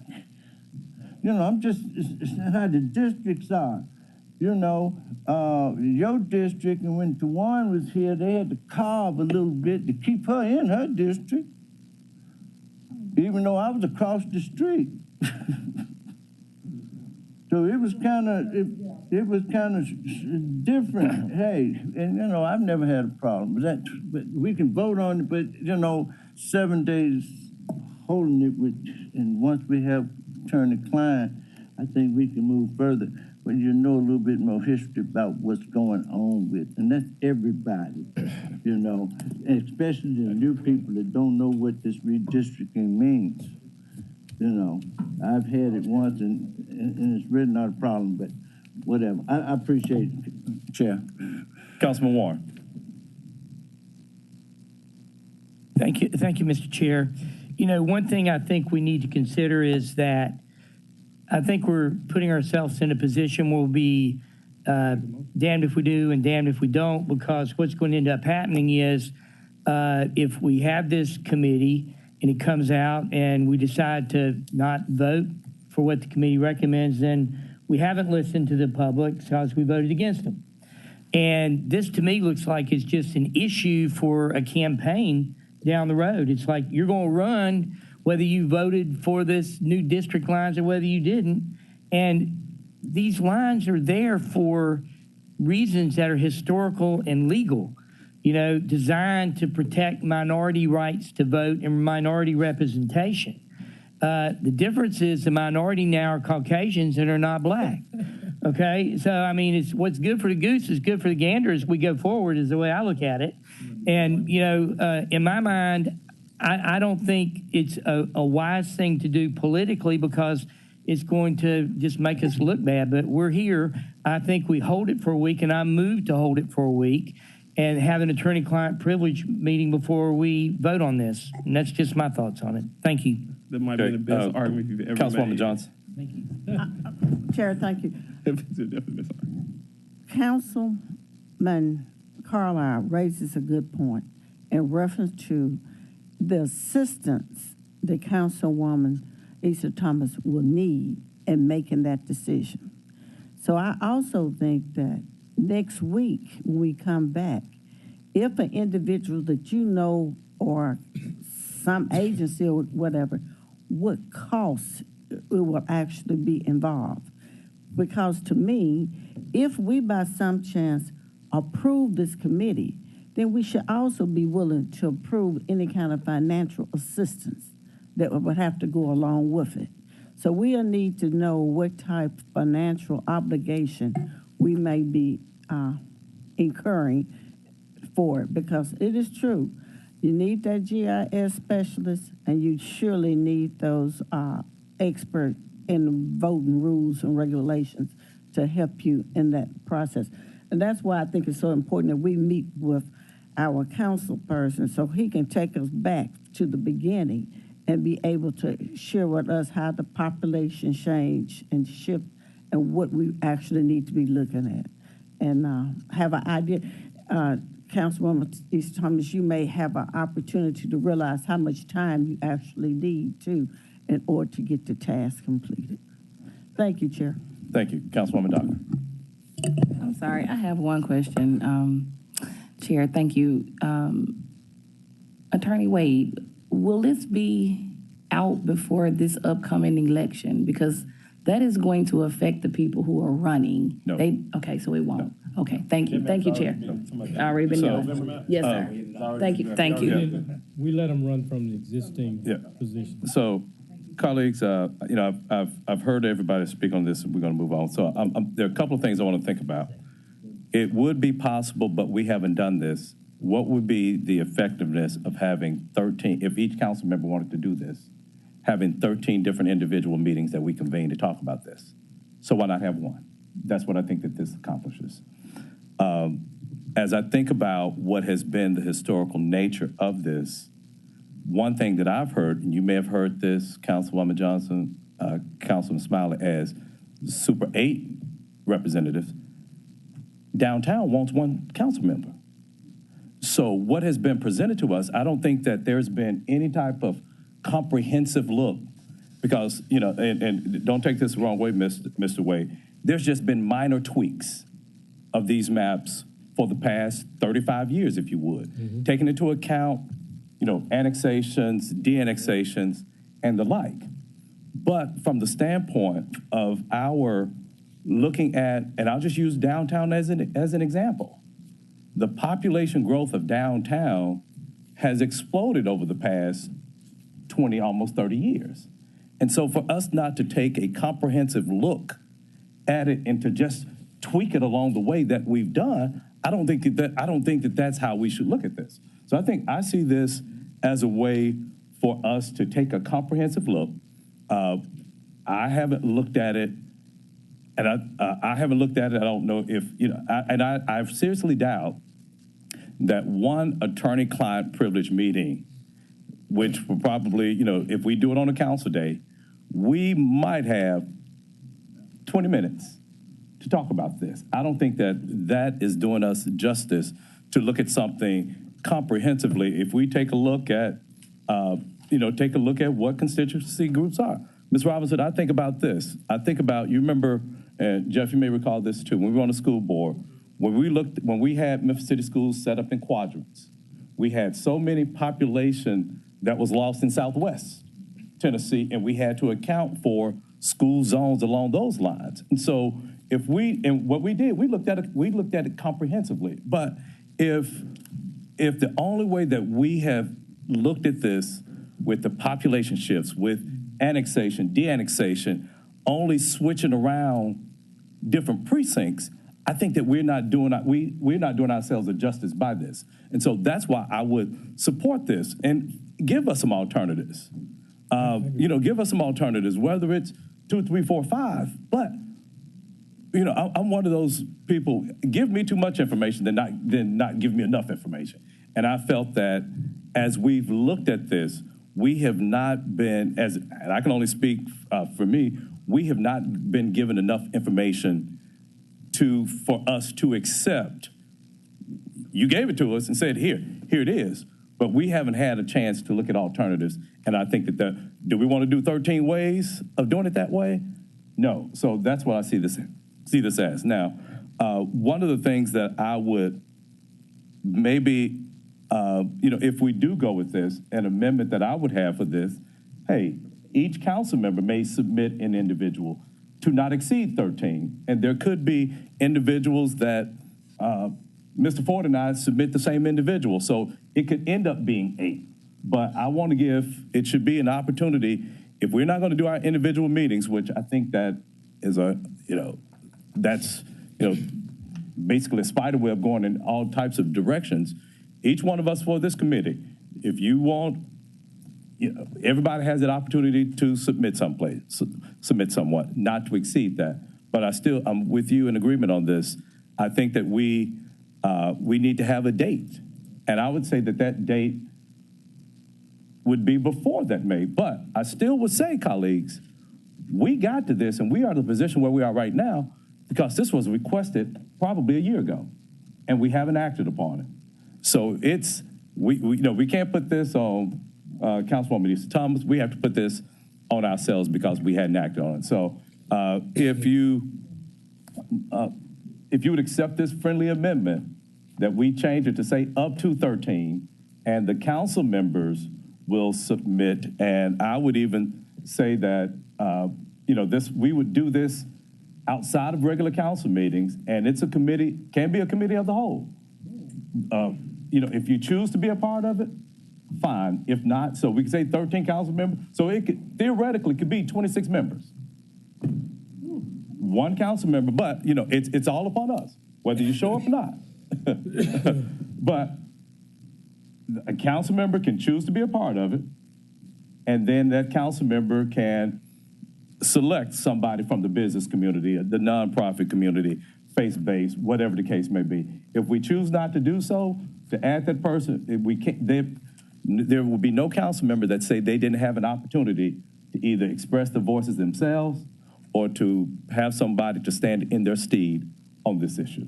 But we come up with, I would say we start this and probably have something by, if this committee is approved by April 30th, we meet and start this and have something before the council by April 30th. So would you accept those amendments? Let me make sure I got them all right. So including the date of April 30th. You wanted to say April or April 30th? April 30th. Okay, April 30th, 2023. Because what that does, the mayor will present the budget at the second meeting in April. We don't start budget hearings until May. So we've gotten that issue of dealing with this and dealing with budget at the same time. We got that out the way. Okay. So first amendment is instead of submitting final suggested redistricting plans by next municipal election, submit by April 30th, 2023. Yes. I accept that amendment. Also, with number 1, shall consist of up to 13. It shall consist of Memphis City Council members. The Memphis City Council committee as a whole. Or just say as a council member. Show up on the March meeting, but not the April meeting. Yeah, I understand. Yeah. If you want to show me. Okay. Yeah. With nominated community members, 1 per council member. 1 per council member, right. And not to exceed the 13 of the 13 members that we have, because, it could be just 5 people who make up. It could be just 5 council members. And so it's the 10. Who will be present today. Yes. Okay, I accept those amendments, and I will take same night minutes off if we can vote today, and then it comes back next week. Okay. Councilwoman Johnson. Chair, I'm still concerned about that time frame, because if you said April 30th, there are 3 of those meetings have to definitely be trying to get 3 votes, right? 3 hearings, ordinances. So when are we going to have a discussion on their results? So we still would have that. We still will have. We basically need 3 meetings. So we need to check the calendar, because like today, we meet next week. Right. And nobody would have thought that if you had some plans. But I'm back to how many weeks are we going to have an opportunity to discuss the results of any proposals or thought? And I just don't think you have enough time if you end in April. Well, no, but what Mr. Wade was saying is that things, he was saying by May. No, he says July, everything has to be final by July. So you go back 3 meetings. Oh, okay, gotcha. And everything has to roll perfect in that time frame to come back for 3 meetings. And I'm saying, if you do that, you're only leaving yourself a short period of time for any type of discussion, public review, whatever, transparency.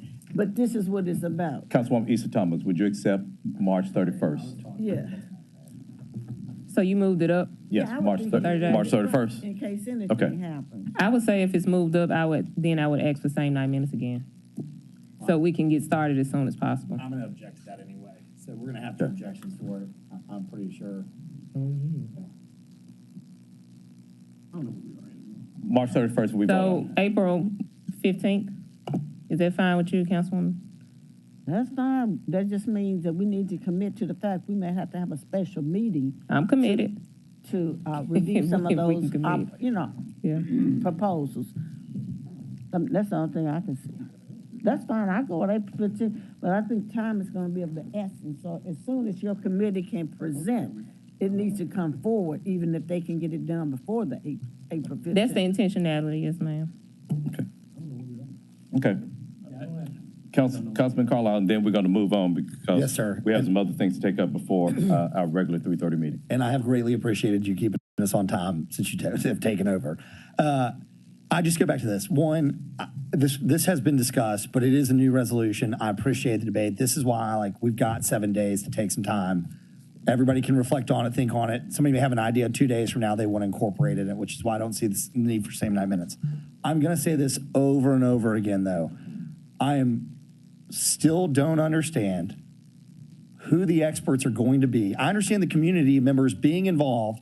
I understand. I'm for the record. And who is funding this? Because there aren't too many altruistic people out there that are just funding this stuff for the greater good. So I'm going to be very curious to know how that's going to go down, because that individual, is going to have a significant amount of influence depending on how that's going. So with that, I yield the floor, Mr. Chairman. Thank you. Thank you. Okay, seeing no other colleagues that'd like to speak on this item, I'd like to have a voice vote. We're going to take it up as amended, but with same 9 minutes or without? Without saying 9 minutes, so we can hear it next week. Okay, and so it's made by, are you making the motion? So I motion to move this forward as amended. As amended. With the date of April 15, 2023. Up to all council members, as well as one community member appointed by each council member, if they so choose, not required. Yep. Okay. Is there a second? Okay, seconded by Councilwoman Robinson. So, Ms. Owens, would you conduct a roll call vote on this item, please? Councilman Canale? Councilman Carlisle? Councilman Covet? Councilwoman Easter Thomas? Yes. Councilman Ford? Councilwoman Johnson? Councilwoman Robinson? Councilman Smiley? Councilwoman Dockery? Councilman Warren? Nay. Chair Jones? Aye. Thank you. So that item passes. Next, we have an item. Yes, it passed. Next, we have an item to be introduced by Councilman Warren. Councilman Warren, you're recognized. Thank you, Mr. Chair. I'd like to read this into the record. This is a resolution requesting the county government to help facilitate an agreement between Regional 1 Hospital and the City of Memphis Group Violence Interventional Program. Whereas gun violence is an epidemic in Memphis and Shelby County that has taken and ruined the lives of too many young people and their families, and whereas the City of Memphis has created the Group Violence Intervention Program, GVEP, an alternative approach to violent reduction by engaging at-risk individuals affected or are vulnerable to gun violence through suppression techniques, prevention, and community engagement. And whereas a critical component of GVIP is hospital-based intervention, which is based on the premise that there is a unique window of opportunity to engage victims of violence and prevent retaliation in the immediate aftermath of a traumatic injury. Hospital intervention typically is based in trauma centers and emergency departments, and whereas Region 1 Health is the #1 trauma center in the Memphis metro area, and their willingness to participate in GVIP has stifled the program's ability to reach more individuals, putting the lives of individuals in Memphis and Shelby County at continued risk. Now, therefore, be it resolved, the Memphis City Council strongly requests the Shelby County government to help facilitate an agreement between Regional 1 Hospital and the City of Memphis Group Violence Intervention Program, the health, welfare, well-being of the city and county requiring it. Sponsors are Jeff Warren, J.B. Smiley, Chair Martavius Jones, and I'm welcome. Anybody like to want to be a co-sponsor? So I so move. Okay, moves in second. And I think everyone wanted to co-sponsor. If there's anyone that does not want to be listed as a co-sponsor, please raise your hand or indicate such. Okay. If there's no objection, that item will be passed. We don't have to take a roll call vote on that. If there's no objection to it. Okay, that item passes. Colleagues, we have, Councilman Ford. Thanks, Chair. Earlier today, we had the resolution to amend council FY23 grant allocations. I have the ones that I end up adding, plus I got another resolution to amend the council community grant program for FY23. The organizations now would be Memphis Dental Society, Charitable Fund of 5,000, Urban Promise 901, 2,500, Uplift Westwood CDC $7,500, which gives us a total of $15,000. Also, let's take it one at a time. Okay. So, colleagues, this was actually held over from our budget committee meeting, and this is a resolution to amend the Council 2023 grant allocations, 5,000 for Memphis Dental Society Charitable Fund, Urban Promise 901, 2,500, and then Uplift Westwood CDC. And we will have this as, let's see, 444. This will be item number 36 that was held over. So you're moving it, Mr. Ford? Yes. Okay. Is there a second? Second. Okay. All those in favor to add this as item number 36 on our agenda, please indicate by saying aye. Okay, Aye. that item passes. Okay, Ms. Ford, you're recognized. Okay, the other is a resolution to amend the Memphis City Council Community Grant Program for FY23. This is an organization making a different ministries incorporated for $10,000. I like to move it. You know, I had a little time to see the different things that they do and everything. $10,000 is not much money. If some of the other council members would like to give some money, I ask them, please do just that. You know, this organization does housing, the furnishings. They do so many different things for all the people that can't afford housing, buying furniture, everything else. Also, I'm trying to work on where they really kind of need a building. We're trying to see what we can do on that particular, but I think this $10,000, if any other council member would like to give some funds, I would ask them to do so, and I so move this one. Ms. Ford, question for you. Yes. Has this organization presented before the council? No, they haven't. That's why I wanted to bring this, where they have not. Yeah. Okay. But I would like to try to. Have they made application though? No. Okay.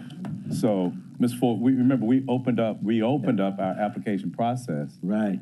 To hear additional grantees.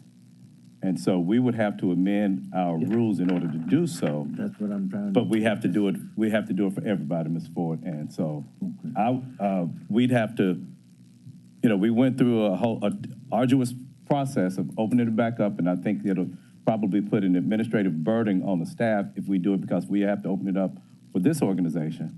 We have to do it all over again, and we'd already said that, as far as getting checks out and getting disbursements made, that any additional organization would have had to apply during the process to do so.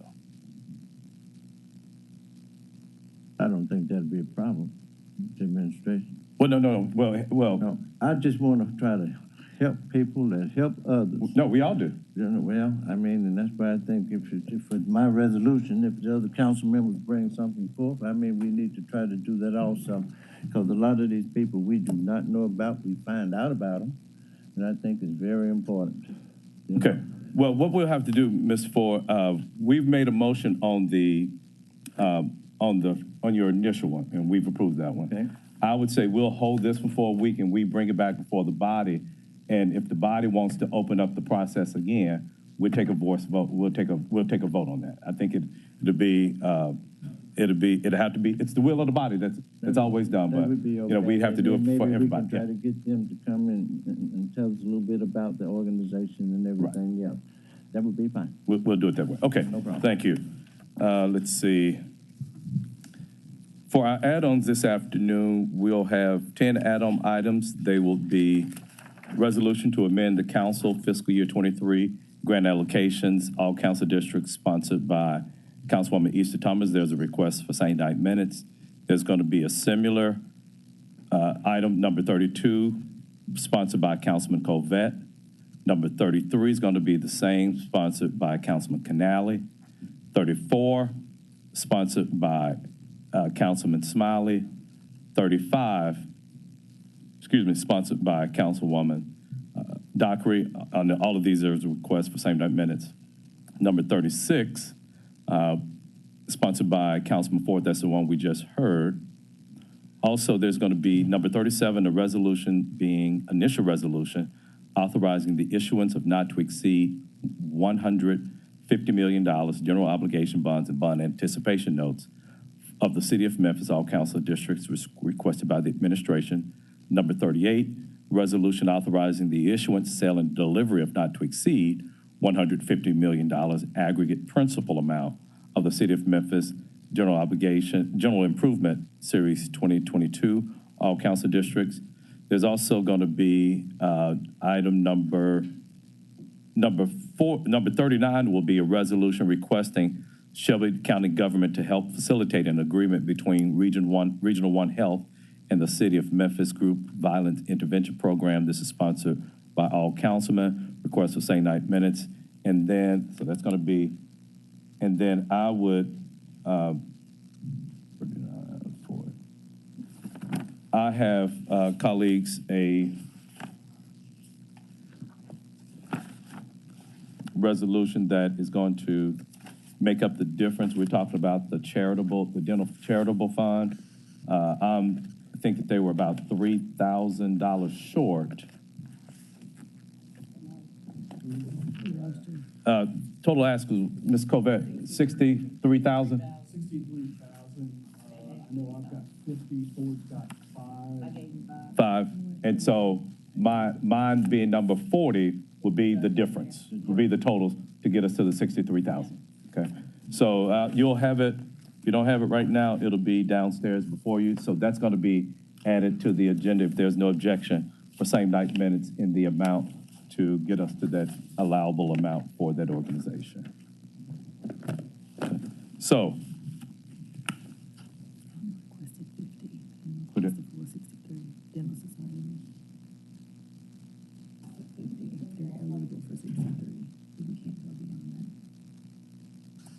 okay. Colleagues, they requested 50,000. So, Ms. Covette, if you would be amenable, you could reduce yours because they only asked for 50,000. We've not given organizations more than what they've asked for. So, so you can reduce yours and have all of us to chip in, and you just have a little money left over for other great organizations. Yeah, so we're 50, so 5, 3,300, yep. 3,300, so on the 46.5. 36.5. Yes. Roger that. Rock and roll. Yep. 457 goes to City Hall. Okay. Move. If he's joking. Gotcha. Okay, so colleagues, our same night minutes will be items 8, 9, 10, 11, 12, 13, 14, 15, 31, 32, 33, 34, 35, 36, 37, 38, 39, and 40. Yes. Okay. And so there will be amended resolutions with these amended amounts once we get downstairs. Okay. Is there any other business to come before the executive committee?